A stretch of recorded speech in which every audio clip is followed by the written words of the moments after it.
Let's get started.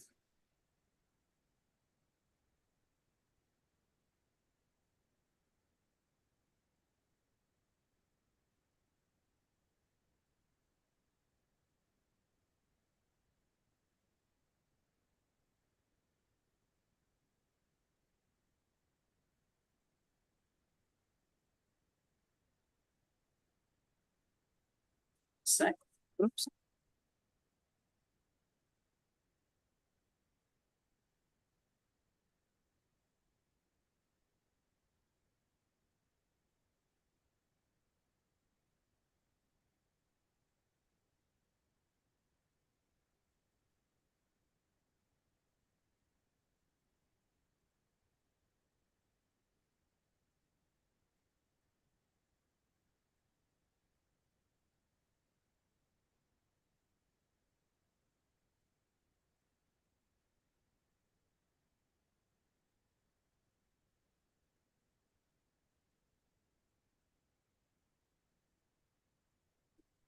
Red means on. Okay. Greetings and salutations, everyone. Happy, today is Monday. Happy Monday. So I'd like to call the meeting to order. This is the US EPA Farm, Ranch, and Rural Communities Federal Advisory Committee. Today is August the 5th. So I'd like to call the meeting to order. My name is Venus Welchwhite. I serve as the DFO for the FRRCC. And just want to welcome you all. Thank you for coming and making the trip and also being online to our FRRCC members. I would like to also make an announcement between the last time that we all got together earlier this year in Santa Fe in January. There has been a change in our leadership. And so I would like to acknowledge that we have appointed Michael Crowder to serve as the vice chair, and our current vice chair stepped down, Dr. Raymond Changay. So we want to thank him for his service and just publicly acknowledge that, and also welcome Mr. Crowder to the EPA FRRCC leadership helm. So really, I just wanted to publicly thank him for agreeing to serve and just welcome him to our committee as a leader. At this point, I'm going to hand it over to our chair, Dr. Beth Sauerhaft, for her to do her chair duties. Thank you. Thanks, Venus. Good morning, good afternoon, everybody. And glad to have the folks who are online as well. I know it was not necessarily easy for everyone to get here. And as a few of you have heard me say, it almost seems like in the Northeast, we're developing a monsoon season or something. We're around 4, 5, or 6 in the afternoon. Suddenly there's a violent thunderstorm, boatloads of rain, and then it's over in half an hour. But meanwhile, branches and trees have been knocked down and power lines knocked out. So I guess some people have experienced that in trying to get here and join us today. So thanks for all your efforts. And one other thing I want to say, just in opening the meeting and welcoming everyone, I did say this in my email to you guys, but I am really proud of the committee. I know sometimes this work with EPA, because of delegated authorities to the states, can be challenging to think about where do we weigh in and how do we weigh in. And I know coming away from our last meeting, I wasn't sure what we would come up with for this last little bit here. And wow, everyone just sort of, maybe didn't hit the ground running, but then started running. And each of the 3 work groups really came up with quite a number of really good, valuable recommendations. And I just want to thank you all for that diligent work and for your, creative thinking and the time and energy that you put into it. And thanks for the work group leads. Really appreciate your efforts. Really do. And also want to thank Jeff Whitty for stepping in as James was stepping over to lead the AAWQ. Jeff, really appreciate you taking that work group this last 500 miles or whatever, however many miles it was. Really appreciate that. So with that, let's get going. I'll pass it along to Michael, my co-chair, see if you have anything you want to say. No, I just want to thank my committee and really enjoyed working with Beth and Venus and Rod and I don't have much to add, but just thank you for letting me step in. Appreciate it. I also won't belabor our openings here, but it's good to see everyone. Just to also echo my thanks to a whole lot of folks who makes all this work, especially our chairwoman. She spends a ton of time to make these processes go forward.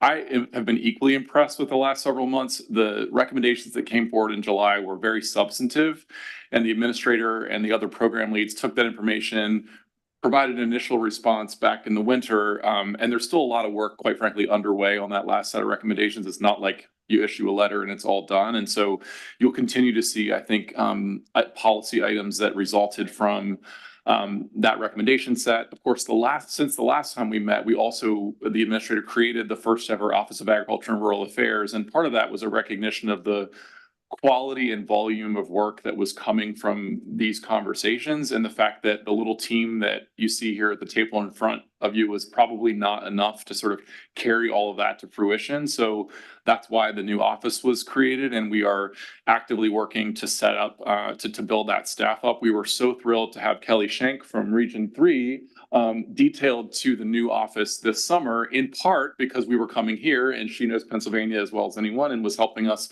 pull together a lot of details for this week. So we were lucky to have her with us, and we're adding some additional staff as we go through the summer. So be on the lookout for that. But I just want to say, even the creation of the new office is a testament to, I think, the level of work and commitment that came forward from this committee over the last couple of years. Just knowing that we need more staff capacity to really implement and carry that work out.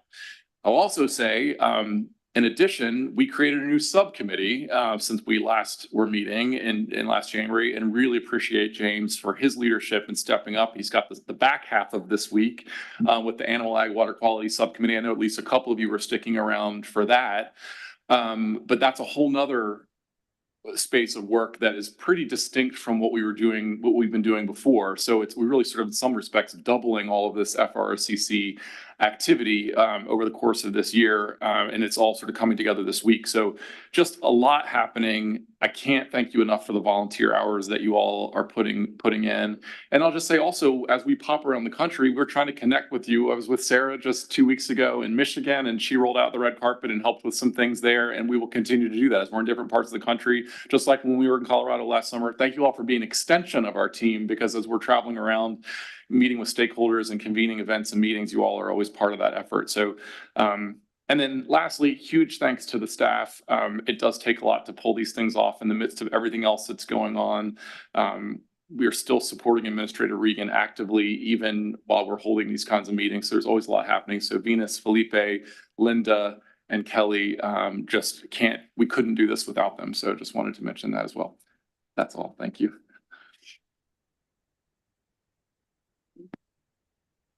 It's me again, y'all. So thank you all very much, Rod, for that, chairwoman and vice chair, gentlemen. So at this point, I will kind of just provide just a few tiny remarks. Give me just 1 second. Again, I wanted to just, welcome the committee members, as well as our attendees. And again, my name is Venus. I'm the DFO for the FRRCC, and I also serve as the acting deputy director of the new office that Rod mentioned, the Office of Agriculture and Rural Affairs. We definitely want to just again extend a special thanks and welcome to our summer meeting here in Lancaster, Pennsylvania. Again, we want to just acknowledge and thank again publicly all of our EPA Region 3 colleagues, specifically Kelly Schenk, as well as the FRRCC leadership team. We could not have done this without you, and all of our staff, as well as each of you, for all of your dedication and commitment. It does not go unnoticed, and we definitely appreciate all those hours of work that you have put in to prepare for this meeting. Today, again, is the first day of a 2-day hybrid meeting of the FRRCC. I would like to remind everyone that this meeting is open to the public. And while the sessions are open to the public, only the members of the FRRCC, as well as our speakers, will be able to ask questions, make comments, converse, collaborate, or otherwise work throughout the meeting. If anyone's interested, the details about our mission of the committee, the charge topics, as well as the committee membership, can be viewed on our FRRCC website, which is www.epa.faca/FRRCC. And I'll read that again, www.epa.gov/FACA/FRRCC. We will plan to conclude our meeting today no later than 5:30 Eastern Standard Time, PM. However, if we are able to get through the agenda items, we may conclude as well as adjourn early. We will convene day 2 of our meeting tomorrow morning, starting, I believe, at 8 o'clock in the morning, 8:30 a.m. And so it'll be same place, same time, right here in this, in our ballroom. We have scheduled a public comment period today on the agenda. However, we did not receive any public commenters, so we will bypass that portion of the agenda, and we will not have any public commenters tomorrow. Members of the public that are interested in providing any feedback to the committee regarding this meeting can do so via email to frrcc@epa.gov. And again, that email address is frrcc.epa.gov, and that needs to happen by August 21st, 2024 by 11:59 PM. To be consistent also with our government-wide Federal Advisory Committee Act laws and rules, the summary from this meeting will be available on our website within 90 days. Any members of the press that are attending either in person or online, if you need any additional information or assistance, please feel free to reach out to our press office at press@epa.gov, and we'll be happy to assist you. So at this point, I will turn things over to Beth.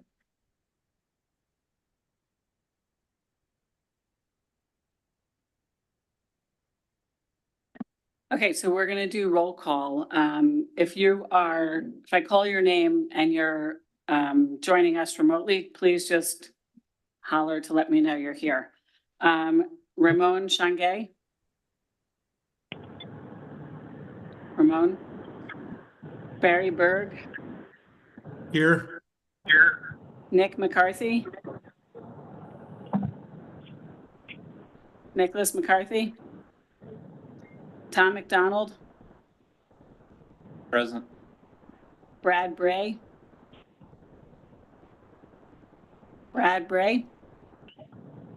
Emily Broadleib. Chris Pettit.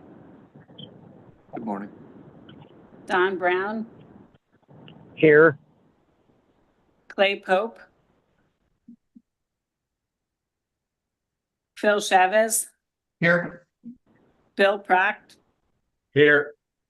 Bill Cowser. James Pritchett. Here. Eddie Crandell. Nithya Rajan. Present. Michael Crowder. Here. Graciela Ramirez Toro. Here. Matt Freund. Here. Lindsay Reams. Sharon Fursch. Charles Santerre. Present. Jeff Gore. Here. Jennifer Simmelink. David Graybill. Here. Chantel Simpson. Present. Jennifer James. I'm here. Ryan Smith. Sarah Lucas. Here. Stacy Wayne Smith. And Jeff Whitty. Here. Okay. Is there anyone I didn't call for some reason? Okay. Let's confirm the people we have online. I'm sorry. I just wanted to just double check and make sure. Confirm the people that, let's tick through the people that are online just to make sure that we got everybody. We've got Chavez. Yes. We've got Jennifer James. We have Nithya, Yes. and we have Barry Berg. Yes. Is there anybody else missing from online? Don Brown. Okay, thank you. Bill Prock. And Bill Brock. Okay, thank you so much. Don Brown, I'm on the phone. Okay, so do we have quorum? We do, thank you. Excellent. All right, let's get started. So I'm just gonna do a quick review of our agenda today. We're gonna roll into next an hour worth of the work group leads, giving brief updates of what your work group has been working on, as well as if there's any outstanding items that you're still hoping to complete and work on in the future, in the near future. Then we will take a break. I think around that time, some food is gonna come into the room. Okay, and then Jenna Mitchell Beckett, who is the Pennsylvania Director and Ag Program Director at the Alliance for the Chesapeake Bay, is gonna give us a presentation, and this is tied to public-private partnerships. And then Evan Bronowski, the Managing Director at the Conservation Innovation Fund, is gonna talk about financing point to non-point source water quality projects. And then we have, pardon? That's right, thank you. Olivia Smith, who will be giving us an update on one of the Tic Tacs that's on EPA technical assistance. And then Dan Jenkins, who's the VP of Regulatory and Government Affairs at Pairwise, is gonna talk about the biotech registration and review process for startups. Then we're gonna have a public comment period, and then we're gonna have some time for the committees our work groups, ad hoc work groups for the whole committee to discuss anything that we heard today, and especially if it ties in some way to our recommendations. Then we'll wrap up and adjourn for the day. And tomorrow, we're gonna get into the meat of everything, and we're gonna start off by having each work group lead, walk us through high level the recommendations that their work groups landed on and sort of how they came to that process, if they had any speakers, et cetera. And then we will, after that, we will dive into that integrated document where all the recommendations have been put together. We're going to work through it once just to make sure everyone understands what's there, see if anyone's got any questions, but we're not going to word tweak or wordsmith at that point. And then we will go back and we'll vote on the recommendations. And then that takes care of Tuesday and Wednesday's field trips, but I'm not gonna go into that. Venus or Rod or Felipe can do that at some other point. All right, so any questions with that? All right, so Michael, do you want to start with your group?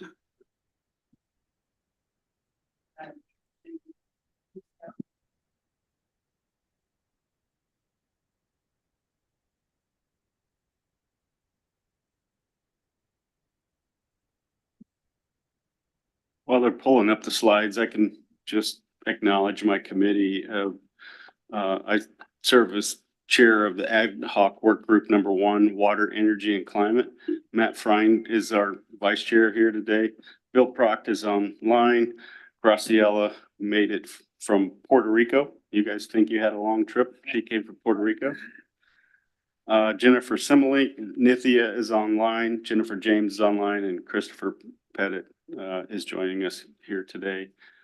So next slide, please.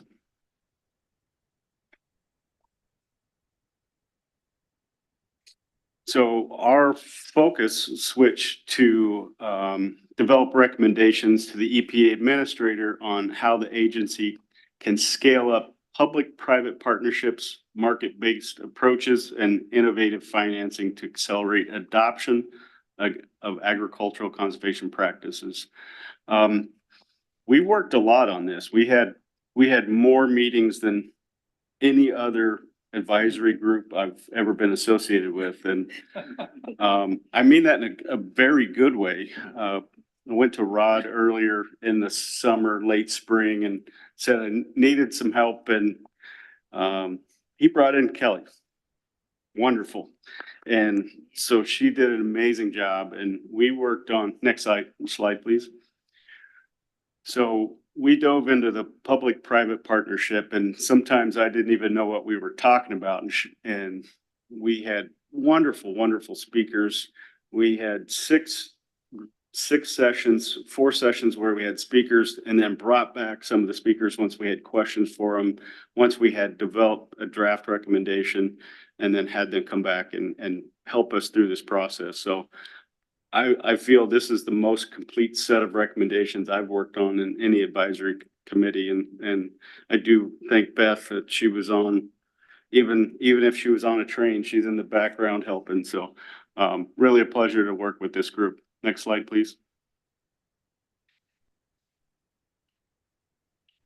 I'm glad I have that here. Can't see that.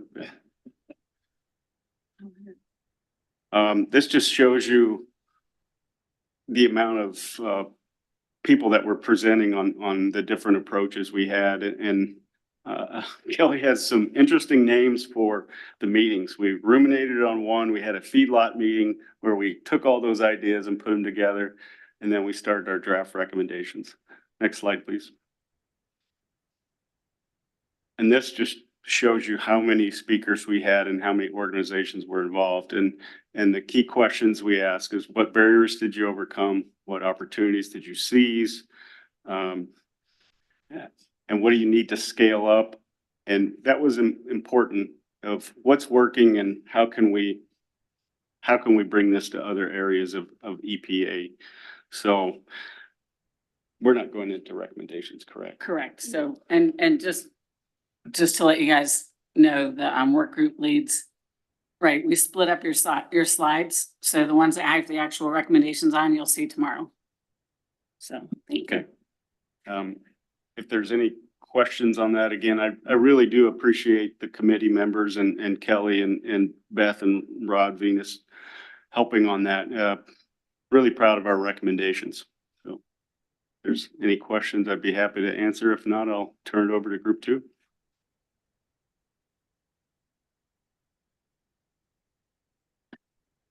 By the way, folks online, I am going to try to call on you first if you have any questions. So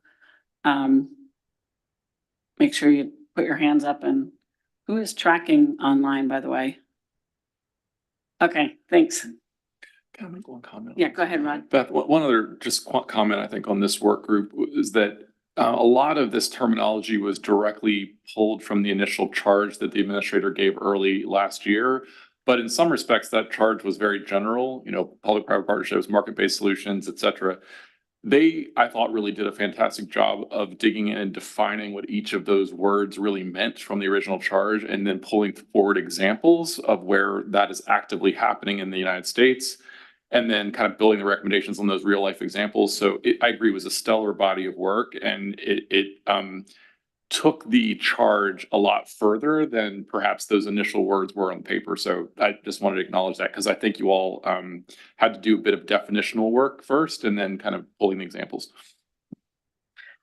I also want to just weigh in just for a tiny bit regarding the fact that the reason that we're here, one of the reasons that we're here specifically in Lancaster, Pennsylvania, is because these things have actually happened in this space and what under the leadership of Kelly Shank.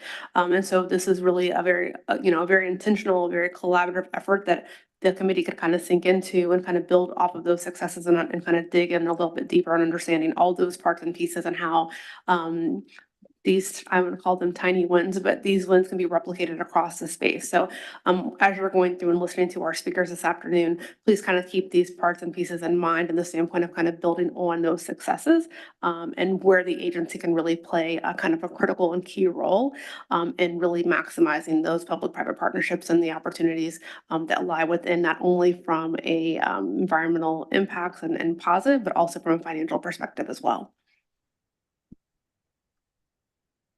Thank you. Can we go to the next slide? And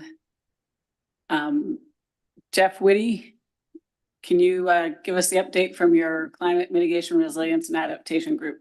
I was taking a nap because I thought I was work group 3. Sure. So You know, I really, I put the committee up there and I put James right below myself, but really James should be on top of that as the real lead.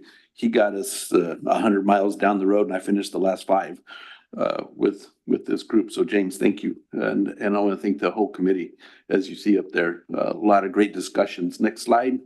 And I didn't have time to put together these, funky pictures like Michael did. Wow. I just kind of put things up really fast.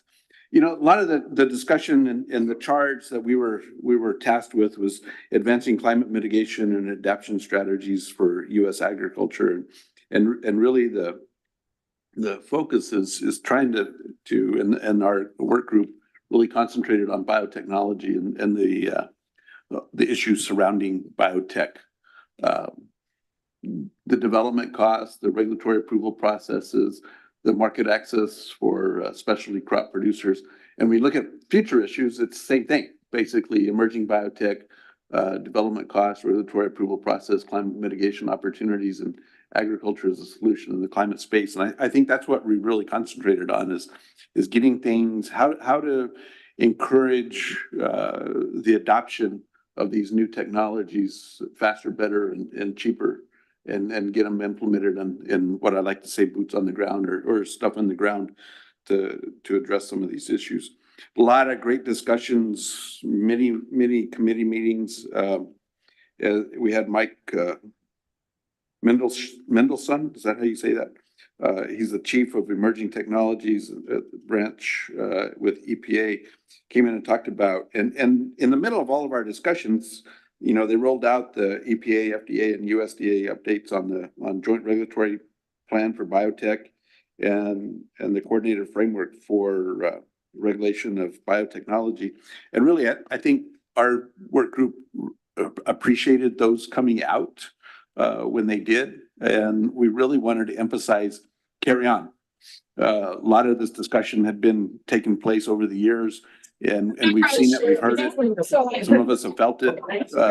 And now you've got a great framework to move on. James, you want to add anything from all your leadership in this? Jeff, thanks. No, just a thank you, especially to you for picking that up and carrying it through and for great discussions that we have in the group. Anybody else on the work group want to add anything?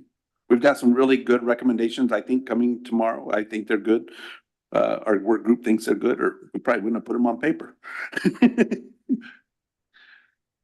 I just want to add one thing, which is that I was remiss in not mentioning Jeff as one of the key people to support us as we were out on the road and in the country, because we were in New Mexico 7 months ago for that meeting. And I just want to point out Russell Redding, this Pennsylvania secretary, will join us on Wednesday. Good. But he didn't host the whole meeting for us like you did. So, Russell, you get the gold star and he gets the bronze or silver or something like that. So, we'll see if we can't make Russell make up a little bit on that. He'll have to. Yeah. Anyway.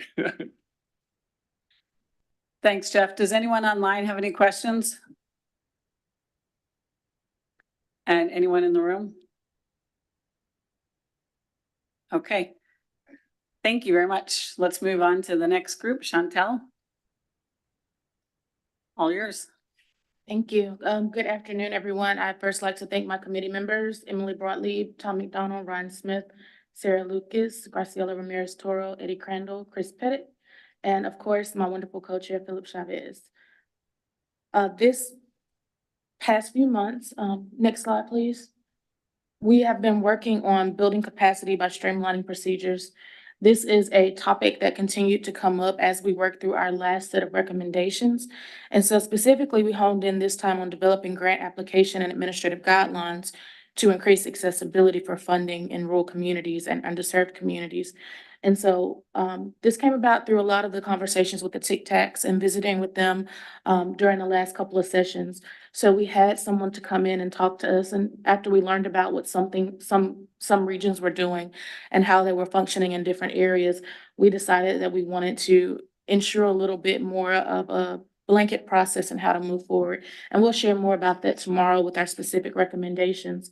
And then we also talked about mitigating climate change around the impacts of drought and flood. And so if you're like me, you've seen a lot of different weird weather patterns in your communities this year. And so looking at that and thinking about how it impacted the water systems watershed, drinking water, for humans and animals alike, thinking about how we could address those issues and create some guidance around, infrastructure for those issues. And so as we move forward, some of the future issues that we discussed that came up in these conversations were the adoptions of standard operating procedures across resource support programming. And so we'll be delving a little bit more into that, and it'll piggyback on some of these recommendations that we will be presenting tomorrow. I'll turn the floor over to any of my group members, should they have anything to add. All right, thank you. Does anyone online have any questions? Anything they want to add? Anybody in the room? Okay, so just so you guys know, we just did we did an hour session in 10 minutes. And our next speaker, the afternoon speakers aren't here. So I guess a couple of things I want to say. First of all, I think, by the way, Bill Kauser is stuck in the airport. He's on live stream. Just came through on my computer. I think, Chantel, if you're able to recount a little bit about some of the speakers who joined your group, that would be great. And yeah, go ahead. One of the main speakers we had was Esther Sosa, from the Tic Tac. I want to say it's the Western region. I can't remember off top right now. But one of the things that we found out during that session is that all of the Tic Tacs do not function in the same way. Some Tic Tacs may provide more one-on-one assistance, whereas some Tic Tacs may provide coursework, and take somebody through a grant writing course, and then the recipient is expected to write a grant on their own.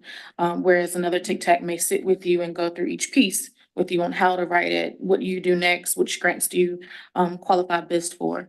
And so that our recommendations are coming about because we wanted to have a better way to understand what was going on in each region. And we realized that there was not a one size fits all approach because the United States is broad and each region is going to require something different. And so within doing that, figuring out what services are available in each region and how to let people know what to expect when they go to that particular Tic Tac office. I did have quite a bit of trouble. Was there another speaker, Sarah, Chris, or Phil? Do you remember another speaker?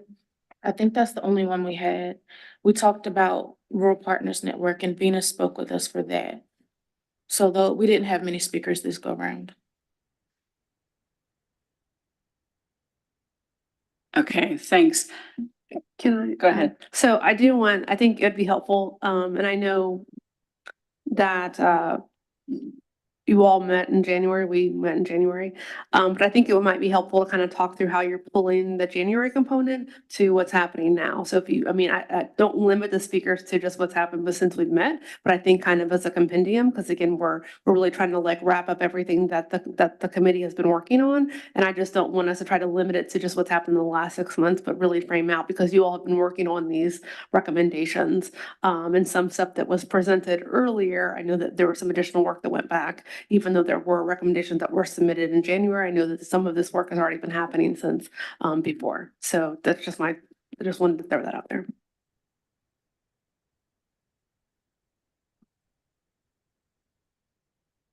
And actually, Jeff, do you want to, can I impose on you to also maybe talk a little bit more about the content of the speakers for your group? I saw you looking through your notes there.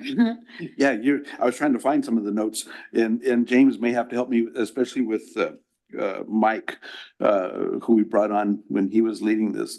But there was a lot of discussion about the process that the agencies are using in the evaluation of the biotech world. And a lot of the work group members, we brought up some of the challenges that we see out there in the field. Charles has got a lot of good examples on challenges that he's seen in the field and from some of his past experience. But James, you want to help me with with Mike's presentation? Because I've had a memory lapse since then. I had the same memory lapse, so, but the regulatory environment for biotechnologies pretty complex, given the number of agencies that are involved and the guidance that we get. And there's a set of agreements, like a memorandums of understanding that help to govern what takes place at the same time that EPA has been working alongside their partners to develop improvements. So that was sort of a parallel discussion that was taking place. So we reached out to Mike Mendelson to really get kind of that overarching view of what was taking place and how folks were working together, and then some of the changes that had taken place as biotechnology itself had evolved over time. So Mike was able to inform that for us about exemptions that had come through, different ways of approaching. We understood better what the risk approach was of FDA and EPA and how they work together, and then how those interface together. And then the document that Jeff had mentioned earlier that came out, gosh, I guess that was May. It felt like we were working along the same lines. And so I give credit to the committee for offering lots of suggestions in order to be able to get us there. This one had kind of evolved over a long period of time. Actually, maybe it was a year ago that Charles had brought forth a document that was really influential for us, that we had conversations about that. And we had quite a bit that came through the work group that allowed us to get to that point in the spring where we could put forward these recommendations. So really proud of what the group had done. I think a lot of discussion was around the space of what does USDA do? What does EPA do? What does FDA do in this space? And how come they can't work together? The challenges that the agencies have when you've got three different platforms, basically. You've also got non-disclosure agreements, and you've got a number of legal documents that are in play that agencies have a tough time sharing. FDA has a commissioning process where they can work with the states and where we can share sensitive information, but it still remains under the ownership of FDA so that it protects it from any of the legal disclosure that we at the state level might have. But you also have that same kind of challenge between the agencies, and it's simple for us as a committee to say, why don't you guys just work together and why don't your staff just meet and do all that kind of thing? Well, through all the discussions we've had, we've kind of concluded that it's nice to say that. And Rod, why don't you just make it happen? But we know there's a lot of legal issues in doing that kind of thing. So it was interesting as we went through the process to look at some of the challenges as well, and maybe use that to help inform the recommendations that we came out with. I just have one follow-up question before, and I think it's just helpful. If somebody from the ad hoc work group can just talk, maybe just table set a little bit on their definition and how the ad hoc work group is approaching biotech and what is included in that, just because it's a really broad term. And I just want to make sure for the benefit of the conversation that people are kind of understand exactly what we're talking about. So and whoever would pop in. Boy, that's $100 million question. What is biotech? Yeah. I don't know that we have in the context of the work that you all been doing. I mean, are you just primarily focusing on seeds chemistry? Are you like just tables it a little bit more just for the benefit of the full committee? in that biotech space, you've got seed development. You've also got other agronomic type of developments out there, but mainly in the seed space, I guess is where we were at. Wouldn't you say, James or Charles or anybody else on the work group? Because there's traits that cause the issue of what is approved and not approved, and what do those traits look like? Look there, we have a Chris has got something. I don't know what he's got, but we're about to find out. Before Chris jumps in, I was just going to say, James made a point a minute ago that was important, which is that the industry itself has evolved a lot in the last 10 or so years, because a lot of the early traits were transgenic, where you had a gene from a different organism than, in that particular plant or crop. Now it's more sort of accelerating breeding that could happen within the plant itself, via CRISPR or some other gene editing process. That's a lot for a regulatory program to keep pace with, and a large three federal agencies all working together. And so we have to keep up with the pace of the science. The guidance that was released earlier this year from the administration, from the agencies collectively, intended to try to improve some of that coordination. And what I think has been helpful about this work group is that the staff level conversations with Mike Mendelson that you all have been having over the course of a year or more was in parallel with the work that was happening within the interagency process. So while I think these recommendations you all are putting forward today are super helpful, they've also informed the conversation over the last 12 months as things were happening in real time. So I just want to point out the fact that this has been a very active space. This is, by the way, not my professional background. It is not my area of expertise, but it is an area where the agency has been working very closely with FDA and USDA to try to improve this. And your conversations have been happening in parallel. So for what it's worth. Yeah, and I think some of the discussion we had is even the technology is way faster than the regulatory process. Yes. At the federal level and at the state level. Oh, I was actually probably going to complicate things further, in that this conversation, I was going to save the question for Dan, but I think this is a good spot for it as well. I mean, we're talking, and the work that's going on is very much kind of front end. And my question, because we've seen it in a couple of other areas, is back end.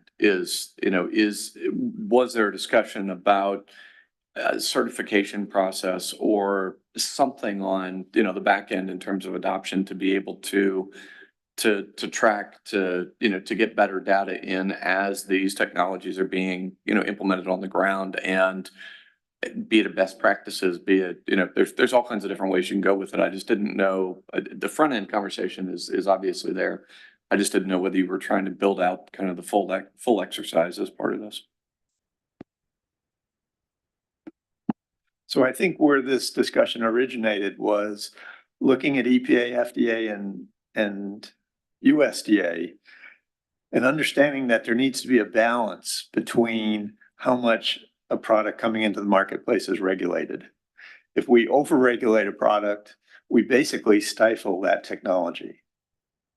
And USDA has come to terms with that. So they've lightened up, in a sense, in the last 5 years to look at genome edited products differently than transgenic products. So the hurdle you have to jump through is quite a bit less. But what we've done since this first technology came into the fields in 1996 is we've really hampered probably the most exciting technology of our lifetime. If you separate it from computers and those kind of communication technologies, biotechnology is probably the most exciting technology that we've had in our lifetime. And in my opinion, we've overregulated it. And by doing this, we favored right now 4 large companies working in this space. So that's Monsanto, which is now Bayer, Syngenta, BASF, and Corteva is the only domestic one. We've eliminated, in the animal biotech space, almost every small company. There's maybe 5 or 6 universities or small companies really working in this space. We've really pared down the number of companies working in crops to maybe, in a university sense, best I can count is about 15. We've got land grant schools in every state in the US.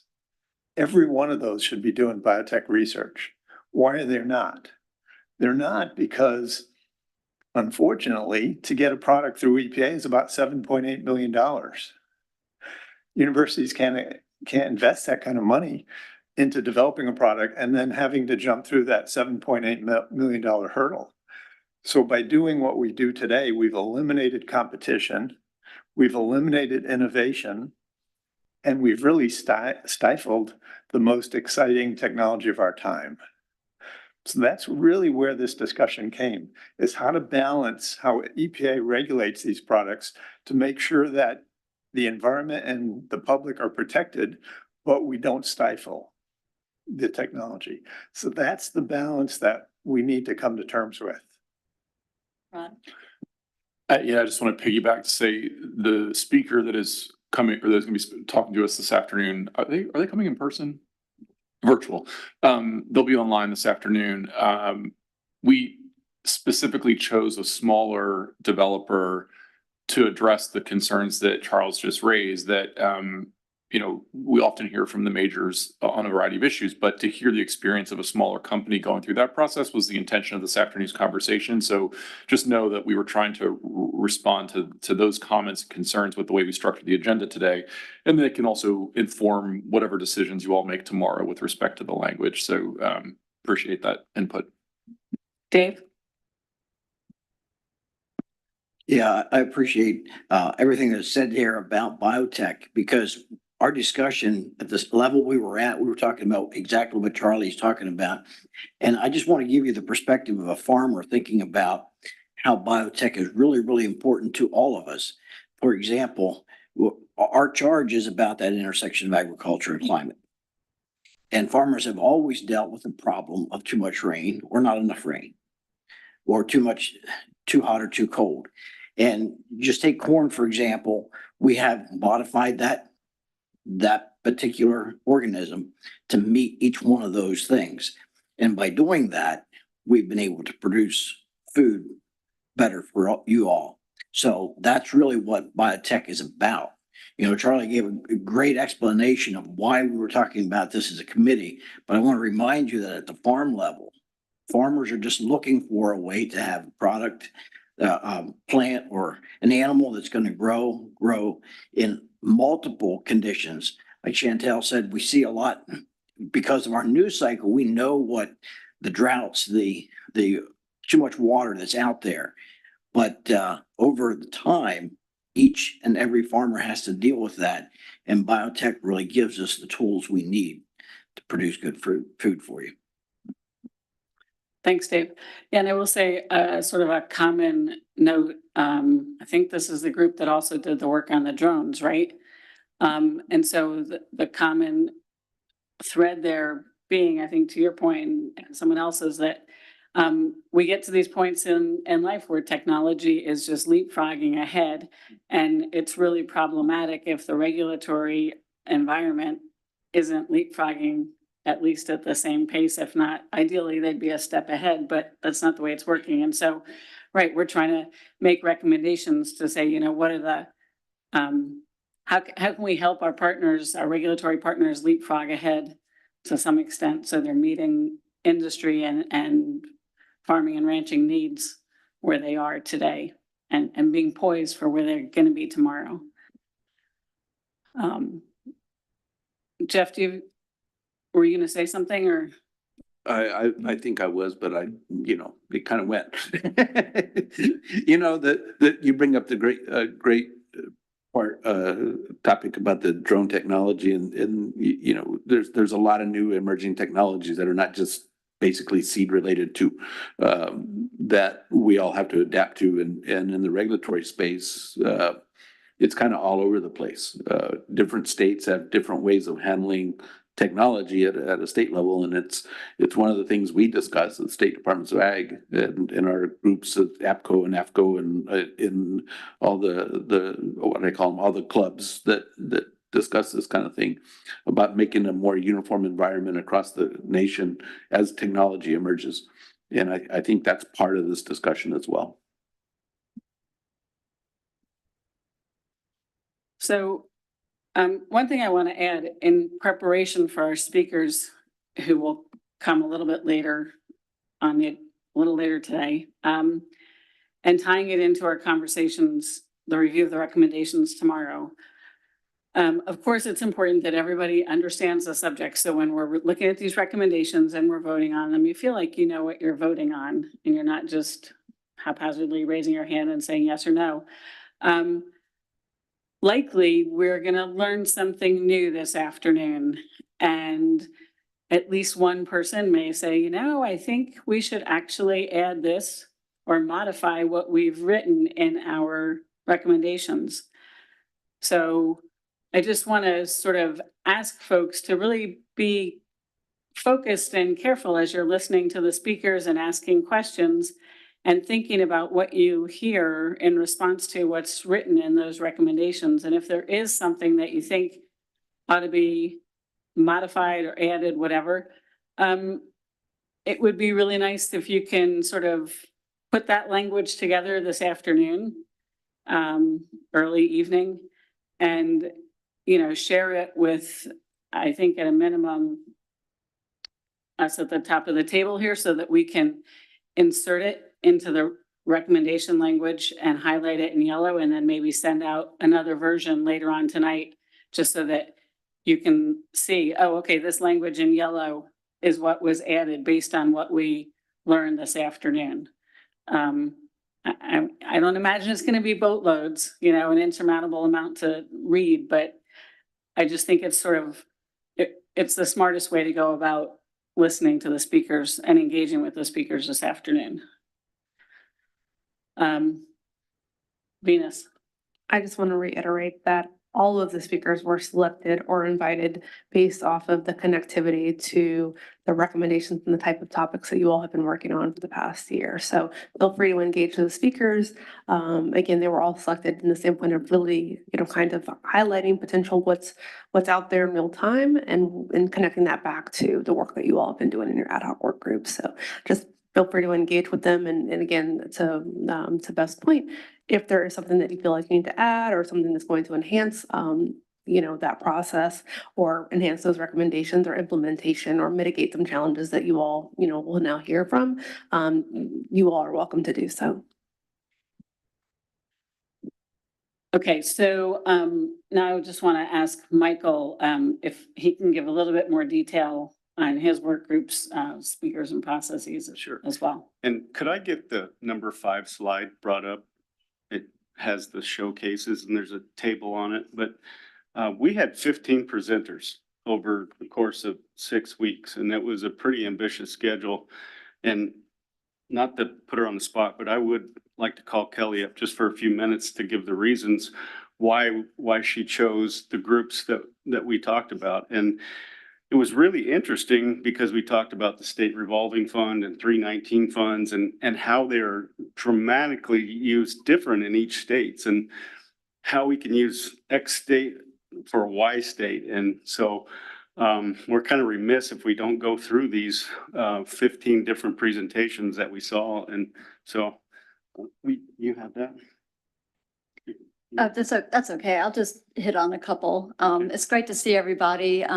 It wasn't my fault that we met every 2 weeks. That was Michael's fault. But it was just a tremendous opportunity to bring in experts from across the country who were doing this work and succeeding at it. And so we really tried to get speakers that could tell us what did they do in their region and why did it work? What were some of the challenges and what would they need to scale it up? So I'll just hit on a couple of them just to give you a flavor for the types of speakers we had. On the public-private partnership piece, we wanted to illustrate what does that really mean? And so you're going to hear from Jenna Mitchell-Beckett from the Alliance for the Chesapeake Bay this afternoon. She came to one of our working group meetings to talk about the partnership that they formed with the Hershey Company as the private piece.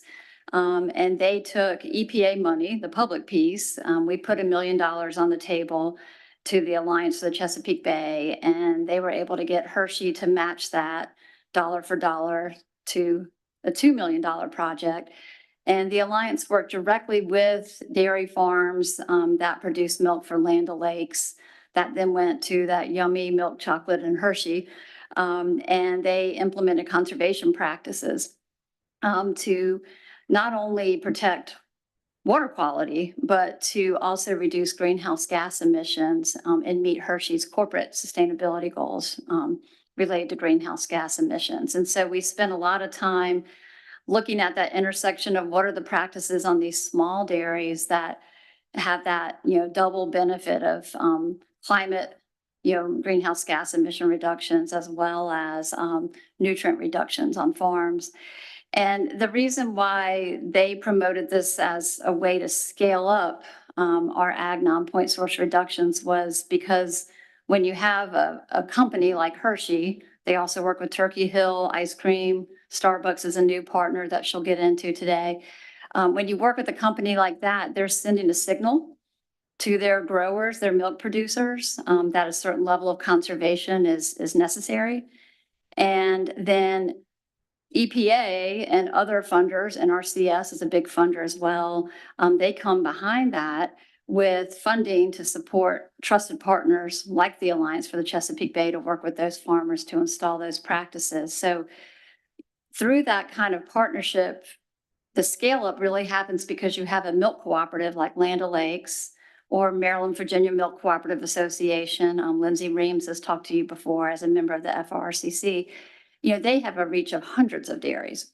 It's pretty impactful. So that's one example of a public-private partnership. We also had the Rice Stewardship Partnership come and speak as well to talk about how they have worked with their rice producers to scale up ag conservation work that benefits climate. So, you know, we asked them what made those work and what more do you need? And that really helped inform our recommendations.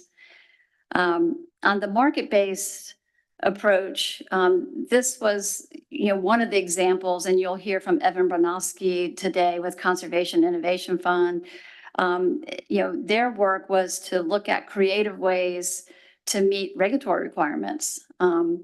You know, these municipalities that have to reach stormwater pollution reduction goals, it's really hard to do that in a cost-effective way when you're only focusing on urban retrofits and stormwater, you know, wastewater treatment plant controls. And so through state policy, they were able to get permission for farmers to help meet the municipal stormwater reduction goals and get paid for it.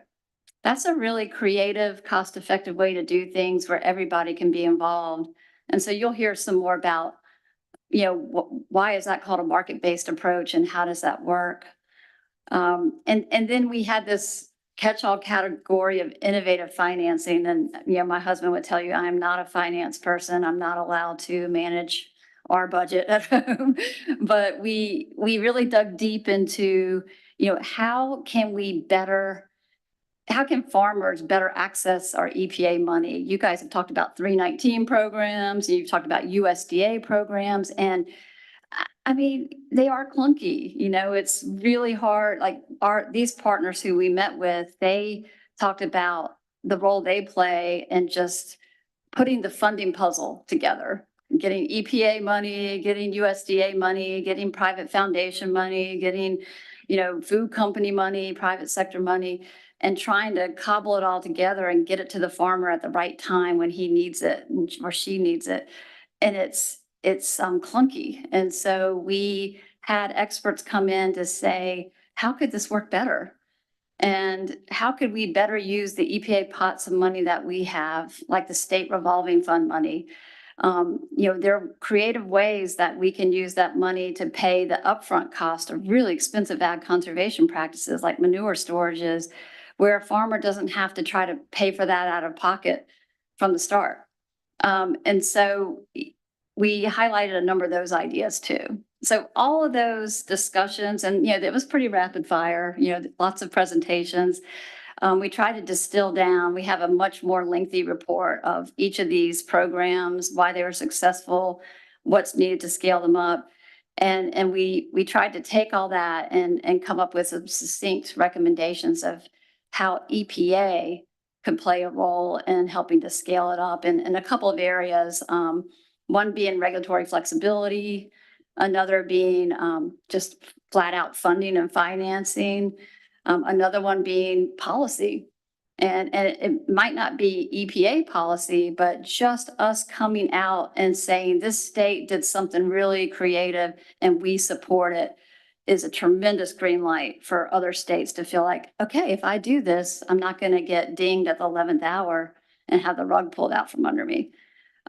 So you'll see tomorrow some recommendations that get into those 4 different roles that we felt like EPA could step up and do more in. Chris, I don't want to put you on the spot, but you were very helpful with your experience in Florida and Washington. Did you want to address anything that we tackled? No, I, you know, one of the highlights I think was, you know, from the state agency perspective, so many of these are delegated programs. So, you know, with the primacy agencies, you know, the as we've talked about, you know, you've got in many cases, 50 different flavors of how this gets implemented. So the ability to have flexibility to respond to the regional and local pieces, I think is very important. And thank you to everybody on the work group. But I also had the opportunity to reach out to several folks around the country, and Sarah was instrumental as well in a couple conversations just to talk about how we can make sure that as the federal government is working with the states, be it in Chesapeake, be it the Springs in North Florida, Everglades down in South Florida, Eastern, Western Washington, a lot of these unique local areas, the states can have the tools in their toolbox to be able to not only understand what we're doing from and what we're seeking to do from the federal level, but also have their input based on their unique situations. Yeah, and from my personal perspective, I've worked tremendously more with USDA than EPA, so it was interesting for me to see how each state tackled the issue very differently. And I hope what comes out of this process is that, you look at the state revolving fund and how they use loans, and hopefully we can present that to other states to use those as good models for the future. So I would say that's. Thanks. Dave, you had no? Okay, you sure? Yeah, I think one of the things that we all see is there's sort of all these anecdotal examples of how something has worked in a watershed or in a space. And so the challenge is, how do we get this to scale up and become sort of de rigueur, or, the suite of approaches that are really used all over the place. The suite meaning a lot of flexibility, of course, based on local needs, but it feels like we've been doing these one-offs for so many years. How come we haven't been able to scale en masse across the country? And so hopefully, right, some of the recommendations coming out of this group maybe can help with some of finessing that. Yeah. I'm just gonna, Chantel, I'll go back to you for a moment in your group. Maybe you can tell us a little bit about some of the gaps that you've seen with the Tic Tacs, and some of the challenges that you guys identified that prompted you to come up with the recommendations that you did.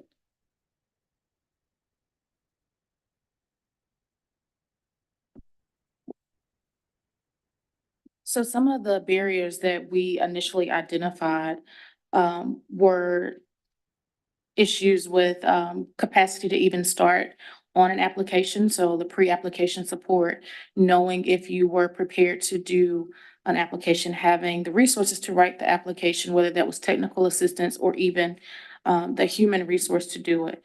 And so part of that was a desire to lift administrative burden.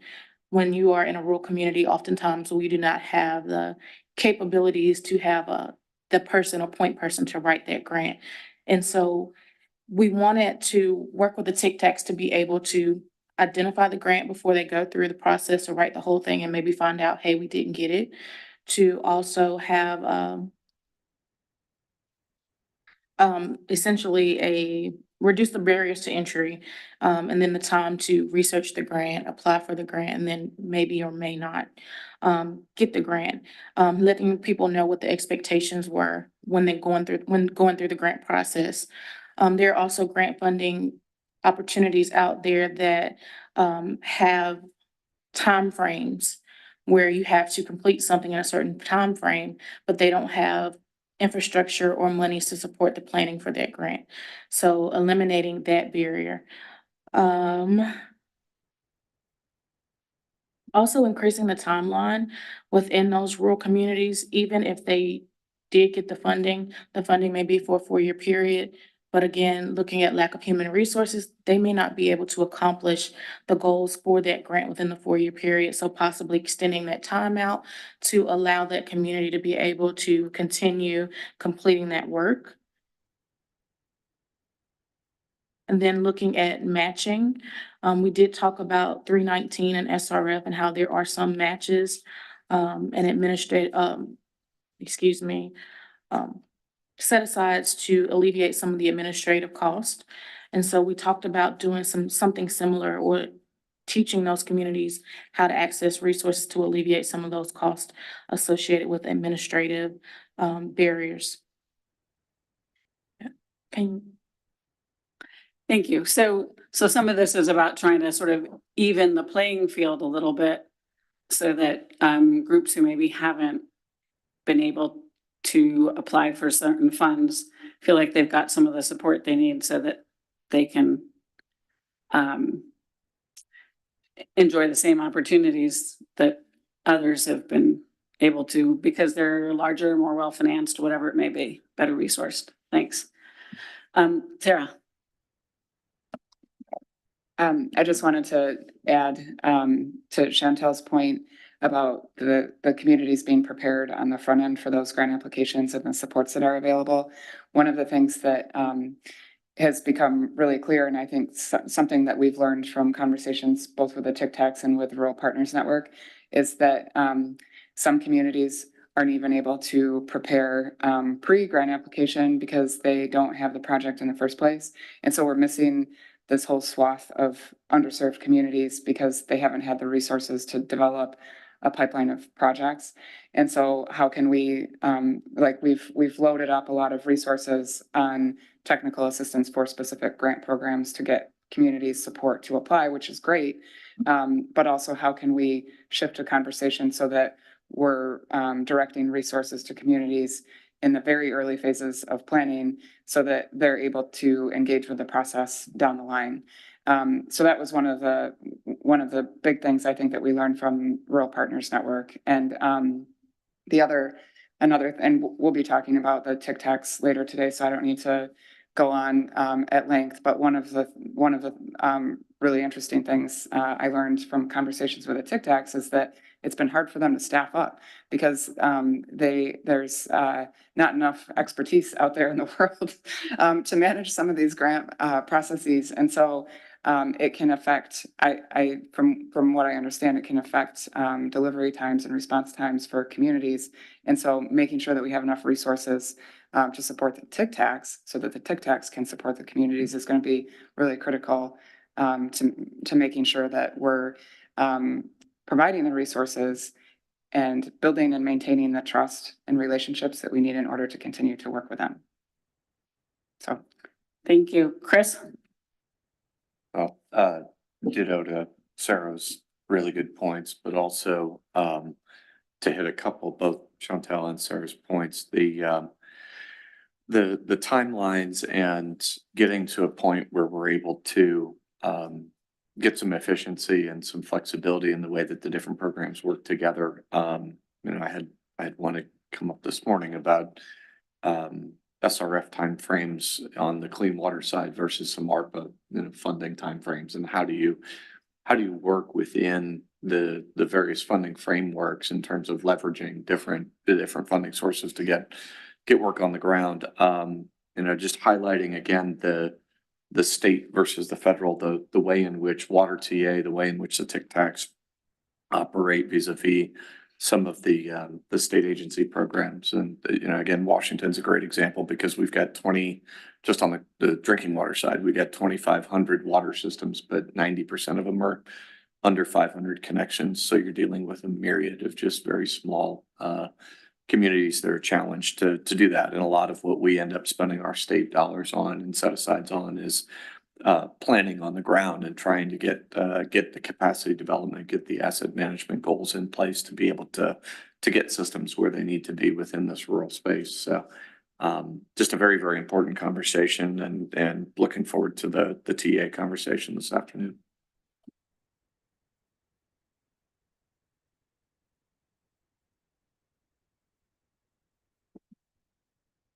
You're okay.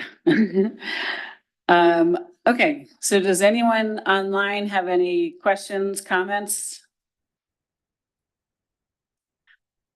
Anybody in here? So do you feel like you've got, okay, Graciela, go ahead. Yes, it's just a question.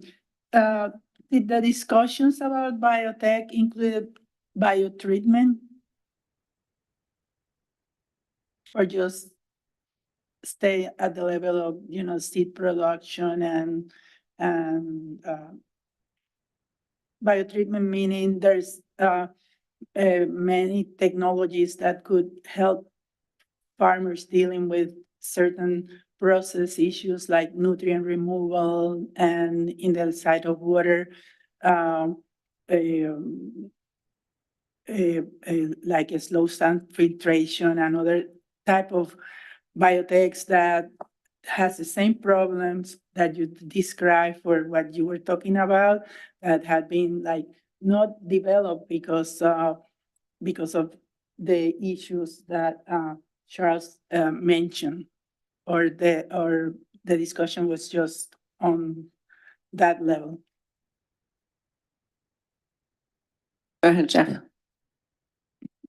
So I'll make a comment on that, and we really didn't discuss much of that, Graciela, and what it really narrowed down to, and what this group probably needs to hear or understand, is that the EPA's part of regulation of biotechnology is really fairly small, focuses just on PIPs and plant growth regulator traits.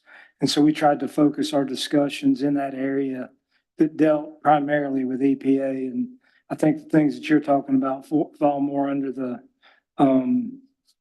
USDA regulatory processes.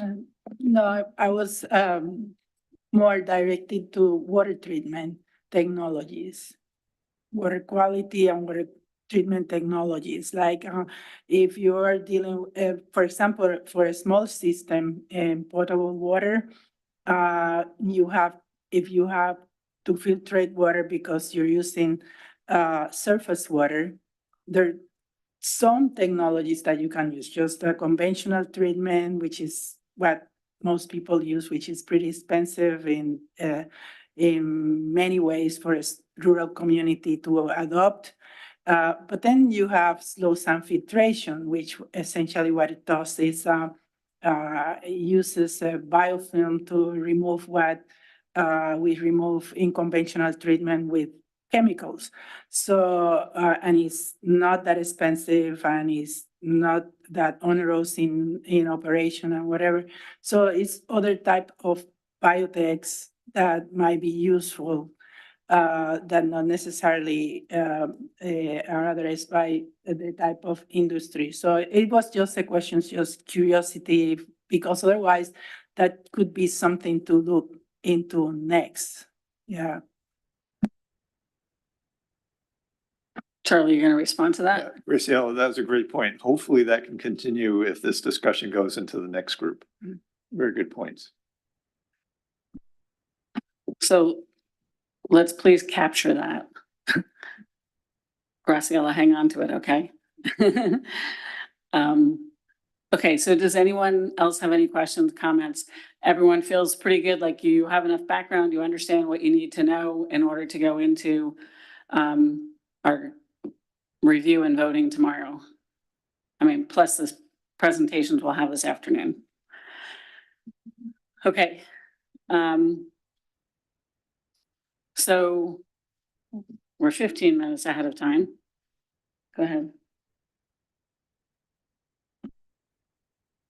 So I think it would be really helpful for the benefit of the committee, for maybe potentially each of the ad hoc work group leads to talk about if there was any additional information, time, topic that you didn't get a chance to kind of dig into, or if there's an opportunity to kind of expand upon. We recognize these are very kind of time point sensitivities, but recognizing that there's a little bit of a runway in the standpoint of when we conclude this meeting and kind of post our meeting into November until we start switching potentially membership.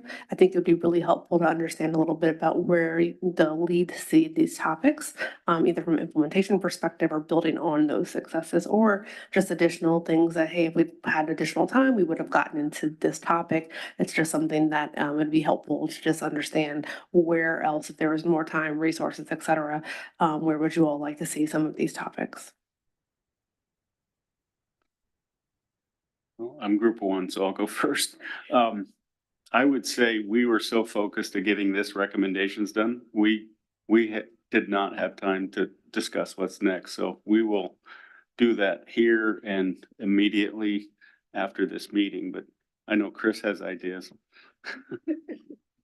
No, ideas. That's an interesting question. No, I guess going back to the flexibility on the state and the, in the region, I think especially within we've talked about the best practices, we've talked about the how to take some of what the great work that's going on here in Chesapeake Bay, and use it as templates and introduce it in other areas.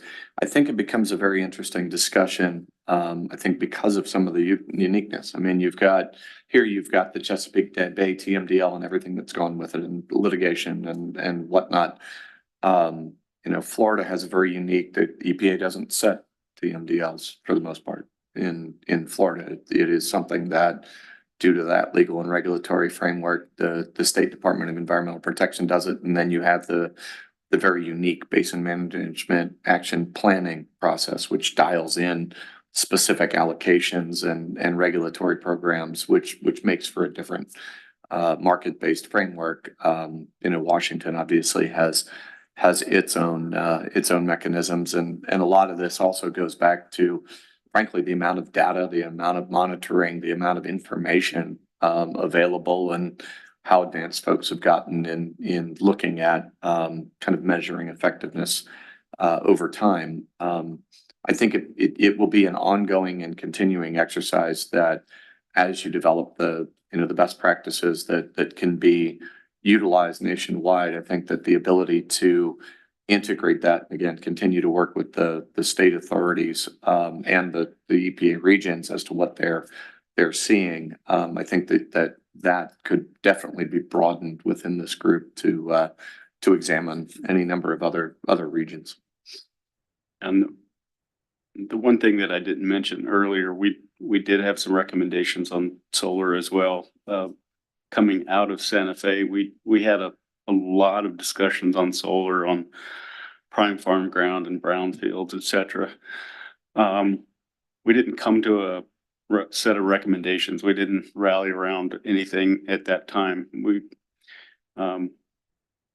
I would say more of it wasn't that we didn't support the ideas. It was we didn't rally around where EPA falls in on the recommendation. So we do have a set of recommendations here. And then going forward, we just have to talk to the committee and see what our charges will be after that. Dave? Yeah, also in your committee, your recommendation 9 touches on it, the one about the carbon, the quantifying the carbon, the water quality benefits. But I guess where I would go, did you talk about who's in charge of how carbon is quantified or what that is? That would certainly be a Chris question. That- That's above my pay We grade. haven't covered that a whole lot, and wouldn't that be a topic to continue on if it's in the EPA space anyway?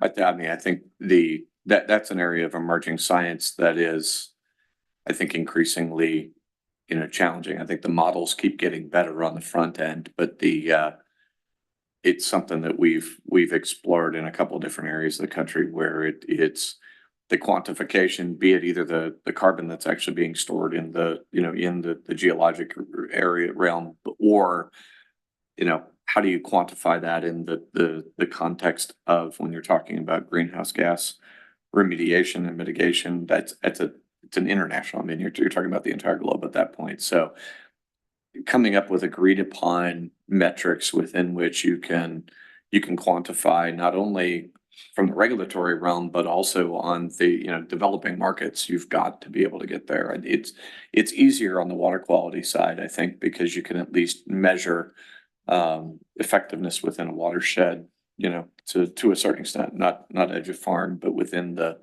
watershed, and there's programs in place to do that. And it's a little bit more limited of an environment.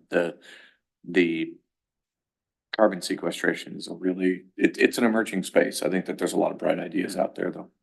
And David, the one thing that we couldn't come up with a recommendation, and we're all ears, is that how do you how do you work in this realm with early adopters and every organization that I'm a part of, we trying to answer that question fairly to early adopters, and I don't have an answer. I took over as president of National Association of Conservation Districts in February of 21.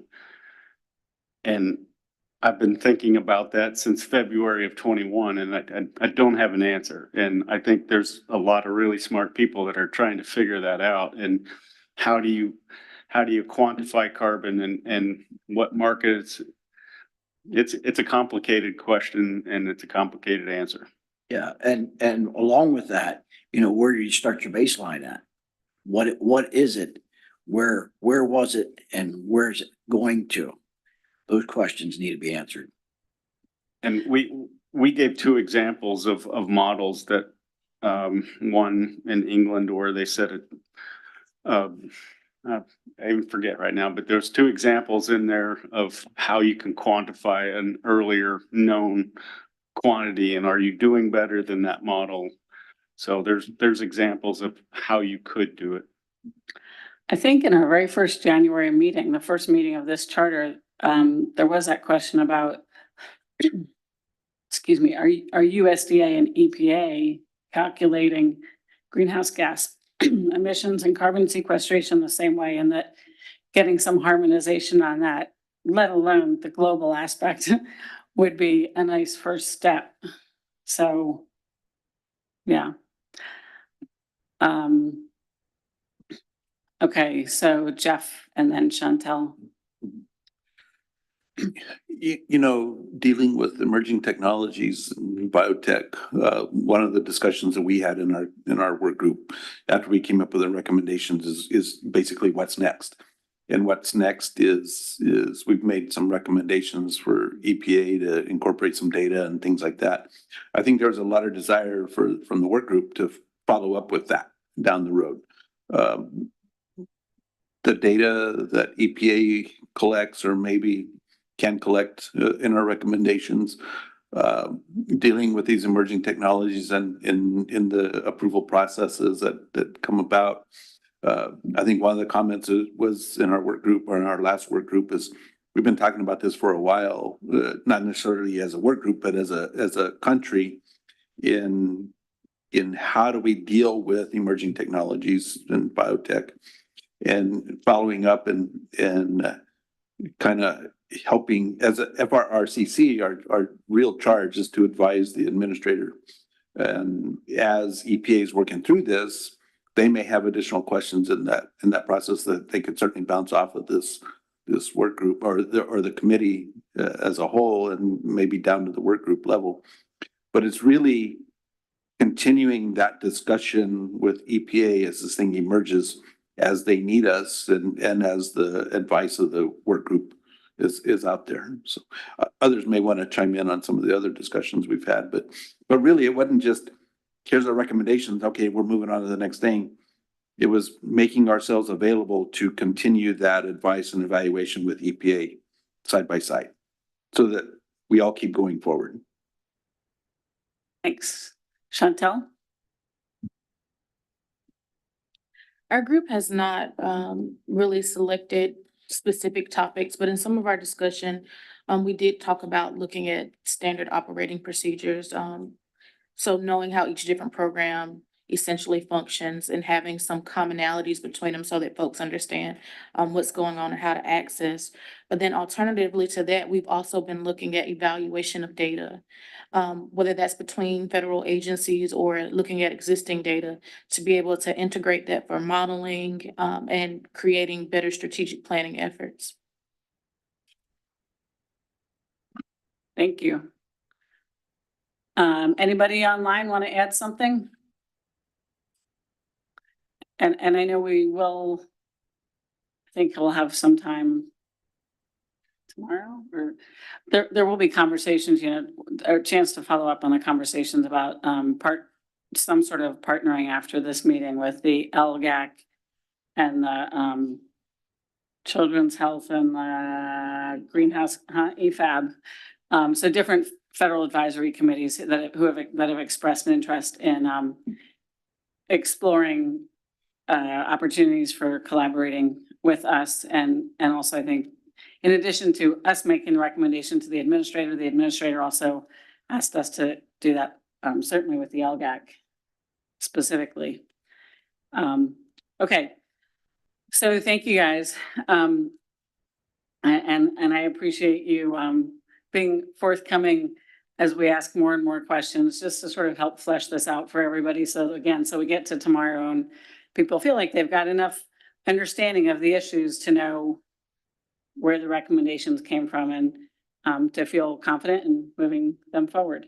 So we have a 15-minute break, I think. So at 2:00, please be back in here and we'll continue with our afternoon presentations. Thanks.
All right, folks, shall we get going?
Hey, folks, can I get everyone to take their seats, please? Our speakers are here.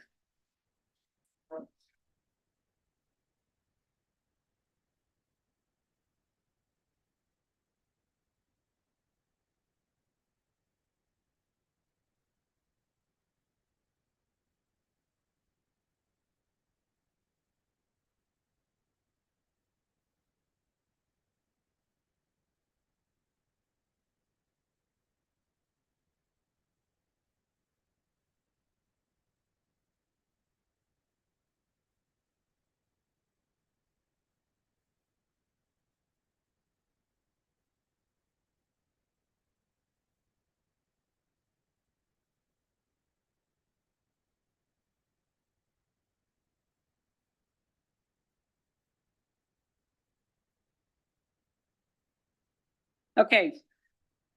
So I think we're gonna get started. Hope we have the folks back online. All right, so this afternoon, we're gonna have a couple of speakers. And our first speaker is Jenna Mitchell Beckett. And Jenna began her work at the Alliance as program manager in April 2016, focusing on projects involving stormwater, agriculture, and forest buffers. In this position, she's worked to activate the Octoraro Source Water Collaborative, the READY, Restoring the Environment and Developing Youth Project, and numerous community engagement efforts. She was promoted to Pennsylvania State Director in 2017. Before joining the Alliance, Jenna worked at the Lancaster County Conservation District as an erosion and sedimentation technician on the front lines of environmental regulation, overseeing excavators, construction workers, and farmers to protect Pennsylvania's waterways.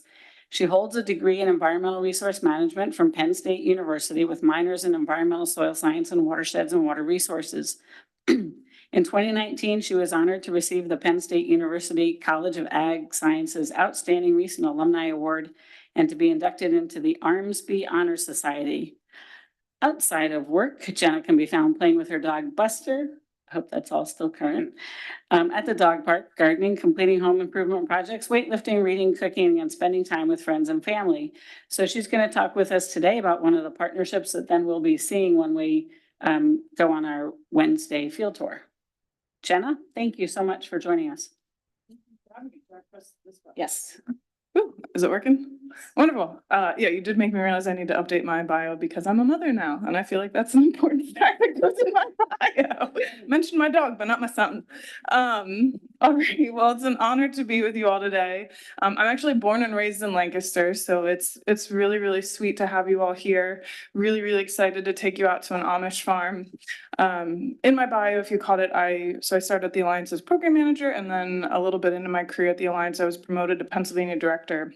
And one of my first big actions was I moved our office from Camp Hill, Pennsylvania to Lancaster to be able to specifically focus on helping the plain sect agriculture community here.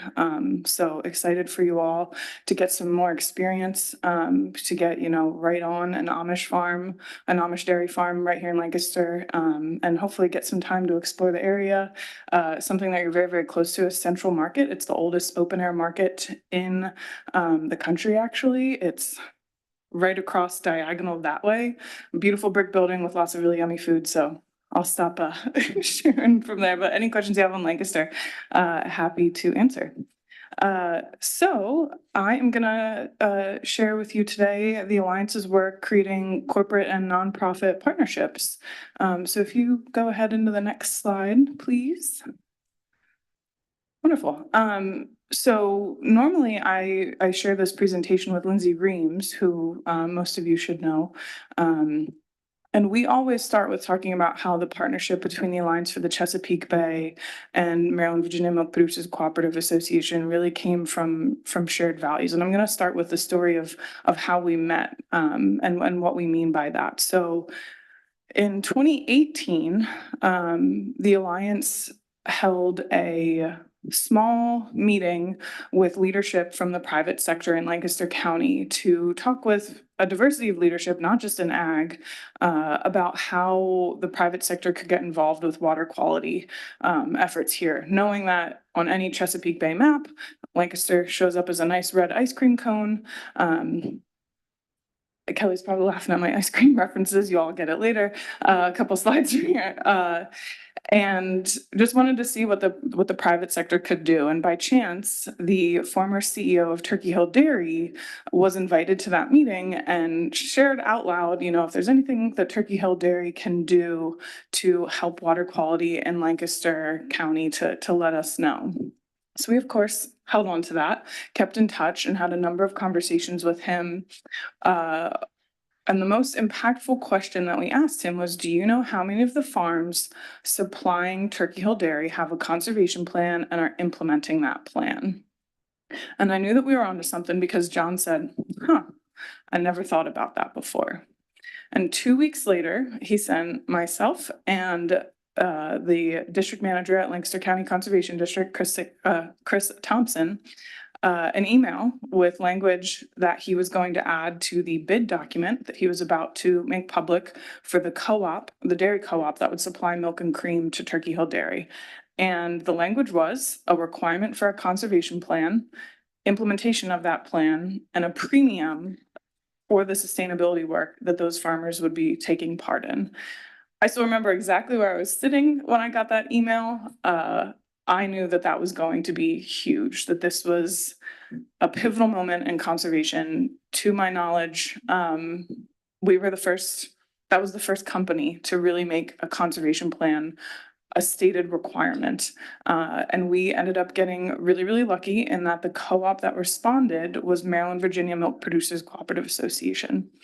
And it took us a little while, but by 2019, the Alliance had received a $500,000 grant from NRCS, a conservation innovation grant, to test the theory that if the private sector is who is asking for elevated sustainability on farm, rather than the government saying you must do this, or a nonprofit saying pretty please you need to do this, that we would get a lot more interest and excitement from our farmers. So we gathered together in January of 2019 at the Turkey Hill boardroom in Southern Lancaster County in Conestoga, Maryland, Virginia, leadership from the Alliance and leadership from Turkey Hill. And we all met and started doing some introductions, some presentations about who we are, what mattered to us. And we all sort of, it was awkward. We were getting to know each other. We had some money. We had some, big goals, some big things that we had committed to.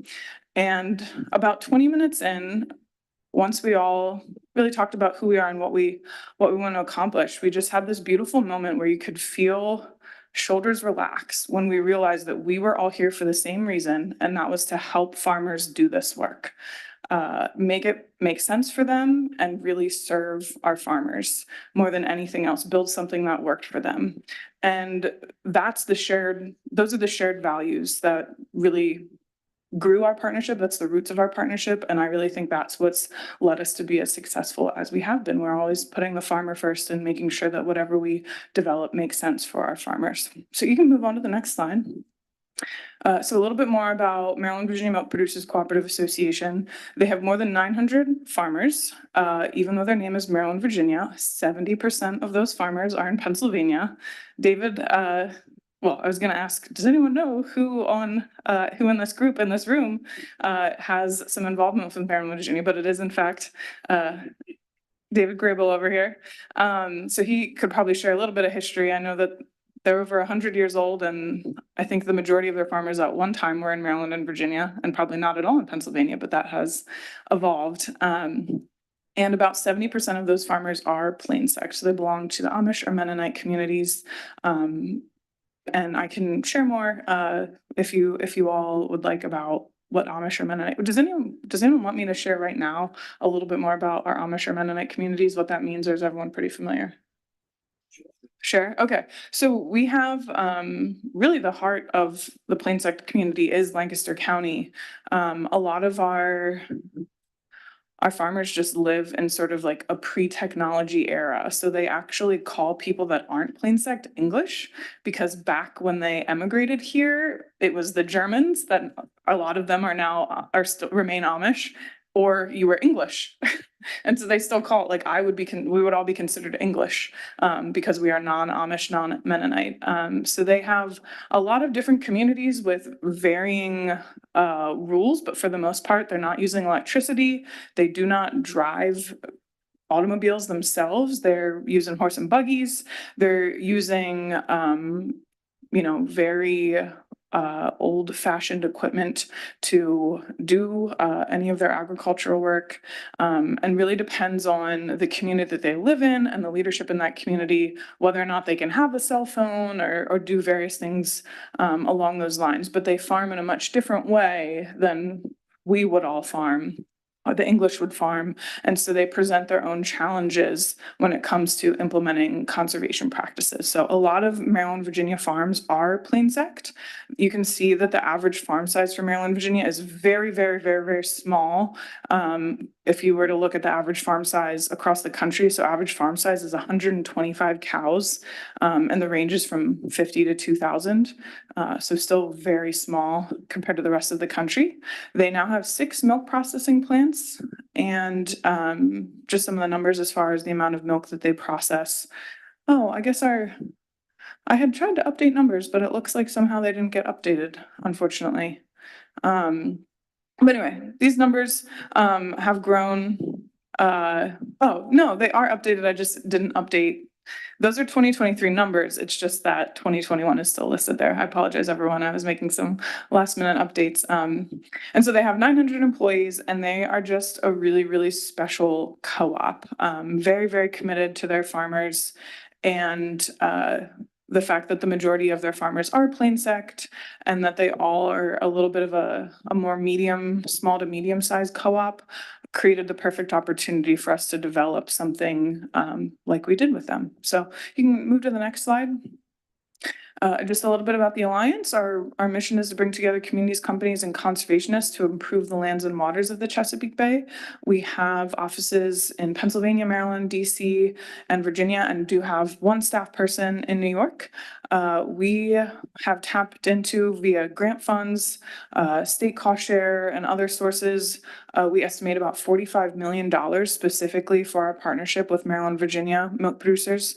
And our ag team is now 11 team members working across the Chesapeake Bay watershed. Move into the next slide, please. So as I shared, the Turkey Hole Clean Water Partnership really got activated in 2018 and kicked off even harder in 2019. And to date, we estimate that we've been awarded about $9 million. There's 260 farms that we serve. We have tapped into an estimated $15 million more. And in 2020, we received an outstanding supply chain collaboration award from the Innovation Center for U.S. Dairy. That is the National Dairy Checkoff Group, and they are leading, if you've heard of the Net Zero Initiative, that is working to make dairy net zero by the year 2050. The Innovation Center for US Dairy is who's leading that effort. So this partnership, the Turkey Hill Clean Water Partnership, is really where it all started. We just realized that when you have a dairy co-op, a customer of that co-op that's making an investment into the co-op and their farmers for sustainability, and then the nonprofit who can use those dollars to leverage and grow grant dollars or support farmers to access state cost share, it's really this magical trifecta of a partnership. It has allowed us to access so much more money, to reach so many more farmers, and really build this movement that we've turned into a framework for partnership building, which I'll get into a little bit more later. So you can move to the next slide, please. So as I shared, majority of 90% of their farms are in the Chesapeake Bay watershed, Maryland, Virginia. And they have really built conservation sustainability into who they are as a co-op now. It's been amazing to witness over the past number of years to see this become a part of how they publicize themselves, their core ethics, and they have actually grown their sustainability team to now have 9 staff members. When we first started working with them, they had Lindsay was their only sustainability staff person, and she also had a role in animal care, animal welfare, and member relations. So it was just really a slice of her work, and now they have 9 individuals focused on sustainability, which by my understanding, for every co-op that we've interacted with, I believe that Maryland, Virginia has the highest staff to farm ratio of any co-op across the country. So they have more staff members serving, a smaller group of farms, compared to, for example, Land O'Lakes has 1 field staff person in this region, serving, a similar watershed. So they've really invested and are very committed to supporting their farmers with the installation of conservation practices. So they, just a little bit more about how we work. They really start the process, make the introduction.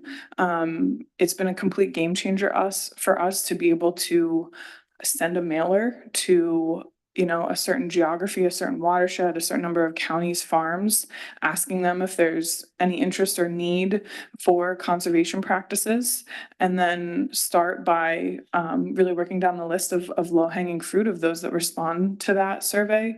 We get really stellar return rates. We got one of the last surveys that we sent, we got 90 responses in the mail, and that the majority of those were plain sect farms. So we just get wonderful interactions and communication because we're working through the co-op. And then the Alliance really works to coordinate the installation process from start to finish. We bring in the engineer, the various technical service providers that are going to help decide what exactly needs accomplished and installed on the farm, and manage the paperwork, tell the farmer where they need to sign, just keep it as straightforward as possible from start to finish. And this way of working has just really allowed us to scale up. Before we were working through the corporate sector, it would be connecting with one farmer, hoping that he connected us to his cousin, who then connected us to his father-in-law, then connected us to his neighbor. It was one at a time. Whereas when we're working with a co-op, it just grants us the opportunity to start with hundreds at a time and work from there. The momentum is unlike anything else that we've ever experienced. We can run to the next slide then. Yeah, I mean, it's been a while now, we're getting closer and closer to have a decade of working together. We continue to, as my team has grown to 11 staff members, Lindsay's team has grown to 9, continue to work on how we work together, what our roles are, how our roles evolve with each year as we have new skills and new strengths on our teams. We actually have a standing Wednesday AM morning call to just talk about whatever we need to talk about. We have a weekly hour because there's just that much work to do. And it's just that important that we stay up to date between one another's roles. And we've continued to always put the farmers' needs first, and try to gather as much funding as we possibly can to support whatever installation needs there are on farm. We can run to the next slide then. So we are seeing through the partnerships that we've built that farmer interests and plain sight comfortability is shifting. So I shared that, you know, the first $500,000 that activated this work, the SIG from NRCS wanted to test the theory. Does the private sector getting involved, asking for this, change things? Our answer is absolutely yes. Farmers, especially our plain sight farmers, are uncomfortable at times with taking public dollars. A lot of the Amish community does not pay into certain tax programs because of their lifestyle, their community, their religious beliefs. And so there's some fear with taking public dollars, considering they aren't giving back in the same way. But when we have private dollars that come from the customer, the entity that's purchasing milk from the co-op that they belong to, there is a feeling like they're actually owed those dollars. Like that is, you know, they're working, this is their, you know, supply chain, and they are more than comfortable with taking those dollars. So when we are able to engage farmers through those first seed dollars from the customer that their milk is being sold to, they are much more comfortable than starting to play around with some of the grant programs or even the state cost share programs that we could support them through. We're also seeing customer, and when I use the word customer, I mean the company that the dairy co-op is supplying milk to. We're seeing customer interest growing. So we actually were able to just share a few weeks ago with Maryland, Virginia, our new exciting corporate partner is Starbucks. So lots of really, really exciting work going on between Starbucks and Maryland, Virginia Milk Producers Cooperative Association. And it's really, really special that Starbucks selected Maryland, Virginia as their partner. There's a lot of really big name co-ops that Starbucks works with around the country. And for them to choose a more localized regional co-op, it just makes me so excited and makes my heart so happy for Maryland, Virginia to have the opportunity that they do with Starbucks for some very, very exciting work that I won't get too much into. I don't know what Lindsay and I can or can't talk about right now, and I will let Lindsay decide. So if you have more questions on the Starbucks work, you'll have to reach out to Lindsay. Yeah, we've just seen, especially with recent opportunities for new federal funding, RCPP, the corporate or the USDA Climate Smart Commodity fundings, opportunities. There have just been so many wonderful new grant programs, new opportunities for us to continue to bring into the mix and support farmers through. Right here is a small calf barn that we supported on a Maryland, Virginia farm. So you can see it was pretty dilapidated before we were able to come in and support the runoff, specifically from that top picture. There was just no control really of how, you know, soils and manure could leave that site when you had a rainstorm. And you can obviously tell in that bottom picture that it's going to be much better managed. And the animal welfare of animals that are in the top picture versus the bottom picture clearly is an improvement as well. How are we doing on time? Alrighty, next slide, please. So this is just another example of a heavy use area that we supported. So obviously in that first picture, something I always say is you can't really tell sometimes where the manure ends and the soil begins. That's not what we want. So the next situation there over, you know, the animals where they're spending a lot of their time is much more controlled, creating a much different situation for the farmer to be able to manage their manure, make sure that it's contained in the event of a rainstorm. And it's a huge improvement to animal welfare and honestly, the farmer's livelihood as well. Next slide, please.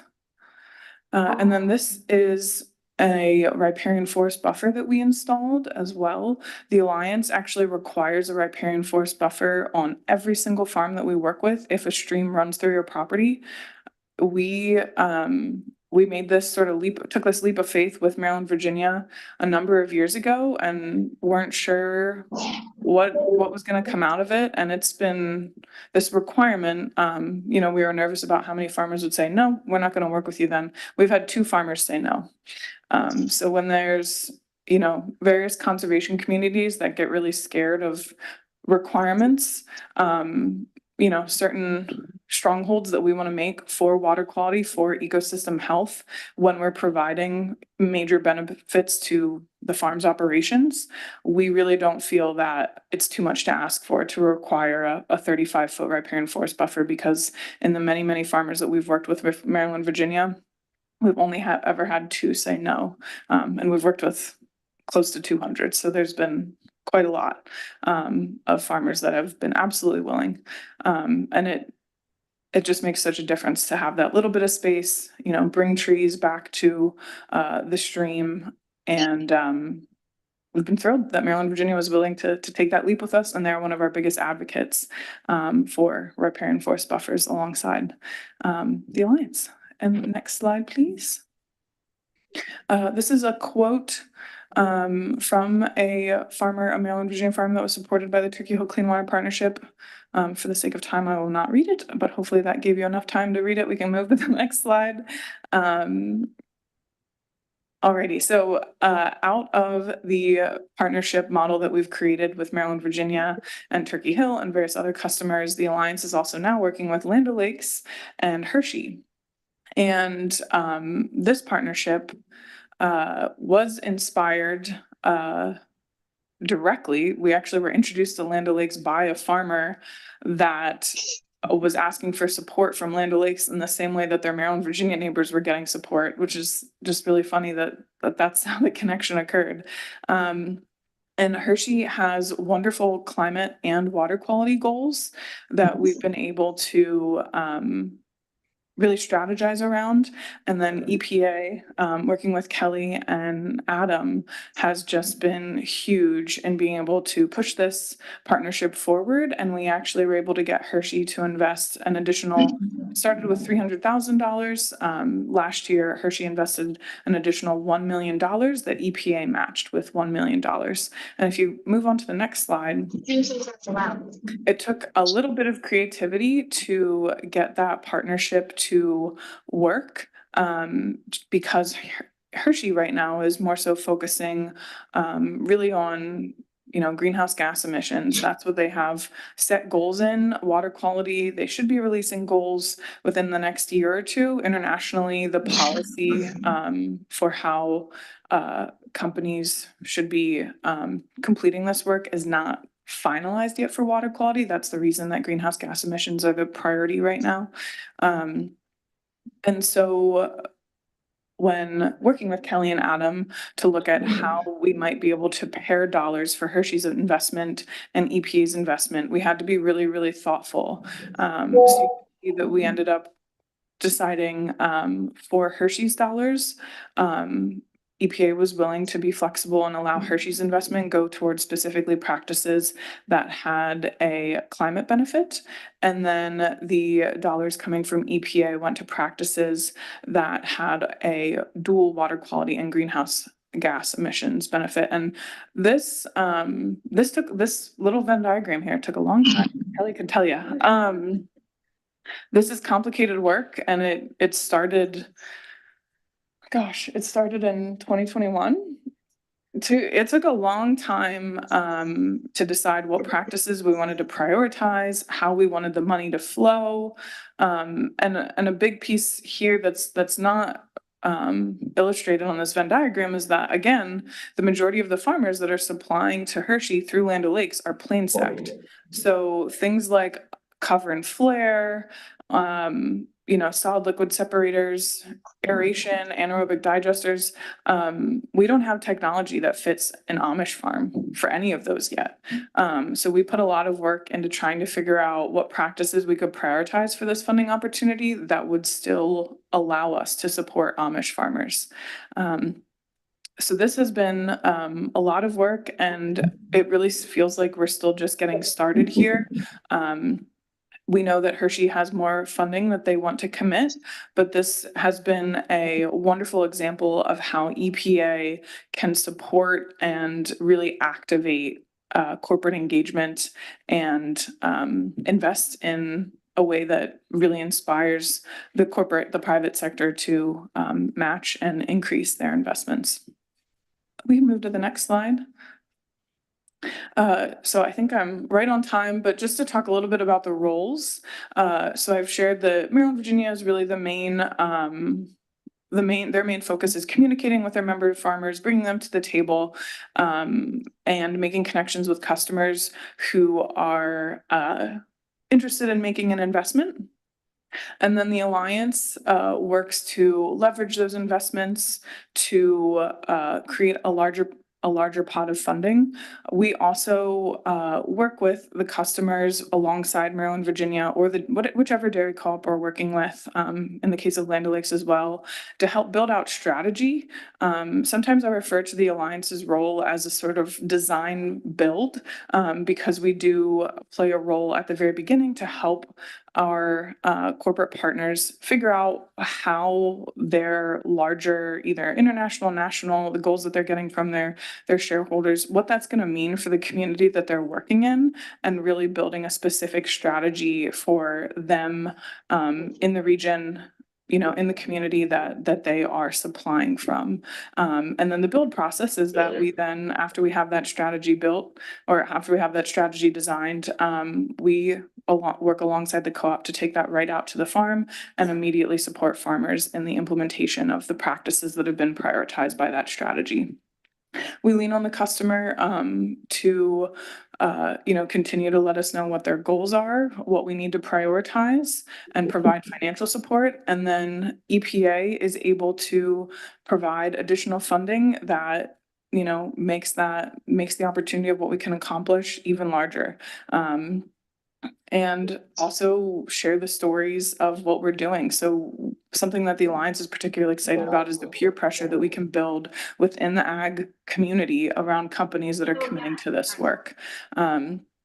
So EPA, you know, there's no better voice than EPA to really share that across the country, across the region, and really confirm that this is the right thing to do. And Kelly has just been huge, just provided so much advice and given us so many opportunities to talk about our work, and worked hard to help us maximize funding and bring more funding to the table. I do have 2 more slides, but I can stop if you'd like me to. Okay, next slide then, please. So specifically, advice that we'd have for EPA support in this work, you know, I've mentioned how closely Kelly and I work, and we just really, it has, I mean, I don't know what we would do without Kelly in her position. So to have folks in Kelly's role or a similar role to genuinely connect and build relationships with stakeholders, to understand what the need is on the ground and what the challenges are, what the opportunities are, I think is critical. And then understanding, you know, what EPA's role is. Right now, EPA isn't really set up as a service agency. So partners are really necessary to deliver the dollars directly on the ground and create that change. And then I have 1 more slide. And then specifically when it comes to scaling and funding, the public dollars that we've been able to access to inspire corporate match, that is really what our partnerships revolve around. So we're able to get that upfront investment that we can then build into a much larger pot. And it's been very important to us that the funding that we can access, at least a piece of it, is flexible. So we're often going after state cost share, after EQIP dollars that are a little bit more rigid in what they can pay for or how they can pay for it, although they're at very high amounts. And then in order to get the farmer across the finish line, in some cases to get the farmer to agree to work with us, we need flexible dollars through the National Fish and Wildlife Foundation, through Penvest, that allow us to fill in the gaps. We aim to have about 10% of what we are covering paid for by the farmer, and then cover the rest by various other pots. So 90% through private, public, state, et cetera funding, and then 10% out of the farmer's pocket. And then, as I shared, you know, when it comes to Hershey and Land O'Lakes, understanding and matching priorities and being able to be creative and finding solutions. It definitely feels like the corporate world is a different world than the Chesapeake Bay world. And that's something that Kelly and I have had many, many conversations about and put a lot of work into figuring out where, you know, what is that middle space in that Venn diagram that we can find the sweet spot and really make some moves in. So thank you again for the opportunity to speak with you all, and I apologize that I went 5 minutes over. Thanks, Jenna. Really appreciate it. We've got time for one question. Charlie. Yes, thank you for that presentation. I'm really curious about the technology limitations working with the Amish and Mennonite groups. Do they pasteurize their milk? Do they chill their milk? Do they use pesticides? Right, the answer to those questions for people online has so far been yes. Yes, yeah, so they, Maryland, Virginia also has in addition to their sustainability team, they have like a quality control team that's going out and inspecting. So they're held to all the same regulations when it comes to food safety as English are. Does that cause a problem? Because some of these technologies, they just don't embrace, like animal drugs. Do they use animal drugs? Yeah,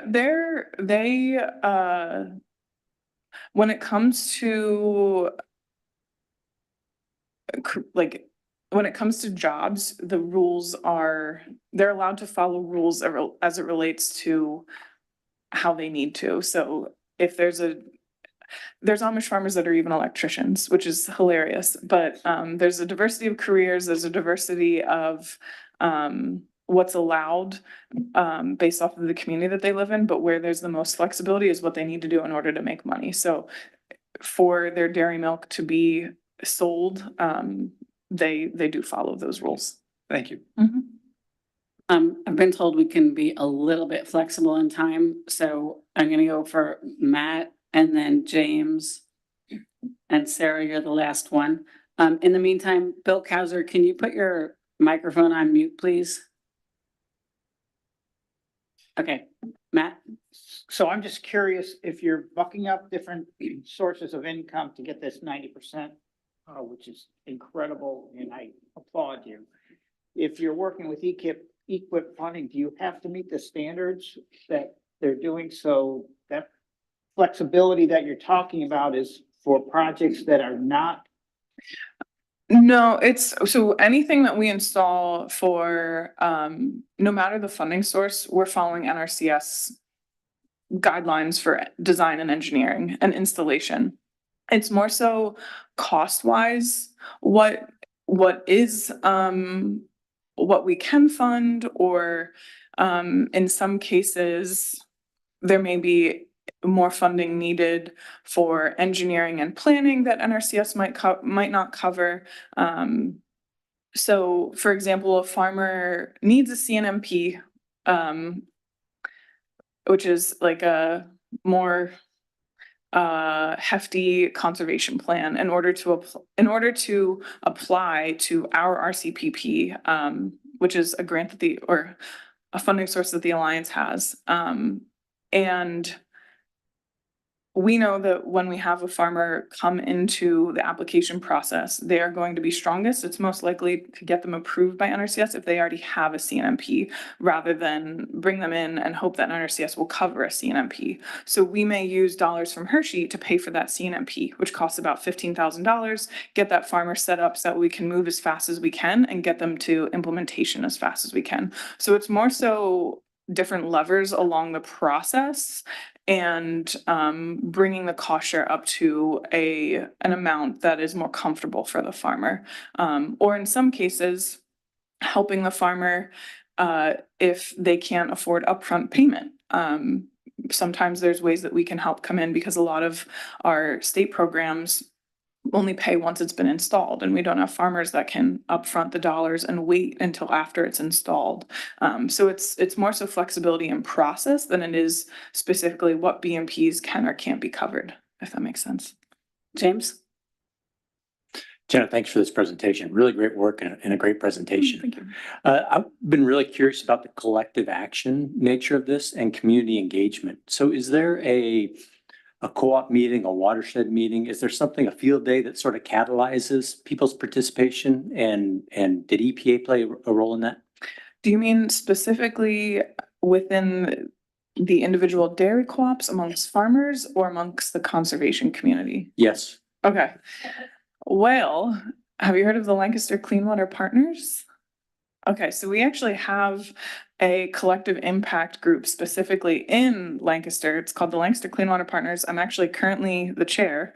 And the founder of that group was John Cox, the former CEO of Turkey Hill. So we're all we've got a lot of passionate folks that are sort of running in the same circles. So there is a very vested interest in Lancaster County specifically to grow this type of corporate engagement work. Very interested in how we can pull the private sector in. The Lancaster Clean Water Partners holds a number of different meetings to invite folks. We have quarterly, very large meetings that invite the entire community. We have different work groups that have different tasks. So there's, in Lancaster County specifically, collective impact is a big word for us and something we're deeply committed to.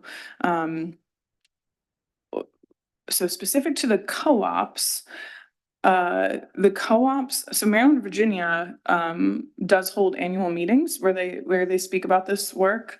I don't know to what extent, they're coming together specifically around, conservation as a entire group with that topic only, but the fact that they've committed to their sustainability team to now have 9 team members is, I mean, that is just huge to me. And it's something that they're just so deeply committed to through how they work with and support their farmers. So to me, there's the fact that they've built sustainability and conservation into their core values, and committed to it that way. There's definitely, I mean, they've got all of their farmers understanding and a sort of collective impact type of thinking that this is something that we need to do. And we want to do it in a way that is a carrot approach, not a hammer approach, which I think is really valuable. I wasn't sure if Dave, as a participant, wants to give a quick response, and then we got to just move to our last. Correct. And Maryland, Virginia's annual meeting, they promoted this program. They also promoted this program in their literature to us. And one of the pieces that when she was talking about how so many farmers came on board so quickly, you have to remember it's a co-op. I sent milk there. I'm an owner of Maryland, Virginia, and every farmer feels that way. And even if it was a plain sect, they felt that way. So they could receive money from the Alliance through Maryland, Virginia, because they had that back and forth ownership type of thing. The other thing that you have to understand about Maryland, Virginia versus other co-ops, in their annual meeting, there's a closed door session where they allow the farmers to ask any financial questions that want to be asked. And there was stuff given in that meeting had it walked outside those doors.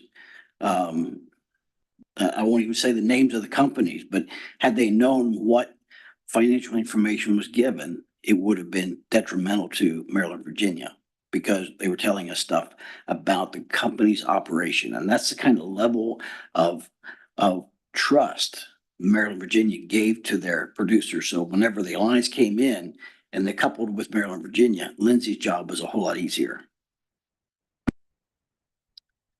Sarah, and then Jen, if you can just give a quick answer to this. Thanks. So thank you. This is really interesting and helpful. I think it's a great model. My question is about your recommendations, which I'm really intrigued by, both the flexibility, recommendations specifically around what EPA can work on, and the recommendations around flexibility and sort of co-designing or co-creating, I'm paraphrasing here, and the connections between those two recommendations is what I'm interested in. My question is, if because you had alluded to sort of the time frame around creating that Venn diagram and coming to those agreements about what the funding could be used for and for what partner, if the the shared leadership around developing those agreements with the EPA and with the partners at the table is streamlined enough, if it's quick enough, responsive enough, and if you have any recommendations about how to make that easier, because I do feel like that's probably a big component of the flexibility of the program. The fault for the timeline was not EPA's at all. We've just been in an interesting couple of years, an interesting, I think, time in history in understanding how companies are investing in greenhouse gas emission reduction. So it's really just that we didn't have clear solutions and needed to work together between Land O'Lakes, Hershey, and the Alliance to decide what we needed to do. EPA was ready to go. Kelly and I have many stories. EPA was absolutely ready to go and wonderful. And I think it was just a time in history, really. And the Climate Smart Commodity Awards that I think you'll hear from Evan soon, and we're working very closely with Maryland, Virginia, and SIF. That investment should create answers and solutions to many of the hurdles that led to that slow development, because we just need investment in greenhouse gas emissions work because it's so hard right now. Thank you. Jenna, thanks so much. Really, really appreciate the presentation and appreciate your work in this area. Thank you so much. It was wonderful to talk with you all. Thank you for the work that you're doing as well. Okay, super. And apologies, we should have really worked an extra 15 minutes into that part of the agenda. So now it's there by default, but Evan and subsequent speakers, apologies for pushing you there. So Evan Bronowski is a managing director at the Conservation and Innovation Fund. He's an expert in environmental policy and conservation finance. He has more than 20 years experience at the state, national, and international levels and has worked in public, private, and nonprofit sectors. Previously, he served the Commonwealth of Virginia as a gubernatorial appointee, leading a $7 million multi-pronged stormwater strategy. He also served as the Associate Vice President of Government Affairs at the Home Builders Association of Virginia and Program Manager at the National Association of Home Builders, where he led programs for surface water, endangered species, and air quality. Earlier in his career, Evan implemented and managed the District of Columbia's Stormwater Retention Credit Trading Program, led the EPA Chesapeake Bay Program's Trading and Offset Work Group, and coordinated the World Resource Institute's Global Climate and Energy Program, focusing on Asia, Europe, and the US. He has advised on performance and market-based programs for water and climate protection internationally and across all regions of the US. He holds a BS in Ag Science and a certificate in Environmental Geomatics from Rutgers University and a Master's of Public Policy and Environmental Policy from the University of Maryland. Thanks for joining us, Evan, and it's all yours. Great, thank you. And can everyone hear me? Yes. Okay, great. Well, thanks everyone. I really appreciate the invitation, and it's great to have another opportunity to speak with you today. Thank you, Kelly, for inviting me. I'm sorry that I couldn't be there in person, but I'm glad that I can join remotely. Today, I'm going to talk about the Conservation Innovation Fund and one of our specific projects. As Jenna just mentioned, we are working with the Alliance and MDVA on a Climate Smart Commodities grant. However, that's actually not going to be the focus of the discussion today. I'm going to talk about what I think are some innovative transactions that we're doing specifically in the water quality space. So could you please advance the slide? Thank you. So as I mentioned, my organization is called the Conservation Innovation Fund. And in a nutshell, we raise and revolve funding for conservation practices on working agricultural lands from new diverse sources by aligning buyers through a market-based system. So our goal is to capitalize a fund, invest in projects that can generate environmental commodities, sell those commodities to private sector, public sector, and other users of those reductions, and then recapitalize the fund and try to do it all over again. Currently, as I just mentioned, we're working in climate. We also have some biodiversity projects, And we also have several water quality projects. And again, I'm going to focus in on one of those water quality projects today. Please advance the slide. So I want to start with this slide. And I think it's important to maybe mention that the background that I bring is one that's rooted in alternative compliance for predominantly MPDES permits. Now, many of you in the room will have heard of the term water quality trading. I'm sure that all of you are aware of its pros and its cons, the challenges that it's faced over time. I'm sure some of you will have heard of alternative compliance, flexible compliance. It doesn't really matter to me what we call it. What matters to me in the seat where I am now is whether or not there is a cost savings from negotiating a transaction through projects that actually result in tangible land conservation improvements and benefits. So when you look at sort of the broad range of water quality and the different source sectors that would contribute to impairing a water body, at least as far as I know, there are 4 main sectors that are involved in these different types of market opportunities. Those are wastewater treatment plants, those are municipal separate storm sewer systems, those are individual development parcels that are within those MS4s, and of course, we also have non-point agriculture. Probably the one sector that I'm not including here would be CAFOs, for example, because as of yet, I am not aware of any sort of CAFO systems that would be in a market-based opportunity for water quality management. If you know of one, I'd love to hear it. But as we go down and we look at the different relationships, there's definitely been transactions between wastewater treatment plants and wastewater treatment plants. That occurs regularly in Virginia through a bubble permit. Those are sort of informal swaps of pollutant reduction allocations. There's wastewater treatment plants and MS4s that can occur in Maryland, Virginia, and also some other states. Wastewater treatment plants and agriculture. I would argue that this is kind of where the concept of trading essentially began. It currently is allowed to occur in Maryland, Pennsylvania, Virginia, and probably about 24 other states across the country. However, I think there's generally consistent agreement that there hasn't been a lot of transaction volume because wastewater treatment plants generally operate at levels necessary to comply with their permits. There's been some experience with a city doing a transaction with another city. Right now, that is actually allowed to occur in Pennsylvania. It occurs regularly in the Bay Area of San Francisco through a concept called municipal regional planning, where if an adjacent city is able to reduce pollution through a traditional stormwater project at a lower cost compared to the other one, they will work out an agreement with each other. Going forward, parcels within MS4s, I spent a significant part of my career setting up this program in the District of Columbia, where an individual development site that wants to put in a green roof, for example, may be able to buy credits from a site located in an area where the land values are lower and therefore comply with post-development requirements at a lower cost.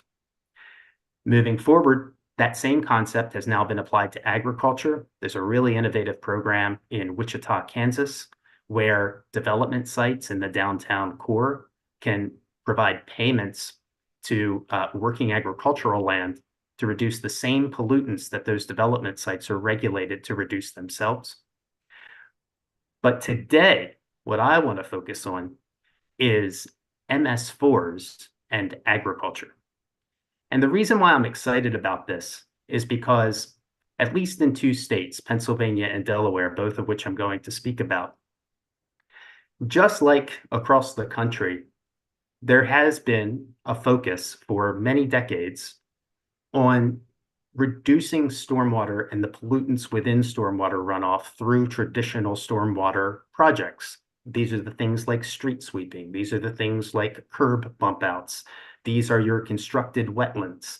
However, it becomes very clear very quickly that the same pollutants are coming off of agricultural land. And if we can negotiate transactions between municipal governments and working agricultural land, we can fund new agricultural BMPs, we can save municipalities money, and we can comply with permits faster. And I'm really excited about some of the success stories that we've seen in doing that. So next slide, please. So I'm going to start by just talking about where I think is one of the leading places for this type of transaction to occur. And that is actually where you're sitting within Pennsylvania.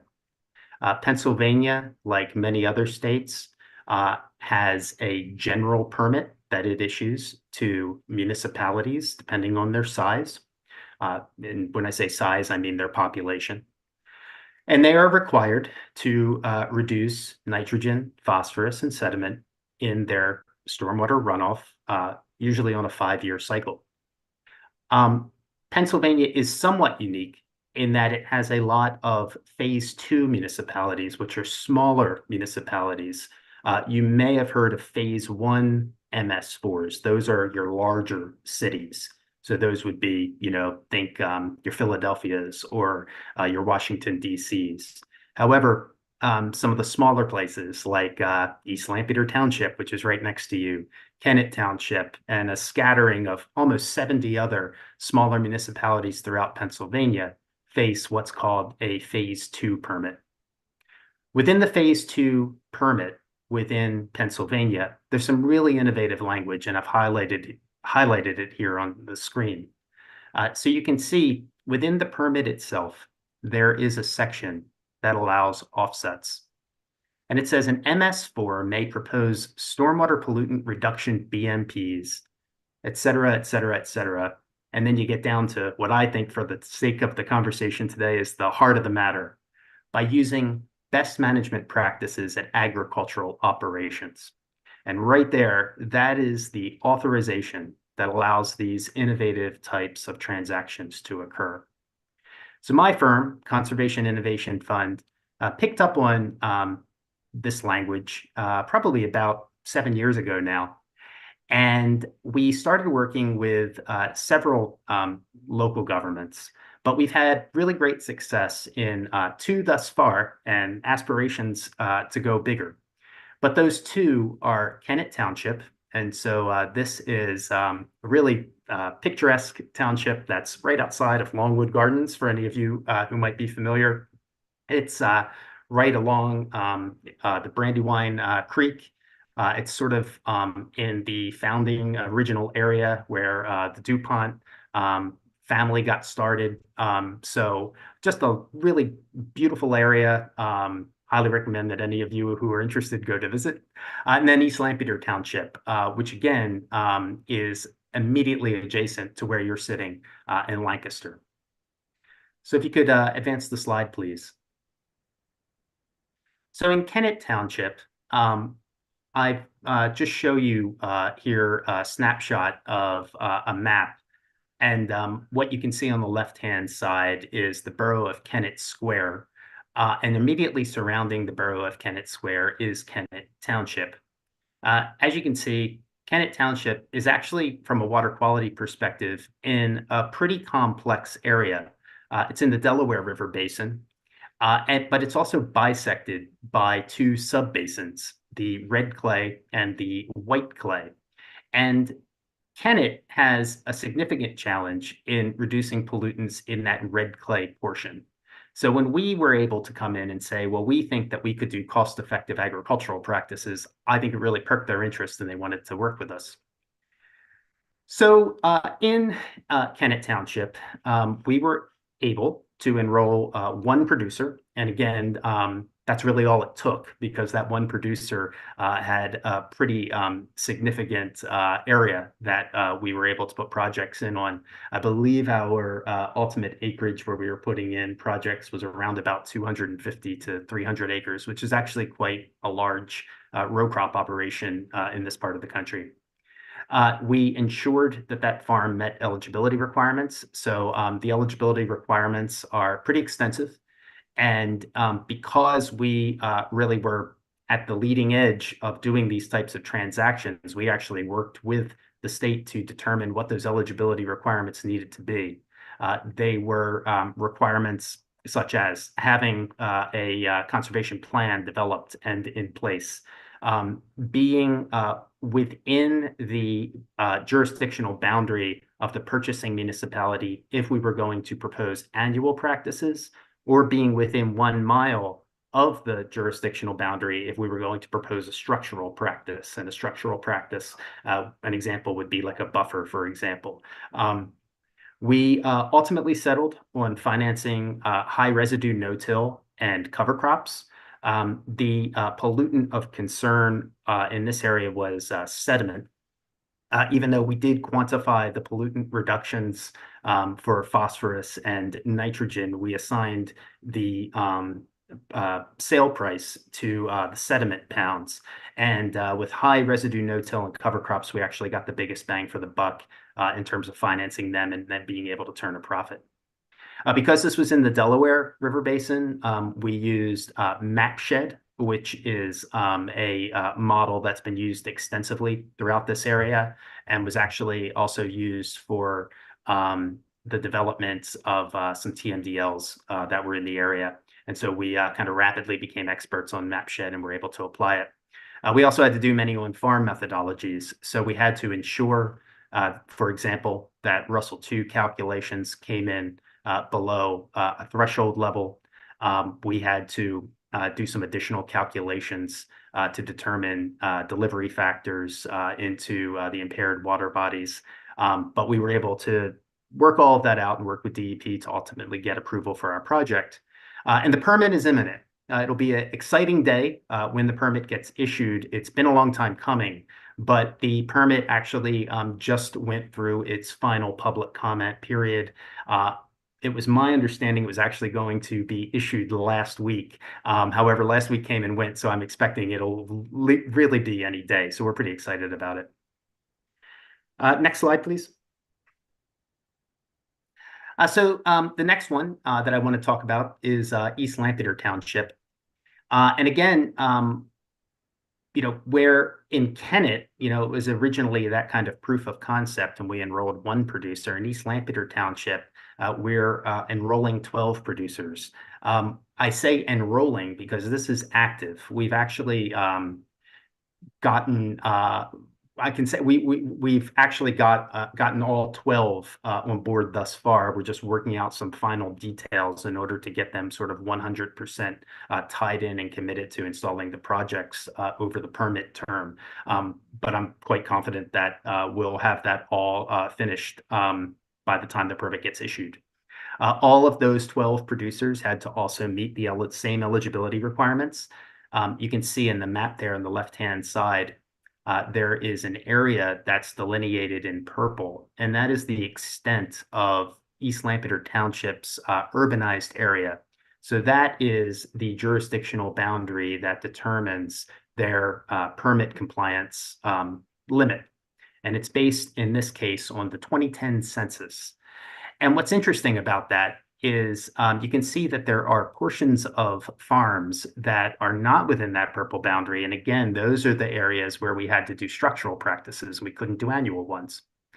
In addition, all of these farms had to have conservation plans. We had to do all of the Russell II calculations for these farms, but all of them are indeed eligible.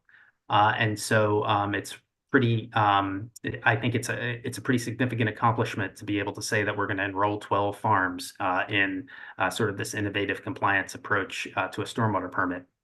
On these farms, we're financing, again, high residue no-till and cover crops, but in this case, we're also doing riparian grass buffers.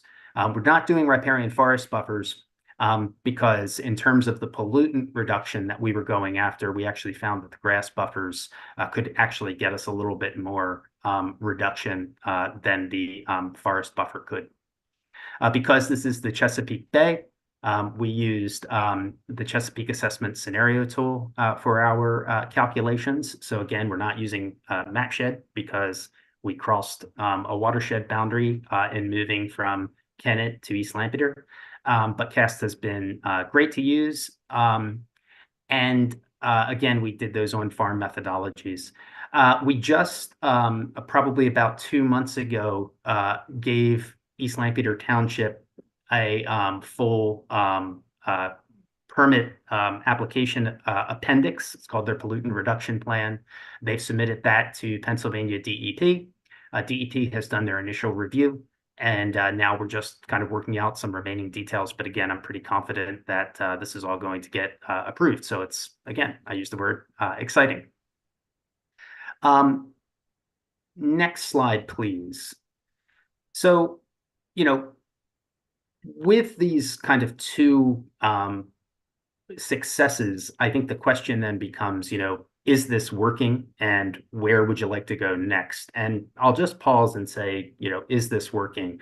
Well, I would say, yes, it is. And the reason I say that is because in Kennett, our project that we proposed came in 4 times lower cost per pound of sediment reduction than any alternative stormwater project that Kennett Township could have installed. And so what we demonstrated was that if Kennett Township pays for agricultural practices to meet their municipal stormwater requirement, they save 4 times the amount of money that it would have cost them to do traditional stormwater BMPs, and they fund new agricultural practices, and they can even pay an incentive to the farmer who installs those projects that would be at, or even in some cases higher than what they would be able to get through comparable state cost share funding. And that's not even accounting for the fee that, you know, we charge for setting up this program and for actually facilitating the transaction. So I'm quite optimistic that the economics work, and it's pretty exciting. I wanted to just kind of conclude, you know, I mentioned that there are approximately 70 phase 2 MS4 jurisdictions scattered throughout Pennsylvania. So our goal is to continue to keep going in Pennsylvania and get more partners on board. However, I'm also looking abroad over the state border to Delaware. Because of our success in Kennett, when the city of Newark was negotiating its permit with DNREC, the Delaware Department of Natural Resources and Environmental Quality, they actually asked to put some language in that would give them the same flexibility that their Pennsylvania counterparts had. And I've put that text down at the bottom. It says trading with other sectors can be used as an alternative method to achieve pollutant reductions. If the permittee elects to use this option, it shall be explained in the pollutant reduction plan that is submitted to the department. And so the city of Newark has approached us, and we are initiating a agricultural project to help them also achieve their permit compliance. And so the concept would spread across state borders if we're successful. That same permit covers the city of Dover, DDOT, the town of Middletown, and also the University of Delaware. And also within the context of Delaware Stormwater Program, this is a Delaware Phase 2 MS4 Tier 1 general permit. There's also a Tier 2 general permit that's currently under development. I know that the municipalities that are under that permit's coverage are also advocating for similar language. And so it's really not too far off that we could potentially extend this flexible compliance across the entire state. It's pretty exciting. I think that there's really some great potential here. We're demonstrating the ability to do these types of transactions. And I'd be very interested to hear everyone's thoughts on applicability of this or similar concepts across the country. Thanks very much, Evan. Really appreciate it. Do we have any questions? Okay. Sarah, is your card up? We'll take Tom and one other question, and then we have to move on to our next speaker. Evan, thank you for the presentation. That's very interesting. I'm curious, what kind of commitment are the farmers making? Is the commitment for the term of the permit, or is the conservation practices that they install, the BMPs that they agree to do, is that an ongoing commitment so that the municipality has advantage of that for years to come? Yes, so we, the Conservation Innovation Fund, have a 20-year commitment and contract that's been negotiated with the Board of Supervisors for each of the 2 townships in Pennsylvania that I mentioned. We have then contracted with individual farmers for 5 years. We are contracting with the individual farmers for 5 years because that's the length of the permit term that the municipality will get. Now, it is fully our expectation, and we have communicated this, we've been very clear about it with our farmer partners, that we will go back to them after 5 years and we will renegotiate and re-enroll. And they all seem, at least right now, to be open to that. If they were not, it would be on us to go out and find another producer to kind of fill their shoes. The reason that we need to keep them enrolled is because even though these are annual reductions, every permit term that's going to basically reduce the sort of baseline from which that municipality is starting, and collectively over time, that municipality will be showing a net decrease.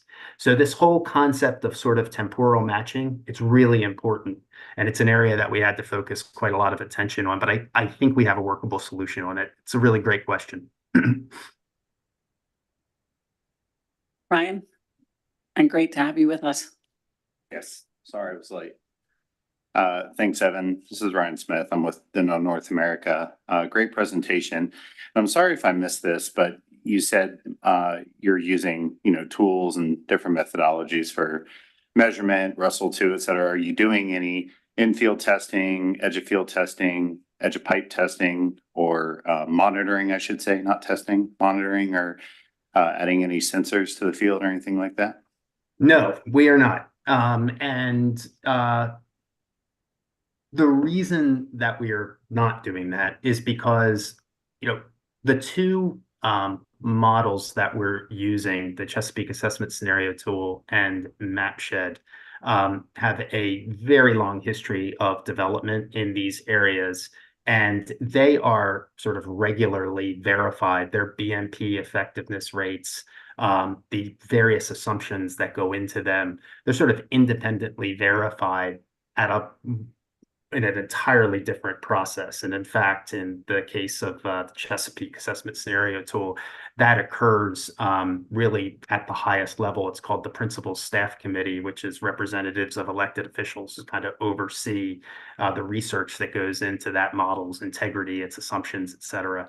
So it's not really a area that we need to focus on. That's frankly one of the advantages of and what makes this program viable. If indeed we had to do sort of field level verification, not verification, that's not the right word. If we had to do almost sort of field level testing of the individual practices we were putting in place, I really think the economics of the program just wouldn't work at the end of the day. So hopefully that answers your question. Great. Evan, thanks a lot. Really appreciate that presentation. It's very good. Thanks for joining us. Thanks, everyone. Appreciate it. Thank you very much. Okay, so our next speaker is Olivia Smith, and she serves as a community outreach coordinator for EPN, the Environmental Protection Network's Region 5 Pro Bono Capacity Building Technical Assistance Program. In this role, she seeks to cultivate meaningful connections between community organizations in the Great Lakes region with experienced EPA alumni and other EPN alumni and other environmental justice allies in order to provide local organizers with vital resources for community projects. And she is currently, by the way, they are a TIC-TAC partner. Olivia has an interdisciplinary master's degree in climate studies from Columbia University's Climate School and a BA in economics from Swarthmore College, where she also engaged in community organizing on campus. Prior to working with EPN, Olivia worked in project and technical assistance roles with the Rockefeller Foundation's U.S. Food Initiative and with the Red Cross Climate Center. During graduate school, she also served as a TA for a practicum course on climate justice that facilitated partnerships directly with community groups in Manhattan and New Orleans. Olivia is passionate about community development, food system politics, and the liberation of environmental knowledge from institutional hierarchies. Originally from St. Louis, Missouri, she spends her free time learning new recipes, taking walks along Lake Michigan, and talking about movies. Olivia, thanks a lot for joining us today. Really appreciate it.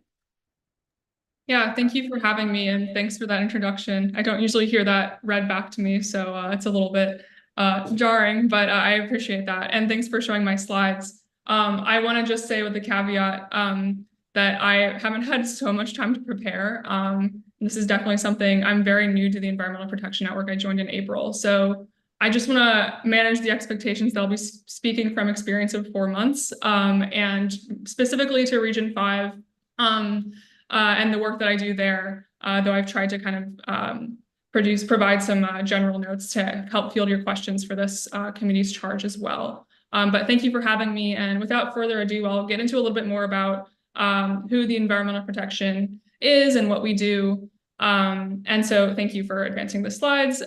We were founded as EPN in January of 2017 by career EPA alumni or retirees who kind of left the EPA at the start of the former presidential administration and came together to, from the outside, hold EPA accountable and support EPA recruiting. And then 2 or 3 years ago, we also decided to kind of turn this really large volume of expertise towards communities and provide pro bono technical assistance. So for 2 or 3 years now, we've staffed up internally with community outreach coordinators and associates to provide that unique perspective of former regulators with decades of institutional knowledge and subject matter expertise, and really shift that towards community support. You can switch to the next slide now. So just getting more into the pro bono technical assistance side, which is what my team does and what today's topic is really focusing on. We try to bridge that divide between communities and government. So we connect former engineers, scientists, lawyers, and permit writers, among others, with communities and NGOs or community-based organizations, and underserved state, local, and tribal agencies that serve them to better support their technical assistance needs. So we help them navigate agency rulings, environmental data, and funding opportunities. And we do have this formal relationship with many of the EPA-funded TIC-TACs. I'm in Region 5. We're formally funded by the University of Minnesota TIC-TAC, or the Great Lakes TIC-TAC as they go by. And then we have a lot of pro bono partners as well. For example, also in Region 5, we're in partnership with the Big Justice TIC-TAC out of Blacks and Green in Chicago, which is where I'm also based. And so just to the right here as well, we have just a few thumbnails of some of our resource pages that try to be specific, but also general so that they can reach as many communities that would need them. And I'll get a little bit more into kind of the structure of our technical assistance and then how things unfold in a intake process. So next slide would be great. So this is kind of the snapshot of our national scope. We are a national organization, but we are regionally deployed. And our volunteer network that kind of stands behind our staff and who we connect with communities ultimately is also regionally dispersed and varied in schedule. So I just wanted to kind of get that out here that we're a loosely, though succinctly coordinated group of individuals and volunteers across the country, including our community outreach associate staff, which we're growing as we speak, actually. We're in the midst of hiring processes for Region 9, 8, and 10, and 7. As well as our newly staffed up National Grants Associate and Senior Grants Specialist there at the bottom. And the thing that I like to mention about this slide is that this really helps with coordinating lessons learned across geographies. So we try our best to limit siloing by EPA region. So a lesson learned in Toledo might also be useful to share with someone in Spokane. And they might not otherwise have the channels to do so without the kind of coordination and communication that happens internally at EPN. Next slide, please. So delving more into what technical assistance looks like at EPN, It's very broad and ad hoc depending on how communities define their own success. But I've done my best to divide some of the technical assistance sort of genres into a few buckets here. So on the right, you'll see that we kind of have divided things into grant application support, local initiatives, and supporting partnerships. Grant application support looks like grant identification and navigating the process generally, as well as strategizing on scope. And then ultimately, probably one of our most valuable resources that we can provide to communities is a grant review by one of our EPA alumni volunteers. We also support local initiatives related to translating permits or rulings into lay language, assisting with public comments, and sharing lessons learned, sort of as I mentioned in our previous slide. And then finally, supporting partnerships, so identifying individual contacts at agencies or connecting groups with others in their region that might help them build capacity. On the right here is kind of an image of just the tiers of the support that we offer.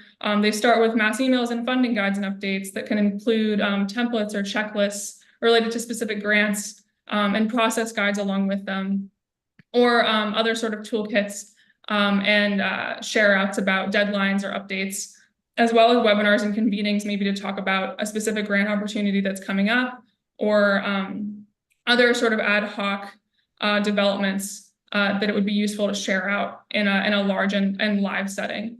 Office hours that we offer include sam.gov registration office hours. I can get into a little bit of this later in some of discussion, but this is one way that we really bring in communities that are new to federal funding and help them get over these initial barriers to filling out their applications and unlocking those federal funds. And then finally, one-on-one support, which is something that the community outreach associates really steer and tailor to community need, which is where we meet with individuals and communities one-on-one and talk through what success looks like for them, what next steps can be made, and who to reach out to in our volunteer network to support them.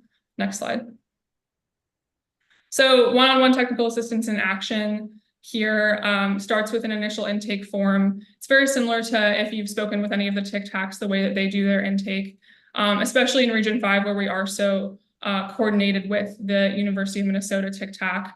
Our intake is very similar. It asks about geography, it asks about specific need, but also is supposed to be a considerable light lift, just so that it's not another barrier to resources that would be unnecessary. Then we go into that initial meeting where we talk longer about history of work, specific goals and timelines for next steps, as well as following up periodically after that and keeping channels open. A lot of times, especially in this period, this summer, where we've been focusing a lot on community change grants, we leave this email thread channel open to ask specific questions around the notice of funding opportunity that happens to be 100 pages long, just so that communities can say, we think this is what this means, but we're unsure and we just want a second opinion.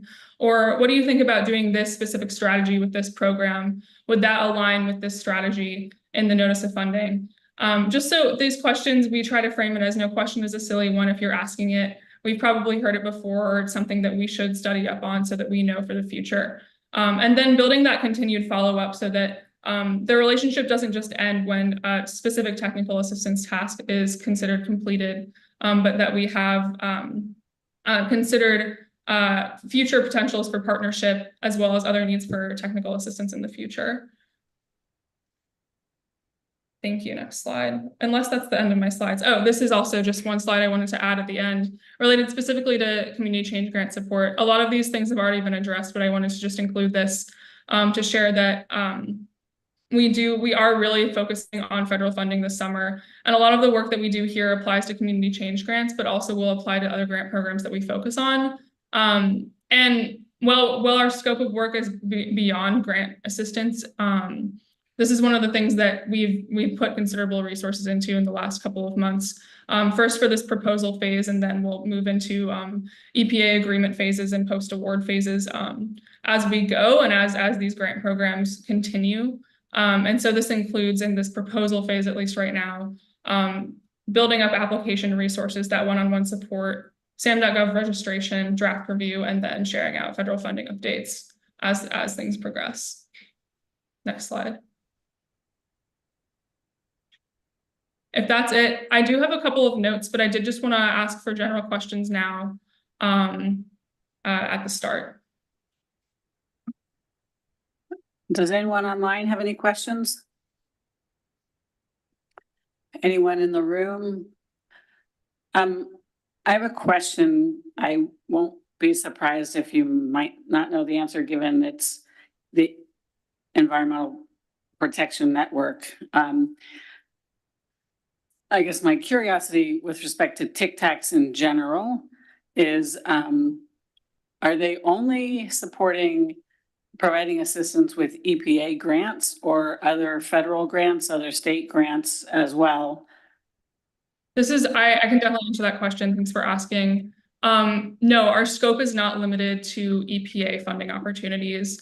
I think in the last couple of months that I've been working with EPN and with the University of Minnesota Tic Tac, we've supported on DOE grants, state grants out of Minnesota and Michigan. And so really our scope is much broader than just EPA. It's mostly related to instead and just environmental justice community-based initiatives, whether that be in energy or water and flooding. Sorry, I'm all over the place here, but climate mitigation or other sort of workforce development programs that come with either of those things. And if there were an organization that was re-granting money, could they come to a Tic Tac and say, hey, we're putting these grants out there, this RFP out there for like producer grants or something, or ag service provider grants? Would you guys provide technical assistance for that? Yeah, we would try our best. Thanks. Anybody else? Do you want to share your additional notes? Yeah, absolutely. So just from my information on the charge of this committee and the work that you're doing related to technical assistance, I've reviewed some of the recommendations that you guys have already put out. And I wanted to share a little bit more around the ways that we do outreach, the current work that we're focusing on, which is aligned, it's kind of a deeper level into that higher level presentation that I just gave. But one of the things that we are trying to focus on right now, beyond community change grant proposal support, is gearing up for the regional Thriving Communities Grant Makers program that's coming online kind of in different ways this fall, both regionally and nationally. So currently we're working on webinars with Reimagine Appalachia and then others that overlap in different regions to sort of suss out where communities can apply, where the RFPs might differ across regions, just because each grant maker will have a slightly distinct, we imagine, RFP, and how under-resourced communities can then kind of start early phase planning. And I know that's something that this committee is focused on working through and improving. And I think also that I'm going to scroll through my notes here. Recognizing that applying for funding and successfully receiving and being awarded funding are only the beginning. EPN is developing resources to support grant program awardees, including pre-award toolkits and quality assurance resources. This is another thing that I think we're sort of priming our volunteer network to help support with communities, is on co-ops. And specifically for CPRG, which was announced, I think a couple of weeks ago now, we're really gearing specific resources towards EPA negotiation and agreement timelines and checklists, as well as producing webinars and workshops to support with that as well.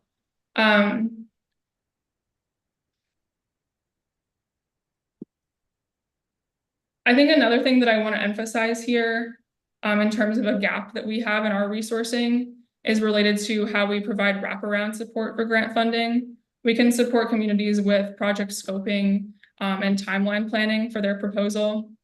And we can also support with review, as I've mentioned, but we can't write grants for communities. And that's something that I think is still causes a lot of stress and hesitation for first-time applicants, is that it's different to write these EPA grants or these federal agency grants. So supporting with workshops or formalized templates, and even sharing out successful project narratives where possible is a really good way to kind of show communities that they would be the right fit for these opportunities.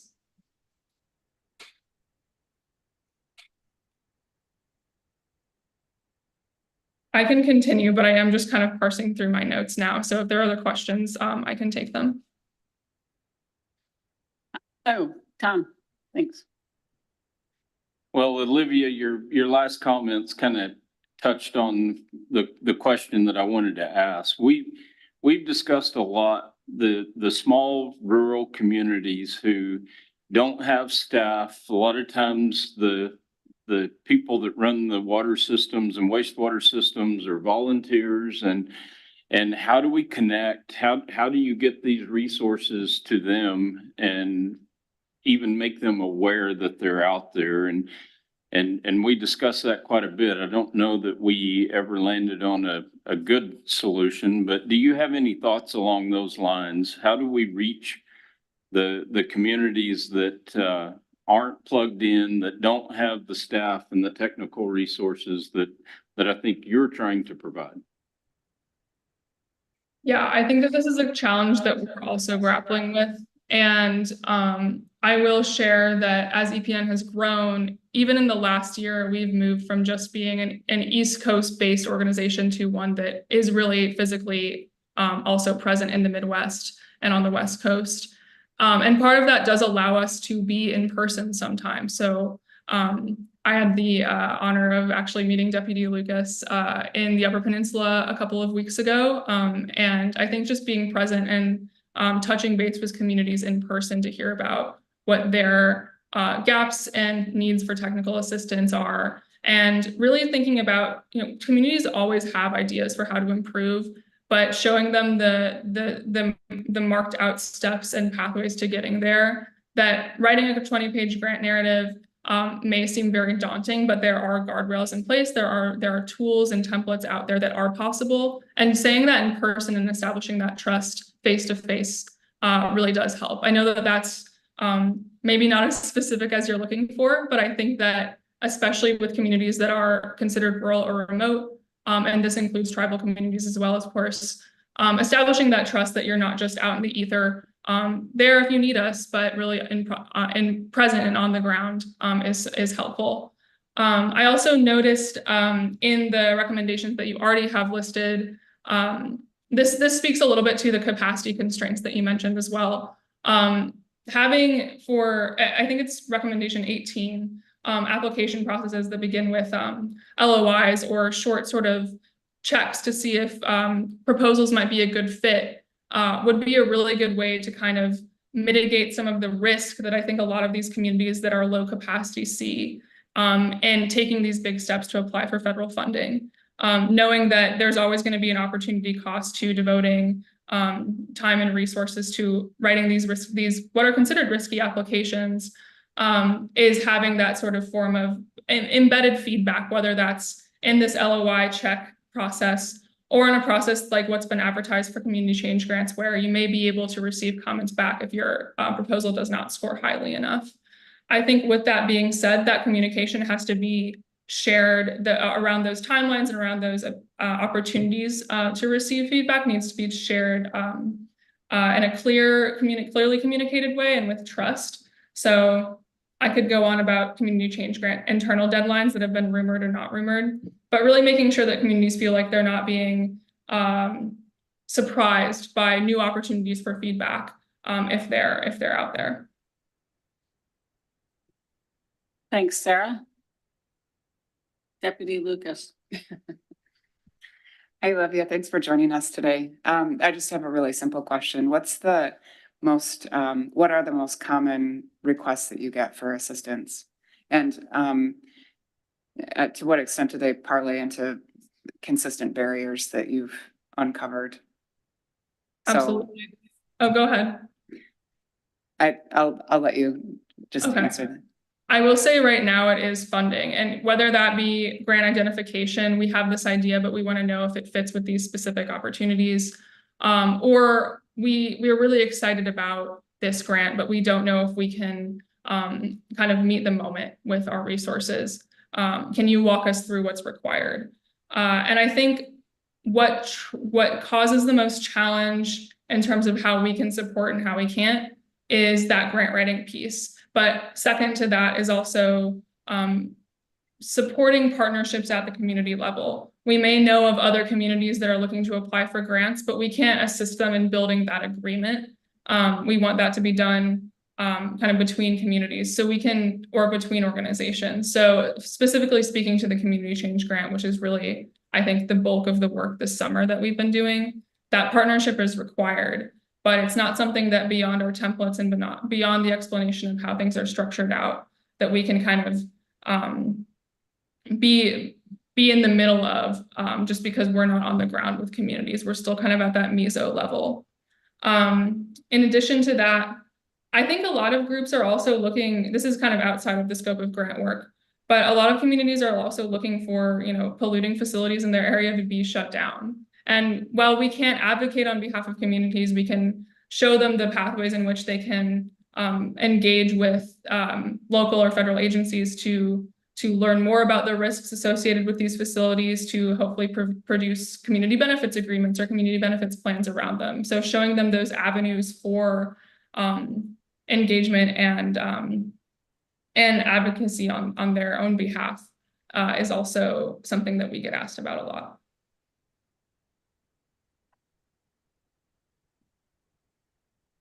Anybody else have any questions?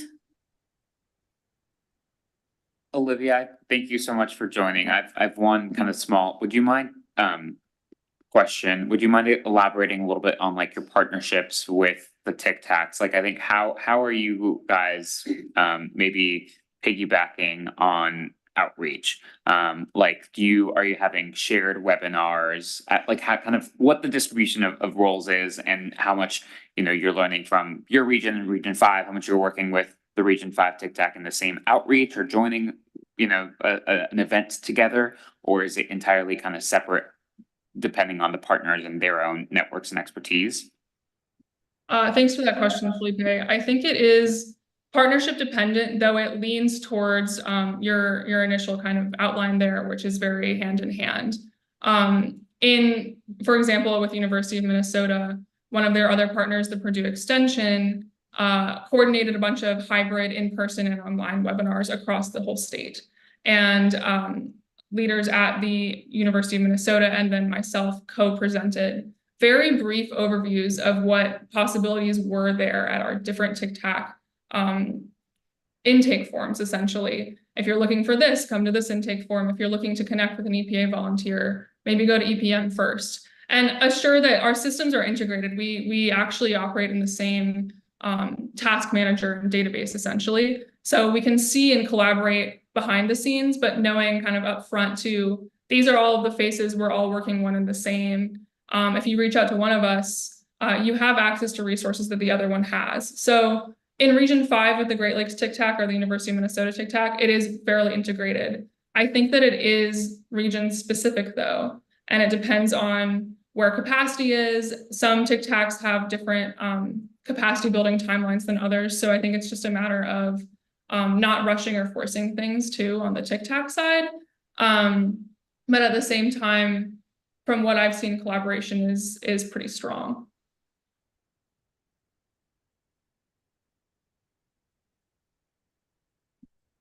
Okie doke. Olivia, thanks very much. Really appreciate it. And I know that when you've not been in a position for that long, having to come speak to a group is not always the easiest thing to do. So I really appreciate you stepping up and doing that. Thank you. Thank you. It's been great to be here. Have a good rest of your day. Thank you. Okay, is Dan Jenkins? He's online, or he's here? Hi, yes, I'm here. Okay, so hang on one second.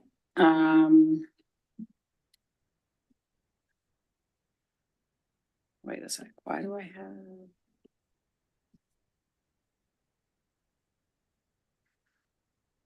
You know what? I think I dug up the wrong bio. Well, I've got a little bit of that of my own bio on my first slide, if you want me just to do that. I apologize. Okay, thank you very much. I don't know. Being prepared. I don't even know how I did that. It was for someone else at Pairwise. I could read it, and then you had equal introduction as everybody else, or unless this is part of it? I'll Yeah, go defer to you ahead. guys, but I don't see it. Here, We don't, Venus, yeah, go ahead. Venus is gonna step Okay, in. okay. So, Thanks, Venus. good afternoon, everybody. I just want to just say thank you to Dan. We reached out to him, and he serves as the executive vice president of regulatory affairs for Pairwise, which is a small startup company.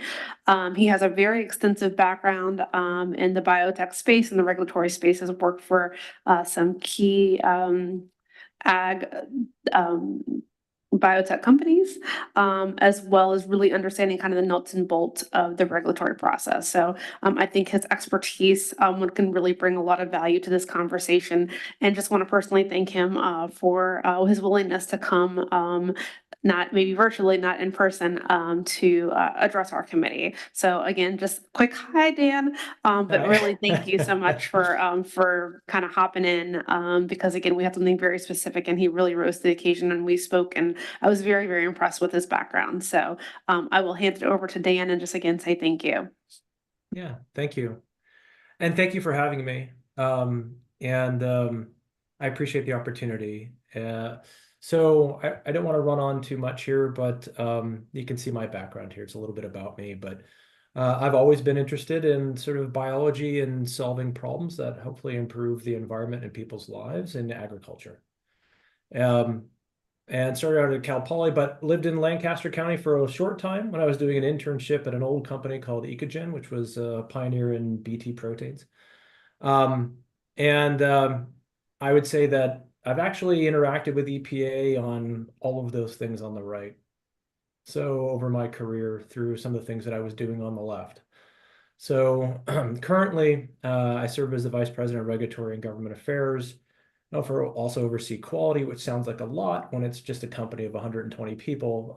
But for this company called Pairwise, where we're doing genome editing in plants. So it's sort of leading edge. And if you could go to the next slide. So Pairwise is a health-focused food and ag company that's working on transforming how we produce and consume food. We're using gene editing technologies, which I'm sure many of you have heard about. One of them is CRISPR, to help solve pressing problems in our food system, including sustainability and adapting to climate change while delivering benefits to consumers and growers.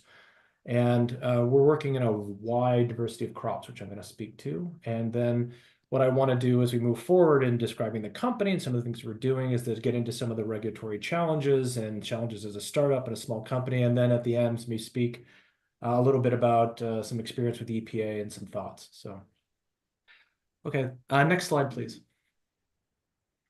So these are our founders. If you've heard about CRISPR, you may have heard about, and I speak to this on a subsequent slide, that it's discovery. We sort of jokingly say that Berkeley won the Nobel Prize, but MIT and Harvard won the patents. And we were founded by the folks at MIT and Harvard here in North Carolina. It's an American company. And to work on these sort of projects and products for agriculture. So next slide, please. So I like to think of us as being small but mighty. We've got about 120 people based down here in Durham, in North Carolina, and lots of greenhouse space and lots of work going on across lots of different crops. So to the next slide, please. So we feel like we have to innovate to produce nutrient-dense quality food using fewer resources while lowering emissions. And I think everyone's aware of the population growth and the need to feed people, but it's also about the quality of the calorie, not just the quantity. And we need to do it using less land in a warming climate while lowering emissions. And so advanced breeding tools like we're talking about are needed to meet this challenge. Next slide. This is why on the global policy front, you have seen countries like Argentina starting in 2015 making their policies about gene editing, and why today in 2024 you see the European Union trying to make a U-turn with respect to biotech. So new genomic techniques are innovative tools that help can increase sustainability and resilience of food systems and support the European Green Deal and farm to fork strategy. I'm not going to read all of these to you, but the United Kingdom has moved very quickly forward, making it part of the Queen's speech to Parliament and a national priority to set up biotech, specifically genome editing and precision breeding, as one of the advantages they saw for Brexit, to move this technology forward to help address similar concerns with respect to societal benefit in the environment.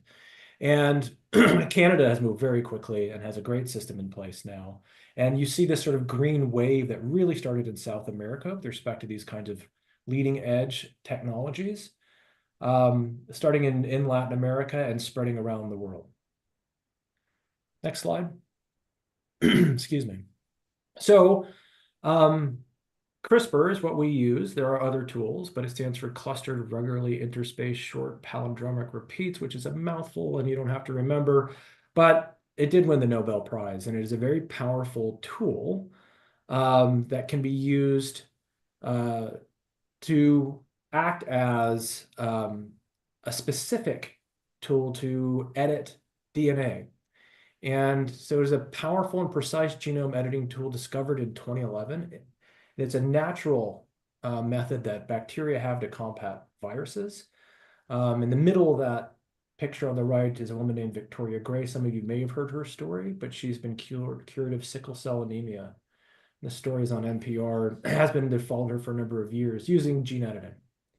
So what CRISPR does is it hones in on a specific location in the genome, can make precise changes to address potential issues. Next slide. Of course, this is just an evolution in terms of breeding.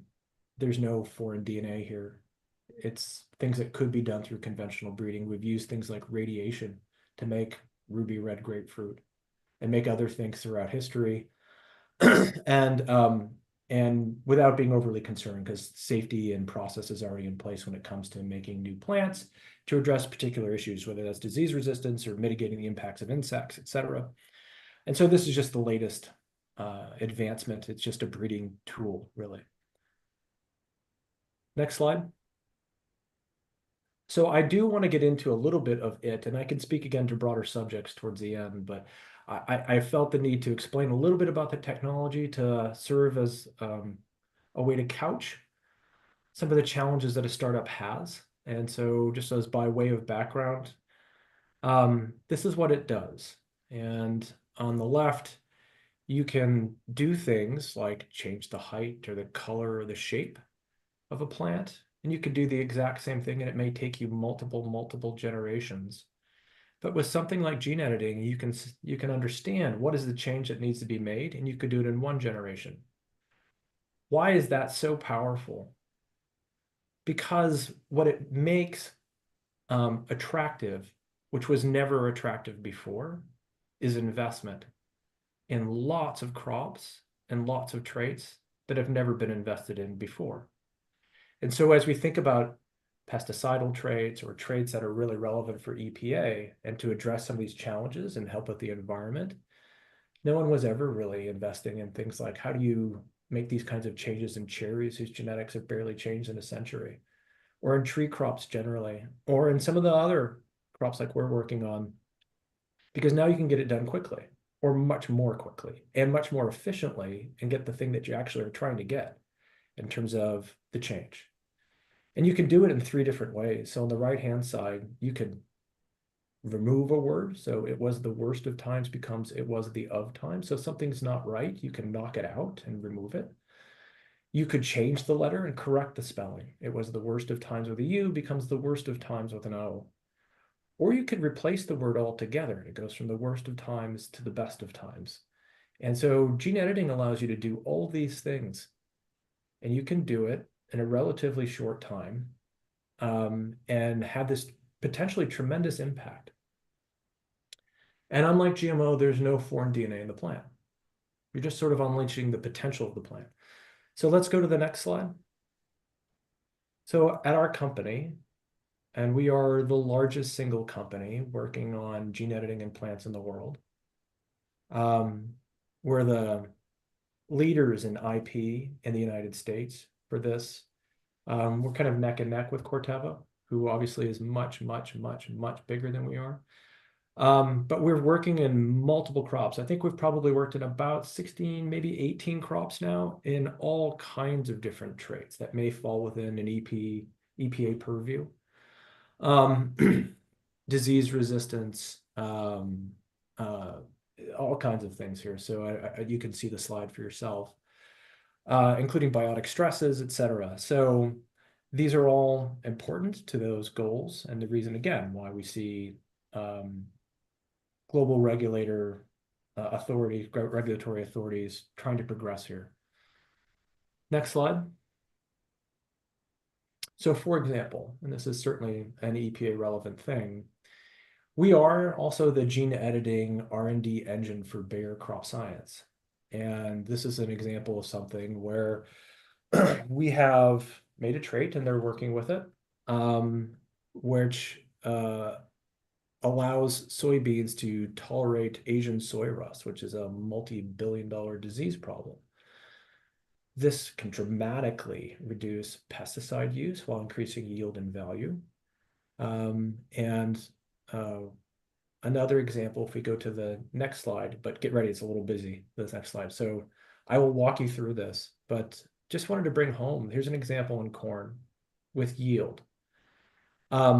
What this is saying is that with that first type of edit, where you just knock the word out, where you just remove the worst of times, you remove worst, we could take an ear of corn, which has normally got 16 rows, and double its yield immediately to 32. That is incredible, but also useless because that's a soccer ball. And it can't be harvested with normal equipment, falls over, it's no good. But if you take the approach of, well, what if we just changed a single bit in the code, in the DNA, and see how we can sort of gradually make changes and find the sweet spot. So what this is saying is we made all those different kinds of changes in different kinds of corn, and then looked at which one of these maintain the ear length, maintain the weight of the kernel, the number of kernels in a row, while still increasing the number of rows. So back to that problem of how do we get more out of a given unit of land for sustainability purposes and feeding the growing world? And what we found is that there's a sweet spot here. And it takes that second kind of editing to do it. And these mutations exist in nature. And we got about a 10% yield increase. That would take you probably 40 to 50 years, even with modern tools in corn development. And we did all of this, the initial edit, creating all those different mutations, and then finding out which one was the right one in under 24 months. So next slide, please. And another example here of disease resistance, obviously a concern for EPA and the pesticide program. Wheat has an investment problem. This is an example where it's got a really complicated genome and it's really hard. And GMO has not been a thing that's been really accepted in wheat in terms of R&D and development. And, and it has really lagged way behind corn in terms of yield increases year over year because of this complex genome, but it has these diseases. Just one example is Fusarium head blight. And you have conventional varieties that can be resistant. But given that it's done through conventional breeding, it takes a long time, takes decades. This is a hexaploid, so it's got lots of copies of its genomes. And there's several genes that can contribute to fungal resistance. It's hard to get them all together. And when you pull that lever on the slot machine, stuff comes up not necessarily the way you want it to every time. Gene editing lets you cut right through that and achieve resistance, using these naturally occurring alleles faster and more broadly. So this would be an example where, again, it actually can attract investment where it just hasn't been there to help solve these problems. Next slide. So this is something that we did. We launched the first gene-edited produce in the US about a year ago. And this is a mustard green, which has this naturally occurring insecticide in it. It's called the mustard balm. It's what makes them taste like wasabi. And a leaf of this, you can kind of enjoy, but a whole bowl fits a bit much. And so you can do these edits that are very simple. They're naturally occurring edits. And you then make a mustard palatable and it's really nutrient dense. And these leaves can look just like spinach or look just like romaine or etc. But there's all this nutrition of kale without being as terrible as kale can be. So depending on your view on kale. And so this is just another example of something simple that could be done that we introduced. So let's go to the next slide. And then there's things we're doing in berries. So our mission is to get people to eat more fruits and vegetables. We do things for other companies, but what we do for ourselves at Pairwise is we're really focused on fruits and vegetables. How do we make them more attractive for people to eat? It turns out that it's one of the best ways is just make them more snackable and more convenient. Human behavior is an interesting thing, and just lean into it in this case. So we've done this for generations and millennia, probably, with fruits and vegetables. We like them seedless. So make them seedless and pitless, but you can also make them short and compact. Then they use less water. They produce more per given unit of land. Less of the investment into the plant is going into really tall plants, that biomass. It goes into the berries. And so you can, and in places like Mexico and others, what they do to stress the berries to get them to produce fruit earlier is they spray them with pesticides. And so you have a worker safety benefit there and some other things that can occur here by making them thornless as well, so that are better for worker protection. So these are some examples in berries. Let's go to the next slide. These are pictures of those berries. So you can see on the left, the compact, the more fruit, the earlier, the better. Thornless on the right, which is better for worker protection. And so these can obviously have environmental benefits as well. Next slide. So, and I'm about to get to the more EPA focused part of the talk, but what if we can do that with trees? Make them shorter and more compact, and which means less water, more fruit. It means you can grow them in different places. So as climate change and things like this, you can cover them and grow them, and it doesn't matter if it's raining. You can move them around, and you can make cherries pitless by crossing them with a pitless plum, but it would take you 120 years to then make a pitless cherry again in the end. So these are some of the things that we're doing. So I appreciate you listening to that to get an idea of what the kind of things that we're doing with this technology. But if we could go to the next slide. There are other benefits here. Again, if we're successful in getting people to eat more fruits and vegetables, a slight shift in diet of 10% here or so, moving towards vegetarian, if we can make fruits and vegetables more attractive, turning a little bit more towards the right side of the grocery store, towards produce, and a little bit less to the left where the chips are.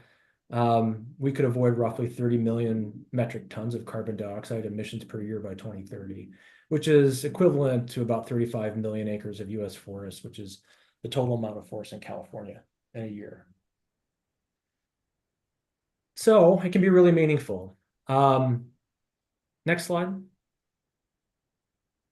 So I want to stop here and just pause on something. So when we're thinking about regulatory and policy and what it means for a startup company, a small company working in technology and agriculture, this is a slide that I've shared with the White House on this topic.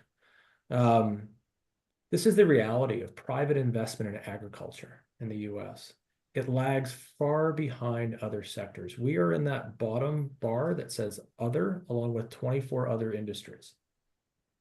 And it's important to remember that venture capital, which is what a startup needs, it's not like they're making a decision of, well, we can only invest in this particular space in agriculture. They're making decisions about where to put their bets and all kinds of things. And so it's a whole big table of options for them. And it's also important to note that, of course, agriculture's importance to human health and well-being, it's the only thing that touches all 17 of the UN Sustainable Development Goals, period. And it's so underfunded in private market relative to other industries. And this is important to understand for innovative companies in the US. because what we do and to start us up and keep us going is really expensive. We are really expensive. So let's go to the next slide. So regulatory, what do we need to make sure that investment is there and sustained? We need predictable, science-based, proportional systems, risk proportional systems. And so decreasing those hurdles and costs increases the probability of investment. I would argue that it very much has an impact on the democratization of technology, and it's the democratization of its application. So using it lots of different ways by lots of different people is a good thing. So when we're looking at the technologies for the kinds of things that we're doing, there's this issue with GMO-like requirements, determination process timing and requirements, post-market requirements, which is not such a thing necessarily for EPA, but labeling and these kinds of things, and all of these sort of disparities globally create trade challenges, and whether or not we're going to make repeated submissions for things that are arguably pretty much the same in the end in terms of their risk assessment. These all add up. And so for me, as looking at the global picture for a company like ours, I look at all this transactional cost and as an investor and think about, is it worth it? What are ways to cut through this to provide a return on investment? Because if an investor is giving you $1 today, they typically want 5 back and they want it in 5 years. So next slide. And there's a lot of work to be done. These are the kinds of things that make it really expensive. I said that technologies and innovation makes investment in some new things possible. But one of the difficulties of not doing research in, I don't know, pyrethroids in corn or even BTs in corn, is that you've got to do all this basic research to get started. So we did a massive public-private partnership. We didn't even know what to work with. So in terms of even looking at pesticidal traits, we didn't know the genome of berries. It turned out that there's about 700 species that nobody had ever characterized. And so we had to sequence all of them with USDA and Cornell, and actually Ag Canada got involved here too, and lots of universities. It's actually a pretty great story with our public land-grant institutions to say, well, what is the diversity? What's in the code here for all of these things? So we did it, and it took us a couple years. And a lot of this, again, investment and doing these things, and a great example of working with government is that a lot of this information is going to be released to the public and has already started in publications from USDA and others. But even once you get all that information, it's not like you know what the DNA and the genes are. It's not annotated. You don't know what it means. That takes time. So next slide. So when you're putting all this stuff together in the beginning, this is sort of the road we're on. And this is this challenge for companies like ours and interacting with an agency like EPA that once we start, we have to have this pretty big investment. We've got to map the genome. And this is probably true if you're applying this technology to microbes and biologicals as well, but we have multiple gene targets. We don't know which one works. Nobody's ever done this before. It's all new. We got to edit and grow the plants, and then we're going to evaluate in a greenhouse. Now, this is where we stop. This is different than something like GMO. We don't know which one of these is going to work, which means we might have to make multiple submissions to the agency really early, because we need to go to the field with all these different types of traits. So having a process that can handle a multitude of submissions early in R&D, we don't know a lot about it because we're trying to figure out, again, because it's not corn or cotton, is an important consideration. And the time that it takes to get that through, especially if we end up choking the system because this new technology is being used by a lot of people for lots of different applications, that costs a little company like ours a lot and makes investment less attractive. And again, we have to evaluate in the field, and who knows how long that takes when you're working with a tree. So, and we then would probably have to do consumer testing too, if it's a consumer-facing product in the end. So this is a change from what we've done in the past, and something like maybe a BT corn, for example, the amount that would need to be submitted early and how long it could take to get to a final product. So next slide. And the reality of permits and specialty crops for a small company is that it can make finding even cooperators really difficult. I think there's more experience here with respect to EPA and experimental use permits and working on new chemistries. There's probably a better pool of people to work with you on. But generally speaking, in working with specialty crops, again, it's not like working in row crops where there's all kinds of infrastructure for this. It greatly increases cost. The cost to produce an acre of corn is about $800, and the cost to produce an acre of berries in California is probably about 800,000. And so it gets really expensive really quick. And again, a large company can withstand that and they can go on. They're not waiting or trying to attract investment. They can handle the length of time better than we can. It makes it pretty hard for us. And these are small trials, right, for some of these specialty crops, but nonetheless, it can be pretty difficult. So next slide. This is our experience around the world with determinations on these kinds of technologies and traits. This is not a direct comparison to EPA, but in some of these countries, there only is one agency, not multiple ones. And I would say this is a positive story. And that's kind of where I'm headed here, actually, is that, and with respect to EPA, is that I think it's a positive story. And there's a lot to appreciate and think that is going well. So this is an eye chart. There's too much on here, but I just wanted to share that, generally speaking, as a small company and a startup, our experience is pretty good. Things are moving through these systems in developing countries and in developed countries very quickly. And yeah, you are seeing in the lower left that review time at Health Canada of 10 hours correctly. And the days are longer at USDA, but they're getting better. And so for some of these traits, and the leaves indicate that it's a leafy green I'm talking about, or a berry, etc. Again, our experience is good, and that's really helpful to a company like ours. So go to the next slide. But I will say that for me and what we're doing at Pairwise, I have looked at the US and trying to take these things to the field, and there's been uncertainty. Again, those things that you want in a regulatory system, predictability and certainty and proportional sort of data requirements, and taking these things into the field, as I mentioned a moment ago, and how we need to do that just to arrive at what's the product. We've begun to do it outside the country. So these are berries. Those actually aren't edited ones, but that is the variety we have edited in, and we're moving edited berries there to do field trials and collect data in a matter of months in Colombia. And we hope to do more in the US, and I think that we'll be able to.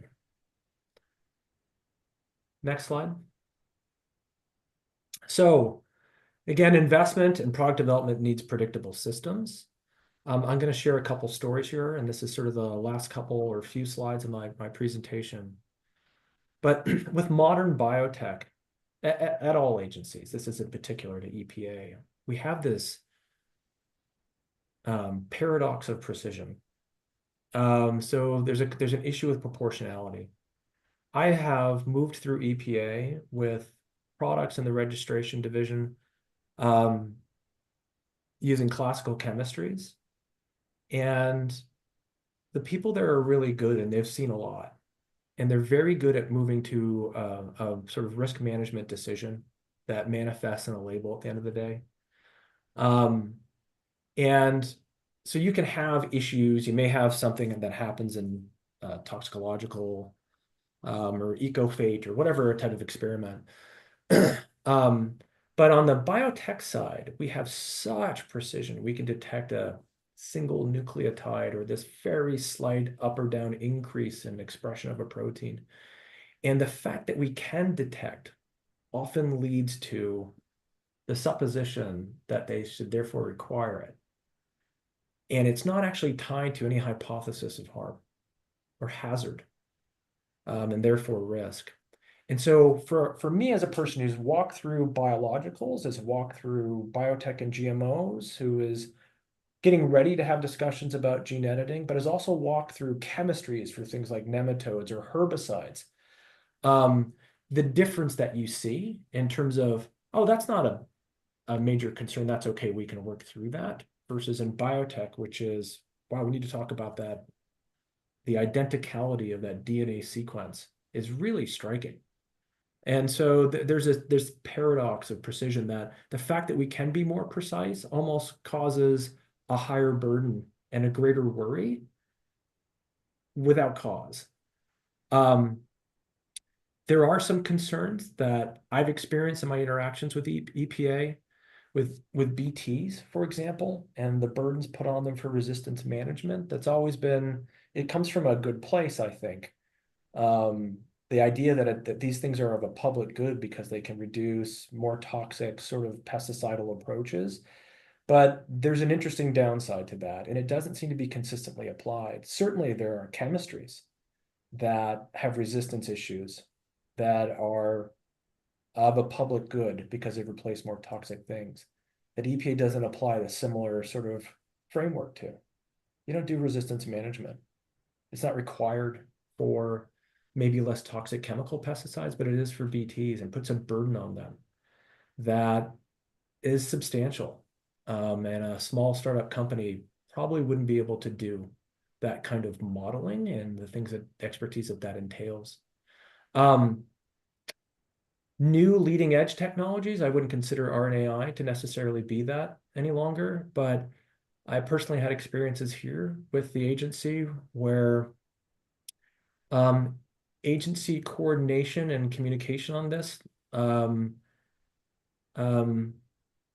USDA and FDA were kind of, I think, in my experience at the time, telling EPA that RNAi is one of the first things that was ever used in biotech, and there are probably 25% of the squash sort of products in the supermarket have RNAi in them, protecting them from viruses that EPA is aware of and would regulate. One of the first things ever. And when we started to come in my past life with an RNAi to help protect the BTs in terms of insect resistance management and being another mode of action, EPA ended up deciding that the PREA code that we agreed on was not appropriate. And as a result, we had to bear much greater costs and had additional SAPs for what was an older technology and pretty well established. And I think the other agencies were probably indicating the same, and it didn't matter. And so if I was a small company in that situation with a leading edge technology and process like that was imposed, and extra time and great extra cost, it would have killed us. And so again, making sure that we're tying things to hypothesis for hazard and exposure and risk, that's more than just the fact that it may be perceived as new, is meaningful as a company working in a startup company working in some of these sort of, again, leading edge technologies. Finally, things like PGRs, which some of you are probably very familiar with, and that's always been uncertain. What does that mean? What does that apply to? And I know that EPA is really taking that seriously and trying to make that better understood. But to an investor to say, well, it's case by case, we're not sure what EPA thinks and how long that may take and what it may mean, that's not attractive. And I got lots of other things like data science that I could invest in. So those are important. So clear and consistent, science-based and risk proportionate matter a lot. I'm sure you all know that. Next slide. There's a lot of positives at EPA, in my opinion, as a person who got engaged with PREA negotiations in the past, and new rules like the exemptions of certain plant incorporated protectants derived from newer technologies. In my opinion, that's an imperfect rule, but a step in the right direction. And I know that EPA is really being pretty great about supporting an even better path forward. But I really look at what EPA has in place to help small startup companies, like data waivers. There can be waivers on GLP requirements, fee reductions, not needing a permit for things under 10 acres, which for specialty crops is probably more helpful than even for others. Reduced risk initiatives and expedited reviews. I think EPA has a number of tools to help smaller companies and to incentivize innovation that I think are pretty great. and are really, really helpful and are good things. Next slide. I think this is my last slide. This is just a little bit of almost brainstorming on my part, so I don't know how valuable it is in the end, but there's a lot of positives, as I mentioned, and here just some forward-looking thoughts. EPA's role from an administrative, history has always been one of being a technology forcing agency. I was thinking about, you've always had these things like green chemistry, design for the environment. There's clean air awards. And maybe I'm missing something, which I would apologize for if I'm naive of a program that you already have. But why not awards for something that recognizes maybe small companies, doesn't have to be for small companies, but for companies that are really innovating in a space to serve the mission. And again, I see them in clean air. I see them even on a regional basis. New England used to have one, but I don't know if it still does. And even if they're not regulated, it could still be something that's recognized. And for example, if under EPA's rules for some of these technologies where a particular application was exempt, it doesn't mean it's not worthy of being recognized, and to be technology forcing and incentivize the right things. I think there's some pros and cons here about EPA stepping in and saying that we need to do this or recognize something as a matter of public good, and then that becoming almost like the BT resistance management thing, which again, there's definitely good arguments on the side of doing what the agency has done there. But there's also a lot of burden associated with it. And so there's pros and cons to those kinds of approaches. I think future proofing is another one. EPA has always been pretty good about doing some interactions like this. But I was wondering if maybe something more formal on the pesticide side of things, maybe on the BPPD or biotech side of things, an annual state of technology and pipeline with industry and academics. These days you can do them virtually, which brings the cost down. Making sure that they're dialoguing regarding concerns and comments. I also think that it's a two-way street. I think it's very helpful for industry and others to hear where you're coming from, where EPA may be coming from, and then think about our pipelines and what we're trying to do, especially if some of the technology forcing incentives are there that are meaningful and can be helpful even in terms of investment and what they might mean. Again, this risk benefit proportionality, I cannot emphasize that enough. And I wonder sometimes, and I don't know, EPA usually, in my experience, does a nice job of trying to develop people's careers and move them around to get them exposure to other areas within the agency. But that cross-functional exposure of how risk is perceived if I'm dealing with a rodenticide versus something that maybe changes the levels of something that already exists in plants and I could do through conventional breeding, and the data requirements and burdens that you'd impose on those two things. So really thinking about, in the end, what are you regulating? Is it the process, or is it the product and the environment that you introduce it into? And whether or not a new product needs to be truly identical in every respect to something that you've looked at in the past and therefore require a new submission? Or can it shelter underneath an antecedent? And you can, hey, we've looked at that. We've done that risk assessment. We've evaluated it, and you can be qualified for some sort of fast track or in that sort of respect. So I know USDA has set up this plant trait MOA sort of approach where you can do that, which means even a company outside of my own could take advantage in a sense of that registration or that regulatory action taking place. Lastly here, I really sometimes get concerned about connecting process between agencies. So I like coordination, but I've also seen 1 + 1 = 3 lots of times where the agencies will start to connect, and it can cause undue sort of slowdown.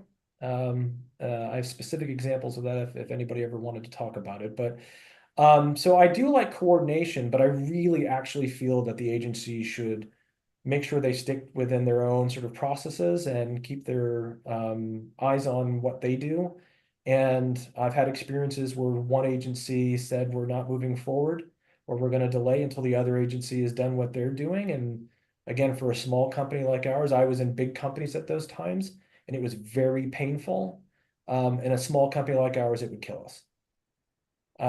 So maybe there's something there from a reciprocity, maybe a positive sort of coordination is reciprocity or recognition or memorandums of understanding that can help to say, well, if EPA's looked at it, maybe USDA doesn't have to, or et cetera, in certain respects.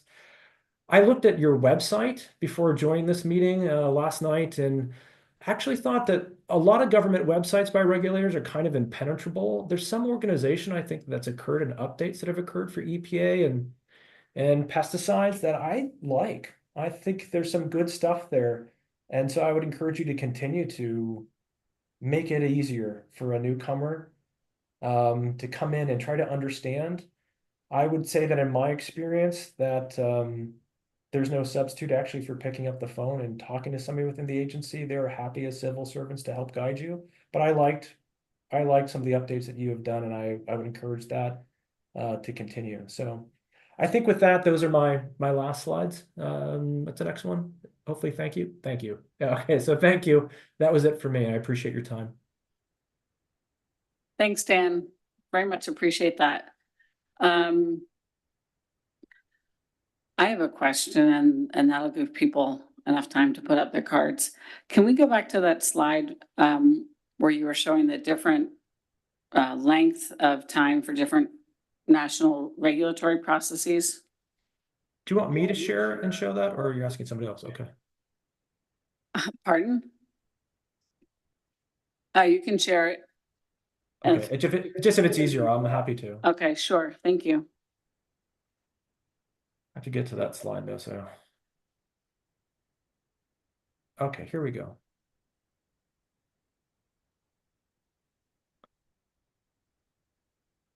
Okay, can you see it? Yes. Okay, good. So are these comparable review processes? Like, are they all going for, would they say they're each going for the same degree of rigor or same type of review, but one's doing it faster? Or like what's the difference? And should a member of the public who is not informed feel just as good about a product that's gone through the review process in one of these countries where it's very short versus our extremely long one? Yeah, and by the way, I wouldn't couch this slide as being like, I don't know, some sort of beat up on the US, but so I'll come to that. So to Some your sort of question, what? Sorry. like it's some sort of negative thing necessarily Yeah, for the US. Yeah. So your first question was about whether or not they're comparable. So first, as I said when I was presenting it, comparable can mean several things here. These aren't all comparable to EPA. So just to be clear, whether or not they're comparable to each other in terms of their data requirements and their review, they're relatively comparable. I would say that USDA is really focused on plausible plant pest risks, while these other countries, including Canada, have taken a default presumption that this is editing, there isn't a risk. And so what you actually see, and that may be where Europe lands too. But so then I would say, but USDA under its old regulation is entirely comparable to all the rest of these, which is for an edited product, it was about really, is there something transgenic here? Is this a GMO? And that was 60 days and went quickly. I think that the cautionary tale here, and again, for me with EPA, I think that EPA is really headed down the right track here. What's happened at USDA is that they've been overwhelmed with the number of submissions. It's a different model than GMO in terms of the number of things that can come in. You got lots of players. So it's not comparable in the sense that I think when they actually get to the review, it's probably internally about the same time. They're having trouble getting to it because it's been so much. And in terms of the reliability and the confidence that you can have, yes, I can tell you that when it comes to really being rigorous on the science for like the molecular biology, Columbia is pretty darn solid. They really dig in. It's been pretty impressive, and I would say, and their regulators have visited our company twice in person. So again, this is sort of the cautionary tale that I wanted to say, is that when something new comes along, whether or not we feel the need to grab it all because it's new and set up a process where lots of submissions take place, it can choke a system, and we've seen it. But I think they're all within the bounds of what I said, fairly comparable. The last thing I would say here is that when you look at a country like Argentina, which is the first country in the world to set regulations on the technology that we're focused on, they've published the results in terms of, look at what happened. The number of players, the number of traits, the number of crops just went up. And so they've, and I don't know if they've really slowed down too much because of all of that activity or not, but USDA, I should say this before I end, is also very much on a path of trying to make this simpler and solve for this. So USDA is on a path of trying to do what? make this simpler and faster and solve for it. Okay, Yeah. thank you. Charlie and then Emily. Yeah, Dan, thank you very much. Appreciated your presentation. I have a statement first and then a question. So if a seedless cherry came to us from Argentina today and it was genome edited, we'd have no test to know that it was genome edited if it came into our marketplace. Is that correct? I don't know if I'd say that's correct. I mean, because technically it would be required by USDA for them to review it. It would be captured by their regulations. It would be mandatory for them to review it, unless they could self-assess that it was exempt. And then we get into a little bit of complication there about the nature of the edit. Yeah, say they didn't declare that it was genome edited. Pardon me, can you say that again? So say it got into our marketplace and they did not declare it to be genome edited. There would be no way of knowing that it had been. I would actually argue that there would be a way of knowing. I would think that any company that was marketing it, just like with any other product, there's going to be sort of a chain of records for that product that it's marketed that can be traced all the way back, particularly given the traceability rules that apply to a food that allow you to trace it all the way back. Okay, because we're testing less than 2% of our products coming into this country. So we would not be able to do a genome sequence on a cherry. But let me ask you this question. If genome edited products, crops, were regulated like we regulate radiation mutation breeding products or conventional breeding, meaning we don't regulate them, how would that stimulate small developers of these products in the United States? Yeah, well, so good question. Actually, I'll stop sharing here too. So I don't think you need me to keep sharing. So two things. One is all food is regulated. There's probably 35 statutes and, well, maybe not 35, but there's a lot of statutes and lots of agencies and lots of regulation pre and post market. So I wouldn't say that they're not regulated. But would they be regulated in a similar way as mutation, mutagenesis to create new products? Yeah, I think they would. I think they should. Mutagenesis is a much less specific and accurate and understood in some respects manner of making new varieties, but that's not the point. The point is that, but they've also been eaten safely since, I don't know, the 1930s or 40s probably. So I think it's perfectly fine that if these things are regulated in the same way, that those products are, which is to say not that they're not regulated, but that they don't have a pre-market regulatory requirement. So, in other words, they don't have to be reviewed by a USDA or FDA before entering the market for sale, but they're still regulated. So what does that mean for investment? It attracts it. You can just look at the Argentina data, which shows in their publications that the fact that you can make these changes that, quite honestly, you can already make through conventional breeding anyways. It's not like they're entirely new. There's a history of sort of use there. The fact that you can make them quickly and get to the market in a similar time frame as something that was done through conventional breeding, which does include mutagenesis, that's attractive. That means you could really have an impact and get a return on that investment. Good, thank you. Yep. Emily? Thank you. I really appreciate the presentation. I have a couple questions. And I was gonna ask actually if you could put the slides back up because you had one, I followed everything except there was one slide where you had a bunch of acronyms and you totally lost me. I'm sorry, do you remember which one it was? You're going to I roll think through it and was find like, it. it was right around the one Beth had you. It was Yeah. PGR plant growth regulator. Yeah, there was like a whole bunch of other stuff on yeah, there. yeah, And yeah, I was yeah, like, I'm yeah, not yeah. sure what, yeah. Oh, I did have a ton of acronyms on that. I'm sorry. Okay, hold on. Thank you. Yep. There we go. This is the one that's full of them. Yep. Okay, because I think just maybe it'd be great if you can walk through this more. My main questions, I kind of have two. One is, you know, even looking at those timelines, it looked like that was sort of like a USDA piece.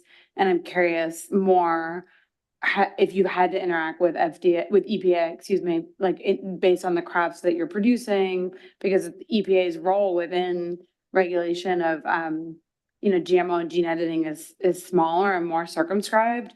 So I'd be curious, like for our committee, what things we can recommend more specifically to EPA.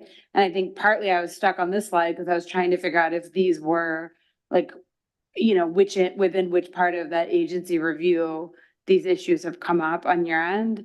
And then I guess maybe more broadly, you know, it sounds like where you're leading us to is thinking more about like smart regulation. And I think that's, you know, and again, that's a longer conversation, but I think if you have thoughts on just, you know, more specifics on either how the agencies coordinate better, or it seems like maybe a piece of it is really the fact that there's no legislation underpinning all of this. So the agencies are constantly kind of reacting with each other without sort of a foundation that they're necessarily all playing from. Yeah. Well, okay. So there was a lot in that. Sorry, I know So- there's a lot of questions. No. You see It's what fine. you can do with that. All Yeah, right. yeah, okay. All right. And interrupt me and bring me back to your Okay. questions. Okay. Yeah. Where did we start there? So look, in this slide, and I apologize for the alphabet soup. What I was trying to do was share some of my experience with new technologies and what happened from a regulatory standpoint without trying to belabor to take a lot of time going into a tremendous amount of detail. So, and particularly calling out like the difference between what it means when you're big versus you're small.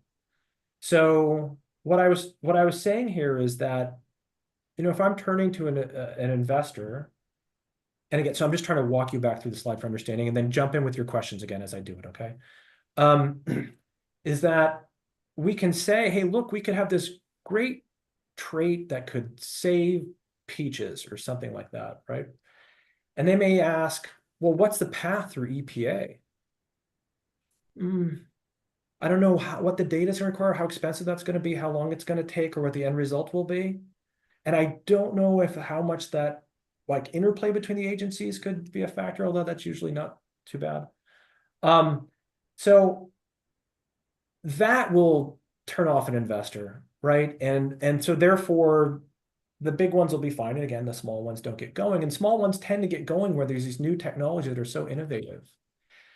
And my experience with modern biotech is that because we get better and better and better every day at detecting the smallest of changes, but that's not the question. The question is whether or not that change matters in a risk assessment and an impact on the environment.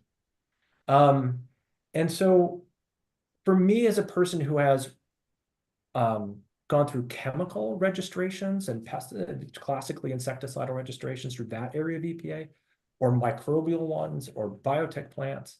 What I've experienced is a higher and more reasonable and sort of, I would say, science-based, or not science-based, but rational approach to risks and how to manage them. There's just so much experience over so many decades with chemistries. But when you get over the biotech, a much smaller comparative risk gets really kind of sometimes blown up or amplified. And this is that paradox of precision, that the fact that you can detect a change means we need to be concerned versus, well, what's the hypothesis for concern? Right? So for example, I mean, I'm not sure if this was where the last question was going, but the issue is not whether or not you can detect it. It's whether or not the lack of being able to detect it may lead to some sort of harm. And maybe there was one in mind there that we didn't talk about. That's okay. But so what I was saying is that when I look at things like these proteins that are put in GMO corns that are called BTs, that have been around since the 90s and were discovered by the French in the 30s and are sprayed on organic crops. What became interesting with EPA's approach to it was, hey, look, these are so important and so beneficial in reducing classic, more toxic insecticidal use that we're going to put another program regulatory requirement on top of it that makes you manage against resistance developing, which is, again, there's good reasons for that. But it also is not easy to do and requires a lot of resources and raises burdens and things. And it's not equally applied in the agency. You can have really low toxic, low toxin, really beneficial, maybe even broadly used chemical pesticides, and that same requirement is not applied. But those might be in the public good too. So it's, again, sort of that smart idea that you were mentioning. And then I've seen problems with agency coordination, where it's been used actually as an excuse to not go forward, and not because there was any hypothesis of harm or really something that was formally tied together in some sort of regulatory framework that we have to wait. Even for older technologies, where even other agencies and we're saying, hey, look, there's nothing to see here. This is not that new. And then changes occurred. And so the predictability went away and the cost went way up. And I was at a very big company at the time, and we could take that hit and that really long delay.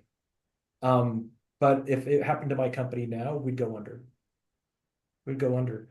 We're not revenue positive right now. We couldn't withstand it. And then there's some things like plant growth regulators, or PGRs, where it's always been a sort of uncertain, like what is that? What do those really apply to? What does it mean? Do I have to go in? Do I have to go through all these things? Or no, because I could do anything with conventional breeding that would change the growth, or alter the growth or behavior of the plant or its produce, which is the definition. And I don't have to go to EPA. But do I need to? So that creates uncertainty. So if you're an investor, you'd be like, boy, I don't know, that's weird. And maybe I should put my money elsewhere because I got lots of choices about where to put my money.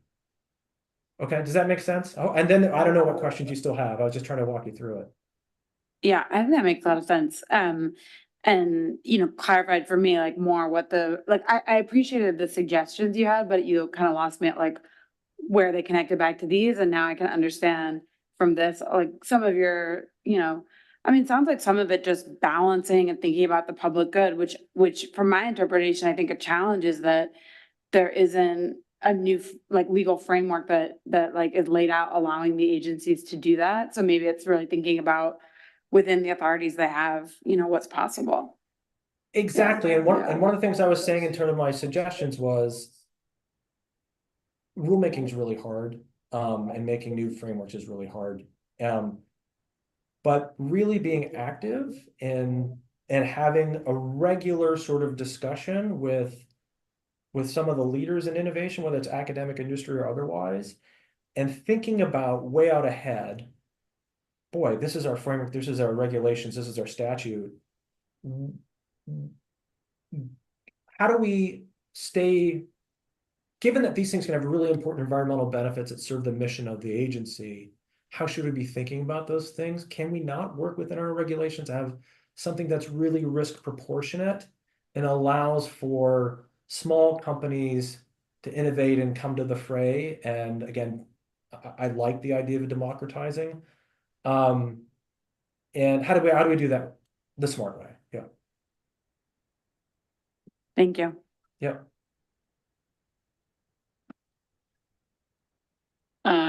Jeff. Boy, after all the good questions, I don't know if I'll have a good question or not, but I have a comment and maybe a question. You know, one of the things, I am the Secretary of Ag in New Mexico, and so we regulate a lot of the pesticides and fertilizers and that kind of thing, and these new technologies, and thank you for the presentation.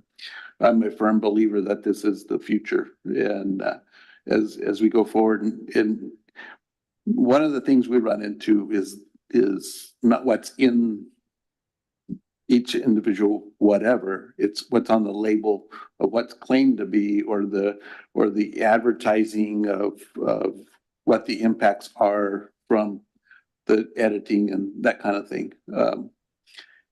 So I think going forward, we have to help the state agencies and the federal agencies figure out, because all the old statutes, you know, I say forever, I've said forever that the regulations we're so far behind what the technology is, and label claims are what we hang our hats on, or at least what my staff tries to hang their hats on. And it just doesn't fit the new technology, the new way going forward. Does that make sense? Yeah, it's sort of a classic problem. There's always this tension between the text and the science that's moving ahead anyway, right? And I don't know how to solve for that. Well, there's ways, of course. I mean, there's like how you write it and keeping it kind of broad. But again, in my mind, at least trying to have that dialogue to say what is coming, so we can at least be trying to think about it and see what's within our ability to enable this, because it'll benefit, you know, New Mexico or what have you. I've been to New Mexico and spoken to folks from Pebble Labs and others on gene editing. I don't know, that you described a classic problem, right, with regulation, which is you got old regs and it's hard to make new ones, and yet things keep moving forward, and how do we adapt? I would say, again, sort of having that interaction and trying to stay afield of it. And then I also think that cross-functional training is really helpful. Exposure to some of these other areas of regulation or products can be helpful in thinking to a person who is now looking at this particular class and how to work with it. Yeah.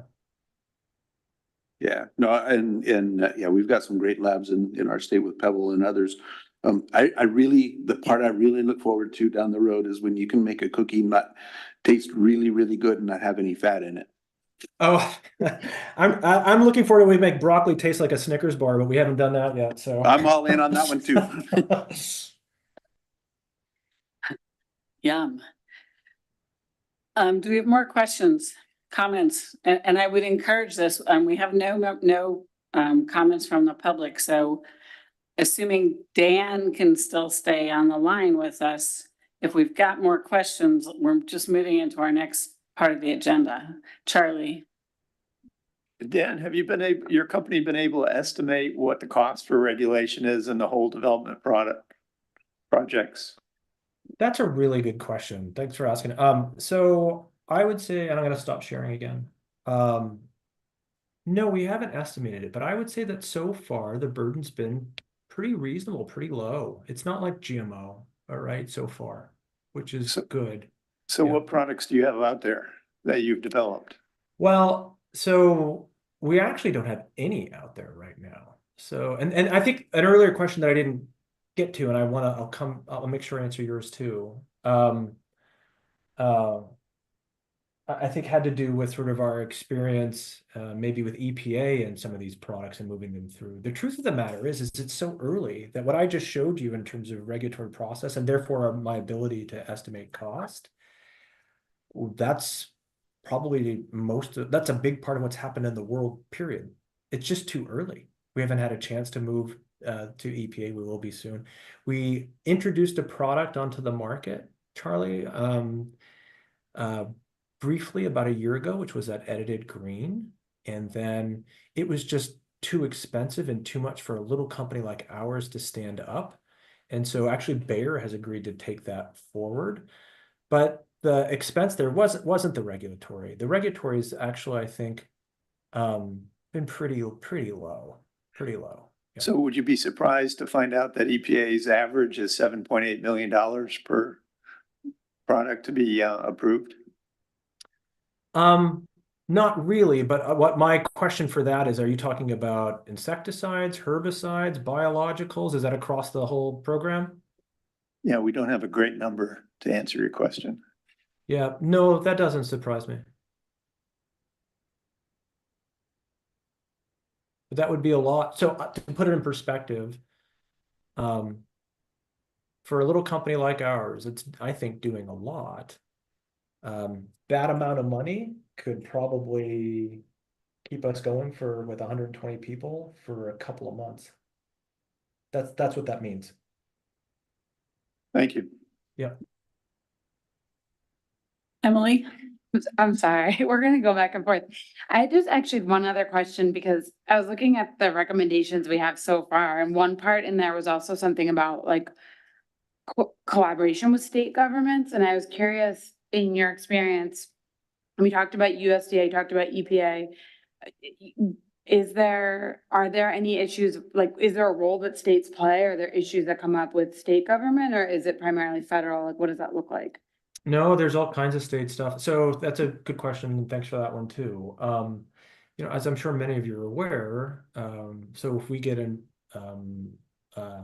determination and approval from an agency like EPA, you then have to go the state approval as well. And states can always regulate something from a pesticidal standpoint more conservatively than the federal agency. There are interesting state issues at times with biotechnology. There are things like local bans in states like California. So the state dynamic always comes up, and sometimes states have they call special local needs where, look, we recognize EPA that this product is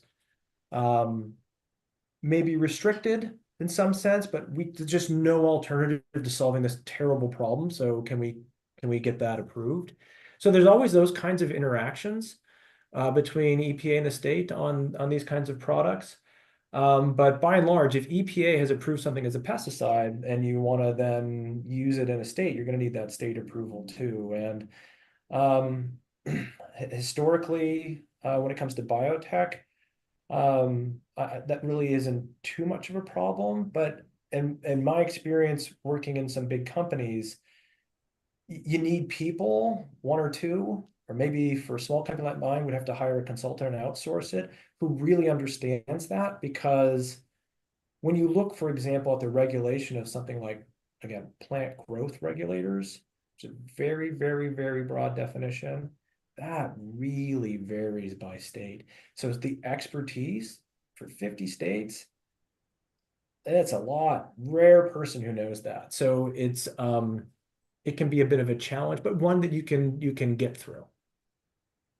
I wouldn't say that the interaction between states and federal and this stuff is generally very problematic or difficult, but it's not easy for a small company trying to navigate it that doesn't have that built in.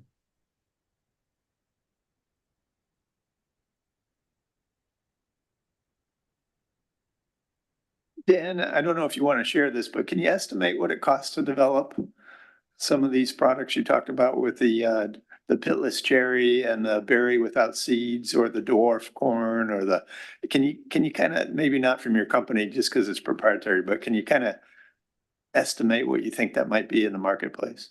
Yeah, Charlie, you're asking great questions. I asked people in our finance department the same question this morning, so I don't have an answer yet. And also, we're not done developing them. So I'm not trying to dodge your question. Obviously it's millions of dollars. I just don't have a great answer yet. For me, I would think that it probably, for some of these products, it's gonna be in the sort of tens of millions, but I don't have a great answer yet. But, and you came from very large companies, both Dow Agro and Monsanto. Yeah. Which really develop the big products, the things that are highly profitable. Whereas the small specialty things like cherries and berries are just not highly profitable in the same sense.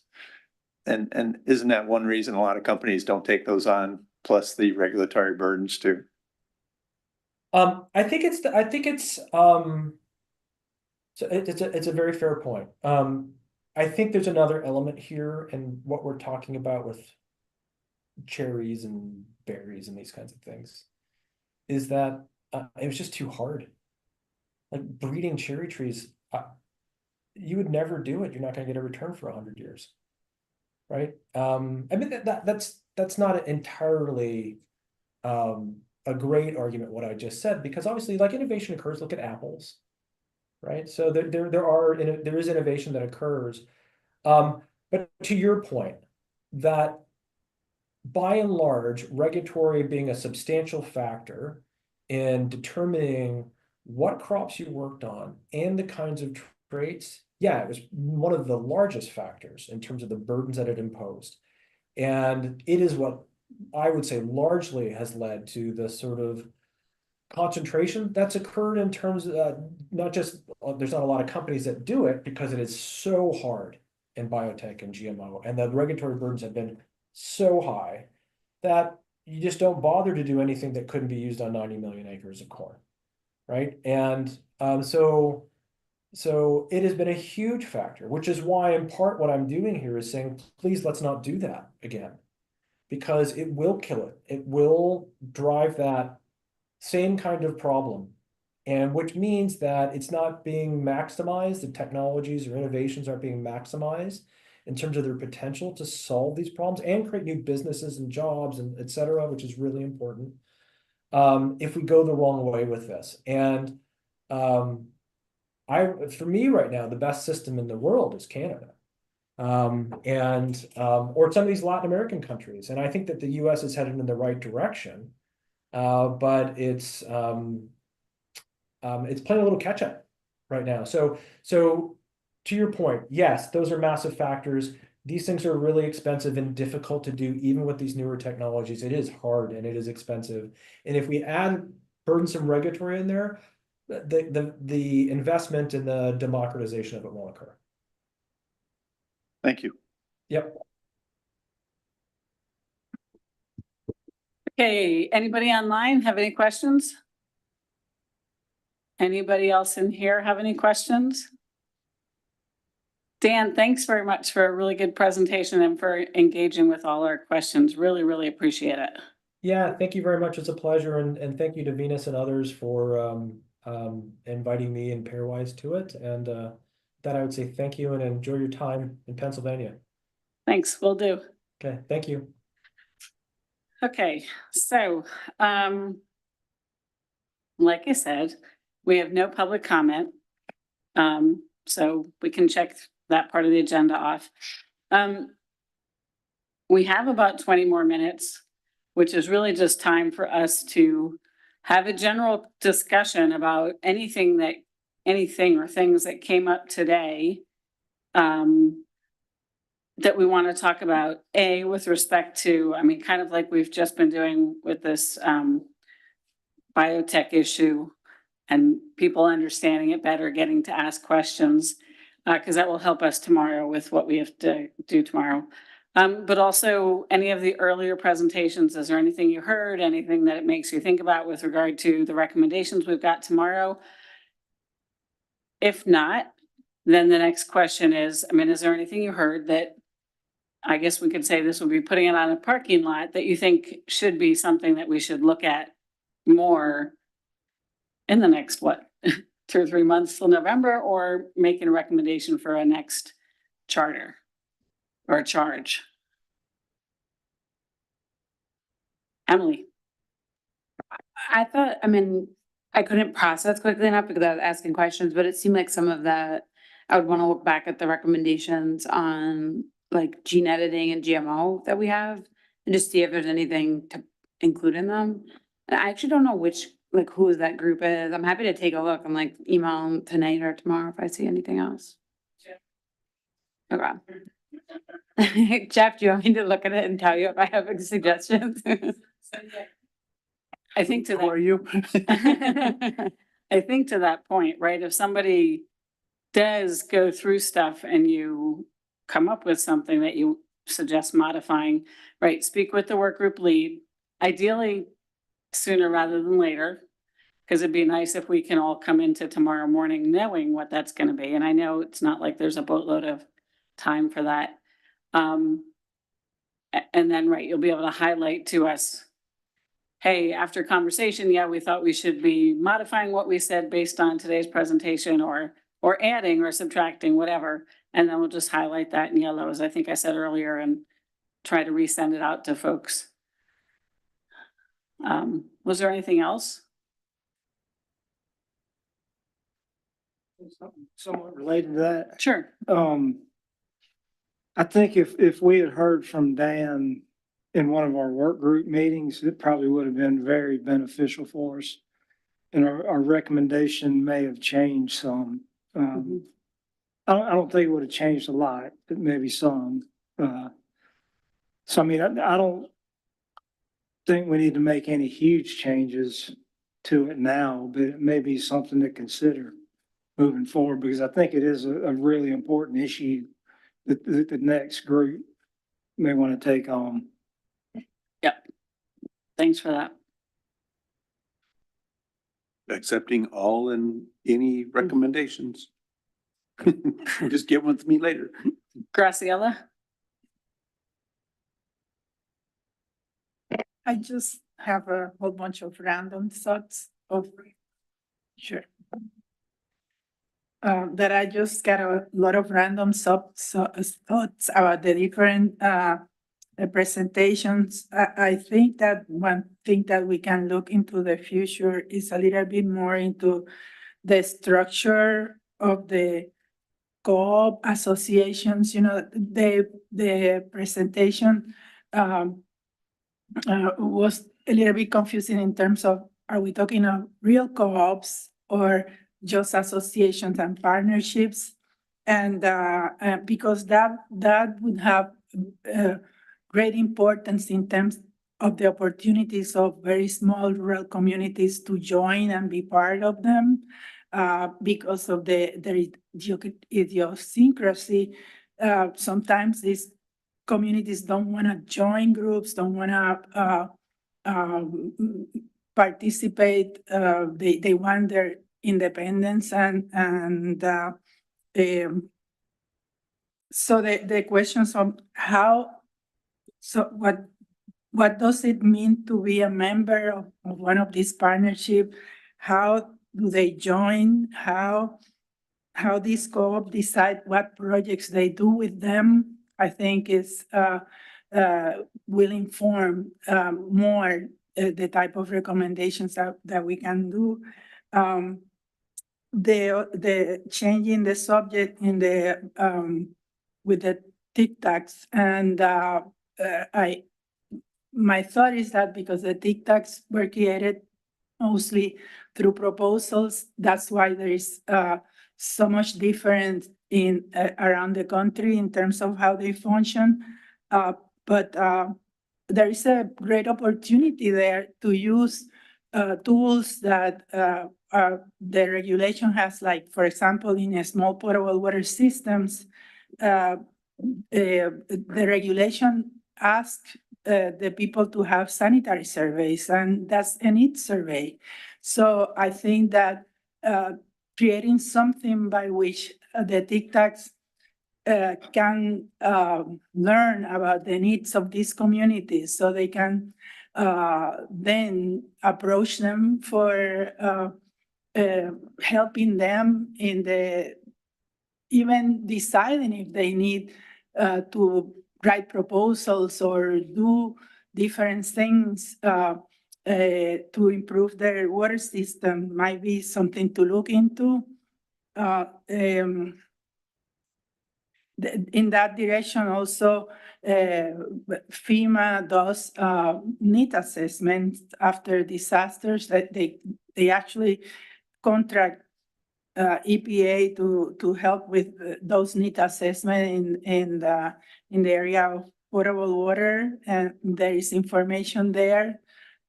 Because a lot of times these very rural, small communities, they don't know what they need. So.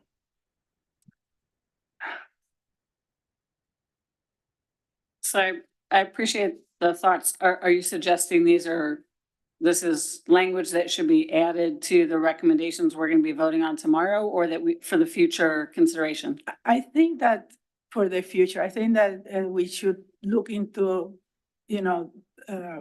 into those tools that are there and see how they could be used. Thank you. Sarah? I would just second Graciela's comments and would say that Olivia's point that she made about the need for additional assistance at the local level and developing and navigating those partnerships is really important. And it's a big stumbling block for the communities that we work with.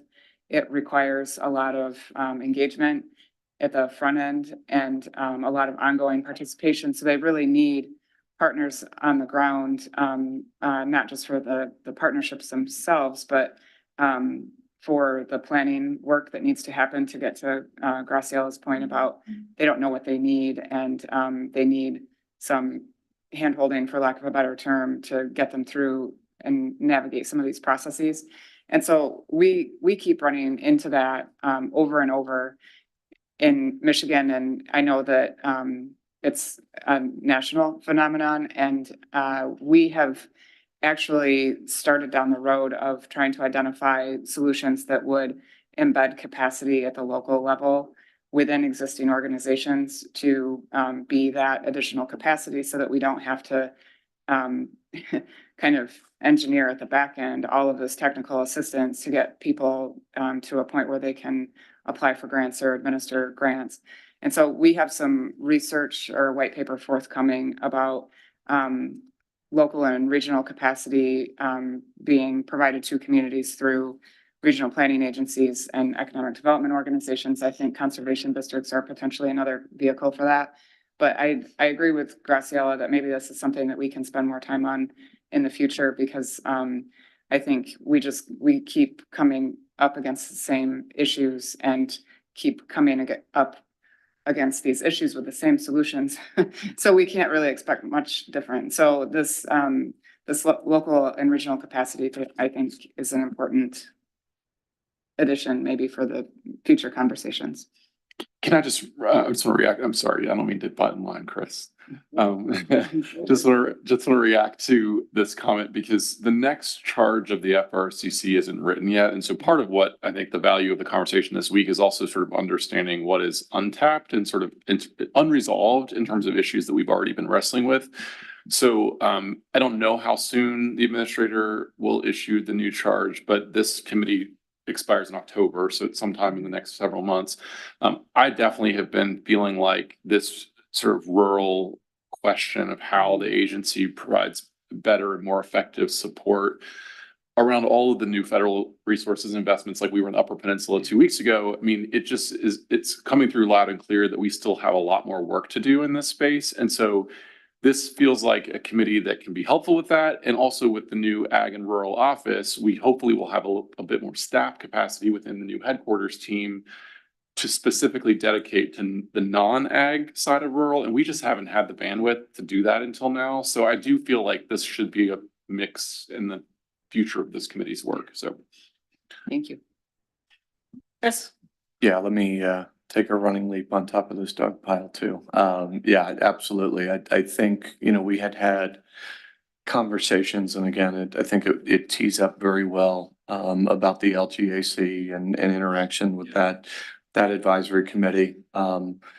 With everything that's been coming down, you've got the lead service line pieces, which is fundamental in a lot of communities around the country. You've got PFAS and other emerging contaminants. You've got nitrates and some of the really interesting, water supply and water quality, Safe Drinking Water Act, Clean Water Act, interactions. You've got manganese, you've got, the laundry list goes on, and it's needed. But what it does do is set up, just this continued reclaimed water and potable reuse, where Washington is starting to get into that mix as well.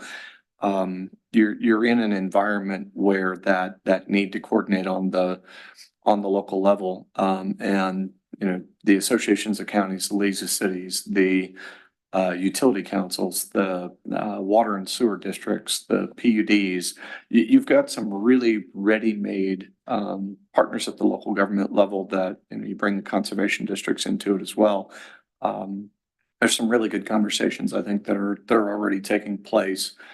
AWWA, NACWA, AMLA, they've been involved as well. So I think that we've got some really fertile ground to work on there, particularly given, I don't know about Sarah, but I'm constantly at the League of Cities and the Association of Counties meetings, talking with these folks about how do we integrate, how do we look at getting the right assistance, how do we look at making sure that we've got an ability to help folks get in to target the funding, to target the technical assistance, to get those partnerships established. So I would also full-throated support of that concept moving forward. Sarah? Wait. Okay. So wait, I think Emily, you had yours up and then Tom. I was gonna add on really quickly to that, two things, and I recognize I got here late because the airlines tried to keep me away. But I did make it. But the two things that Olivia said that like stuck out to me that I think maybe we even could add in to what we recommend. I mean, one big one, I think she said something about making sure communities get actual feedback if they don't receive grants. And I recognize that like it might not be efficient for agencies to do that for everyone, but maybe even recommending that for communities under a certain size, and like, again, maybe it's something like the office could kind of help follow through and like make sure that feedback gets back to them. So that was like one that seemed to me like a really targeted thing. And then the other that she mentioned, I don't know, I got here in the middle of it, so I'm not sure where like the exact funding route this is, but was that they're not allowed to actually write grants. They can just provide resources. And I don't know if that's like something we can make a recommendation about, or if is that in statute, is that in like agency rules, or is there some way to modify that, especially for maybe communities under a certain size? So those were the two things that to me jumped out that like align well with what we've recommended already. I know I'm here stirring up trouble and trying to make more recommendations, but. Tom? Thanks, Emily. I wanted to, mine's more of a question about the Chesapeake Bay Alliance. That seems to be a phenomenal program, and I don't really understand it. How does EPA interact with the Alliance? How is the Alliance funded? Thank you, Kelly. I thought you might.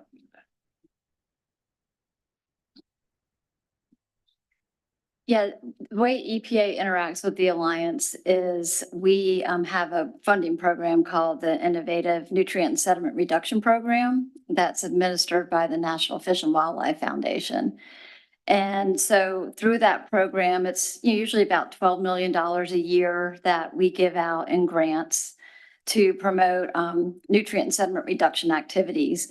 And over years, we've progressed from supporting local trusted partners in the field to work with farmers, to develop strong regional partnerships that are ready to scale up and do more with more farmers. And as we've grown that program, promoting these kind of public-private partnerships has been kind of a natural evolution. And so, the Alliance with Chesapeake Bay is very successful at applying and receiving these awards. There are a lot of other groups that do as well. It can be conservation districts, departments of ag, groups like Stroud Water Research Service Center that you'll hear from on Wednesday. So, you know, they have typically gotten $1 million almost every year for this corporate partnership work. It started out with Turkey Hill. After they got a successful NRCS grant, then EPA funded more work. And what we've been seeing with that, you know, relatively small grant program is that once these partners like the Alliance or other groups become mature and can take on more work, they're ready to launch to something much bigger than $1 million project. And that's when they launched to the USDA's Regional Conservation Partnership Initiative, you know, program, where they can get more like a $10 million, you know, program grant.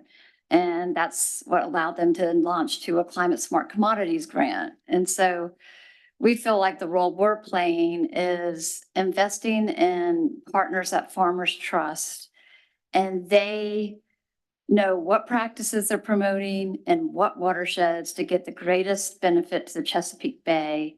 And they know how to leverage USDA money and other pots of money.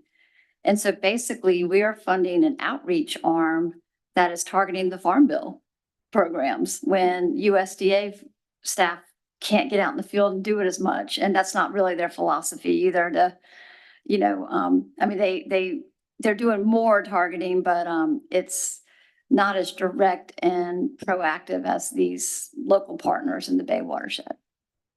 Does that help? So the funding from EPA is mainly to help put practices on the ground. The Chesapeake Bay Alliance, how is it funded?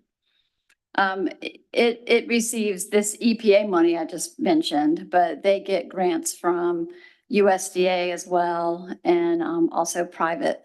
You know, only 3% of their funding is from private foundations. Okay. You know, most of it is grants. They're trying to change their portfolio, obviously. And that's why this, you know, getting the private sector really engaged is a good thing.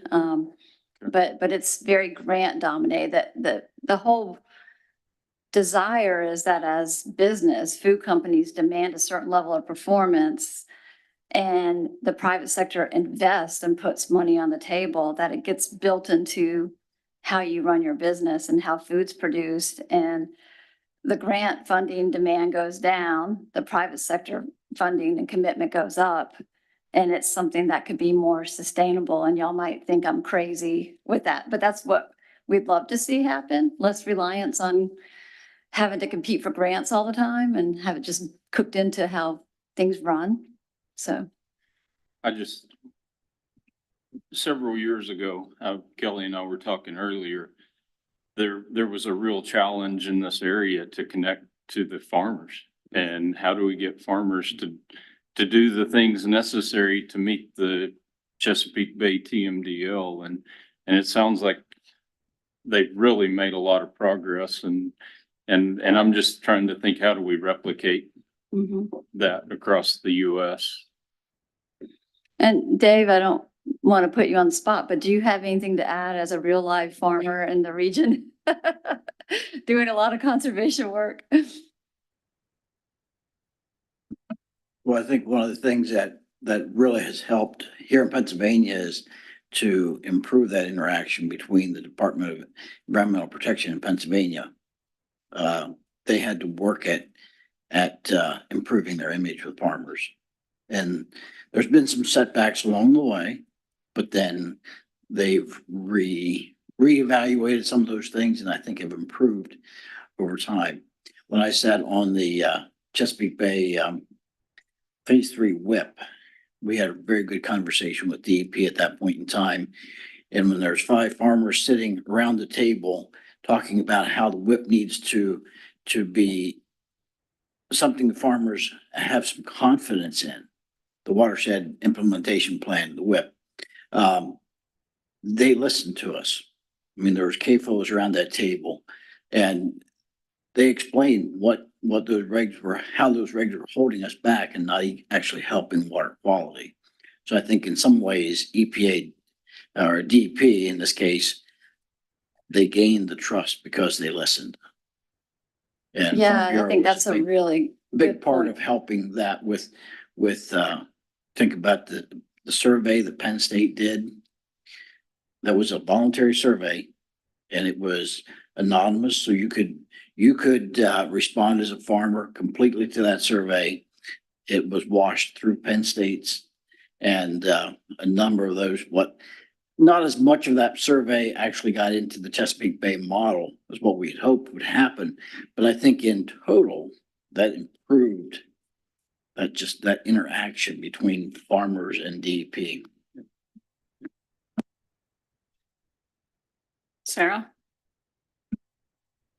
I'm just beating a dead horse here, but I just, what Kelly said is exactly the point I was trying to make, is that if we focus on building an infrastructure where that kind of capacity is available to communities over the long term, rather than like having to go after grant after grant after grant to keep these services going, then we build a more stable framework that better serves the communities and the farmers that we're trying to reach. So that's all. I'll stop now. But I think that that's a really good illustration of the kind of thing that I hope we can talk more about. And can I also not beat a dead horse, but add to this point that, again, part of the reason why we're here this week is to, Wednesday we'll be out on some farms that have been part of some of these programs. And I don't want to speak in generalities, but I do think, Tom, to really emphasize your point, that we are in a moment in which you've got, increased federal investment, but also increased supply chain interest and investment in this work. And the biggest mistake we could make would be silo off and run down in separate directions and confuse the farmers and not sort of figure out a way to strategically pull all of this together. And so what I've really been excited about the work in Pennsylvania and some other things happening around the country is that it very intentionally pulls the public and private sector entities together, because some of the things that USDA can't fund certain things based on their programs. The private sector won't fund other things, but if you start to kind of blend these, that you can get somewhere. So I think that's the real opportunity around what we're seeing. And Rod, I think one of the reasons that that's happening is because we have relationships and we have trust. The first FRRCC that I sat on, the whole goal was, how can EPA build trust with farmers and ranchers? Because when you said EPA, automatically the roadblocks went up, and it was an antagonistic relationship. Are you suggesting we've solved that? I'm not suggesting it's resolved, but okay. It's a lot better. Yes. Okay, good. I'm glad to hear that. I'm just trying to think, how do we continue that where it's a good relationship, because good things can come from it. Yeah. Graciela. Yeah, I want to ask David something. You said earlier that in your section, in the co-op section, people felt that they were dealing with their money. What did you mean with that? Well, if you're a co-op member, every milk check I got had money taken off of it that stayed with the co-op, so the co-op could invest in capital investment. And that money, even though I'm not milking cows today, and that was 2 years ago, I can't tell you what the dollar number is, but they're sitting on some of my money. So we're invested in the co-op. So I forget what the dollar numbers are. I was wondering, in some of the co-op, the members like buy shares, and then they're entitled to some like earnings. It's not that. It's that it's like you're creating like a pot of money that then you guys decide on what to use. I've forgotten the exact wording, but I know that the money is there for capital investment. For example, they couldn't go out and buy the plant in Philly. Maryland, Virginia bought milk plant down towards Philly. They wouldn't be able to do that without all of the members investing in the co-op's infrastructure.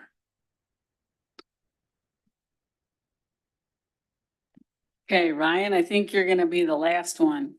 All right, so like 20 minutes. I just want to add to Tom and Rod's point, and this is where, and Kelly, I know we've talked before, but I think the opportunity with the public-private partnership, we just see really exciting opportunities there. And one point is I forget her name, sorry, Jenna, who spoke, and this is where we see the opportunity where we come in is to your point, Rob, where we can fund things that the government can't, but it's kind of like, how do you stack? So, for example, when we owned Horizon at one time, here in the Pennsylvania and New York region, we were outfitting farms and even bishops at times with equipment where they could share.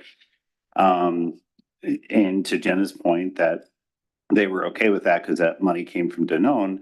But then the farmers had the opportunity, if they wanted to go apply for the RCPP or the equip. So it was kind of, it was a good opportunity again, where we could stack, but we could actually fund equipment and infrastructure that the government couldn't, but then the farmers could partake, in the call share payments if they wanted to. So we'd really still like to see, more opportunities, and I'd really like to see the opportunity where the government or EPA could fund for government or for equipment, but I know that's an uphill battle, so. Jennifer James.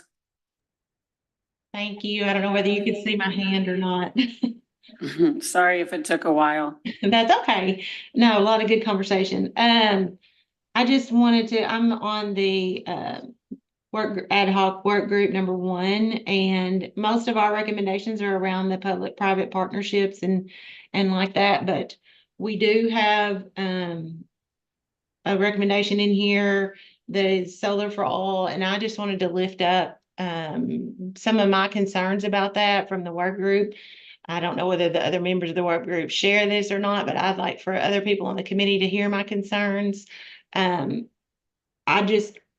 A lot of the introduction and background speaks to a large level of farmland, ranchland being used for solar. It kind of gives the impression that that is what the recommendation is about. And then at the very end of the introduction, it only mentions that solar for all is, typically less than 50 acres. I just think this recommendation, I have huge reservations about this recommendation, the way it's written. I think it discourages, I think it is asking the EPA to discourage solar from being built on farm and ranch land. And I'm of course for producing food always on highly productive land, producing that food, but I'm also for land rights, and I am not comfortable with the way this recommendation is written personally.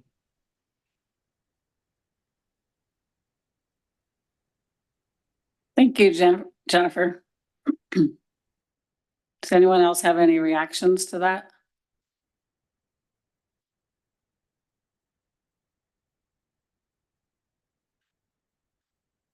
Okay. Does Jennifer have any suggestions? Well, I would take out all the part that discusses it being on large scale farmland, because solar for all simply is not for that purpose. And I asked the question in the committee, and I never really received the answer about that. Maybe I missed the call. Certainly could have. It could be my fault, but the entire introduction, I think, paints a different picture than what solar for all's use is.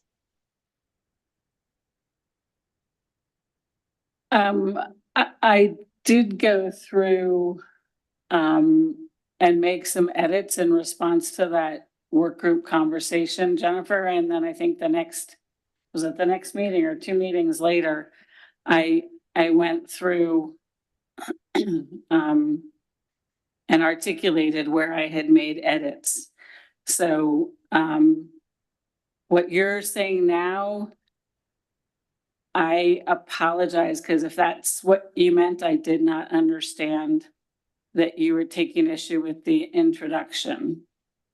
Well, just the fact that solar, and maybe I'm incorrect, if somebody could clarify, solar for all is not intended for large scale solar projects.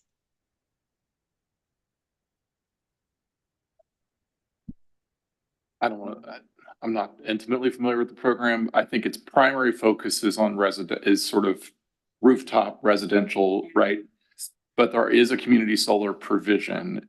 The scale to which community solar, how you define that is a little unclear to me. So I don't really even know where that 50-acre number comes from. So I'm sorry, I'd have to do a little bit more research, but I know the bulk of the funding is residential rooftop for underserved lower income communities, but community solar is a piece of it for sure. Yeah. I just think we're outside the bounds of what the project is for, and I am not for moving forward with that solar for all recommendation. Okay, so with the whole recommendation, or you're saying if it's, Well, I think it needs a lot of work and we probably don't have time to do it. I think there's probably other things we could on these other recommendations and get them done this time around would be, but that's just, you know. okay, well, so we'll see how the conversation goes with the group tomorrow. But I appreciate you weighing in more on that. Thanks. Okay. I just wanted to get it out there today so people might have time to reread it and think about it overnight. So Yeah, no, appreciate that. That's a good idea. I was gonna ask a question on that actually, because I think there might be, I just look briefly back at it, but there might be some tension because it's, on one hand, we're trying to get more resources to rural communities. So my concern is like, if one of our goals is to say we want solar for all funding to get to more rural places, then I think there might be a conflict where more of it ends up on farmland. So I don't know all the details about the program either, but just raising that there might be like a little bit of a tension between, if we don't make a recommendation and our goal is really, again, like thinking about my working group is much more, how do we make sure all the resources that are getting to cities are also getting to rural areas? So just flagging that as maybe something we can talk about tomorrow too. Yeah, and I mean, and a big part of that recommendation was really wanting farmers and ranchers and folks in rural communities to have all the information at their fingertips so they could make informed decisions. And so it's not to say you shouldn't do it if that's what's right for you. It was more, there are resources out there. There could be and should be probably more of them. So they apply to more parts of the country and more types of different operations, as the recommendation says. But sometimes it's important to know, well, what are even the right questions that I should be asking? What are the right things I should be worried about or excited about? And so making those resources available to folks. But yeah, let's take a look at it again tonight, take a look at all of them again tonight. And we'll have that more of the conversation tomorrow. So just to wrap us up for today. Again, I want to reiterate, thanks everyone for going through everything you had to go to for some people to make it here. I know it was not linear, not easy for many of you. Really appreciate it. And again, this was a good day of, giving updates on what the work groups have been working on. Having these speakers this afternoon, I think was really good for sort of queuing us up for the conversation tomorrow and helping to see if, did we miss something that we might want to overnight stick in the recommendations. So have really appreciated everyone's engaging in the conversation today and discussions today. And looking forward to our meeting tomorrow. We start at, what was it, 8:30 tomorrow. And my hope is that we actually will start on time and start going through the recommendations. Venus, Rod. Yeah, I just want to mention two quick things. One is I apologize, I had to step out for a little bit, but we are, Deputy Administrator McCabe will be in Nebraska on Wednesday with the governor of Nebraska to amplify a recent award through the Climate Pollution Reduction Grant CPRG program, more than $300 million to the state of Nebraska that is largely going towards climate smart ag practices across the state. I think by my count, it's the largest climate smart ag investment that EPA has ever made in sort of a single project. And so we were finishing up some of her remarks and things, but it just in real time, it's exciting to see things that the committee is talking about is actually now being deployed through awards that the agency just offered like 12 days ago. So that's kind of cool. The ag office is not with her in Nebraska because we're here with you all, but it is a big moment. And then I also just want to make sure that because you all are here for a couple more days, that we have several regional ag advisors from across the country that have joined us. And I want to make sure that if you have not connected with the regional ag advisors from your region, that you get to meet them this week. You probably met them by now, but you want to just stand up and introduce yourselves? Hey everyone, I'm Doug Jones, Ag Advisor, EPA Region 7. Midwest. Charmaine Syed, EPA Region 5. Great Lakes. Steve Winnett, EPA Region 1. That's New England. Oh, go ahead. Virginia Hogston, EPA Region 3, technically not the ag advisor, but supporting whoever backfills that role. So filling in for Kelly while we poached Kelly. So, and that's Mid-Atlantic. So they're the four that are here in person this week. I know that's not everybody, but connect with what's. Oh, Randy Rush from Region 6, which is the Southwest. He's based in Dallas, will be here as well.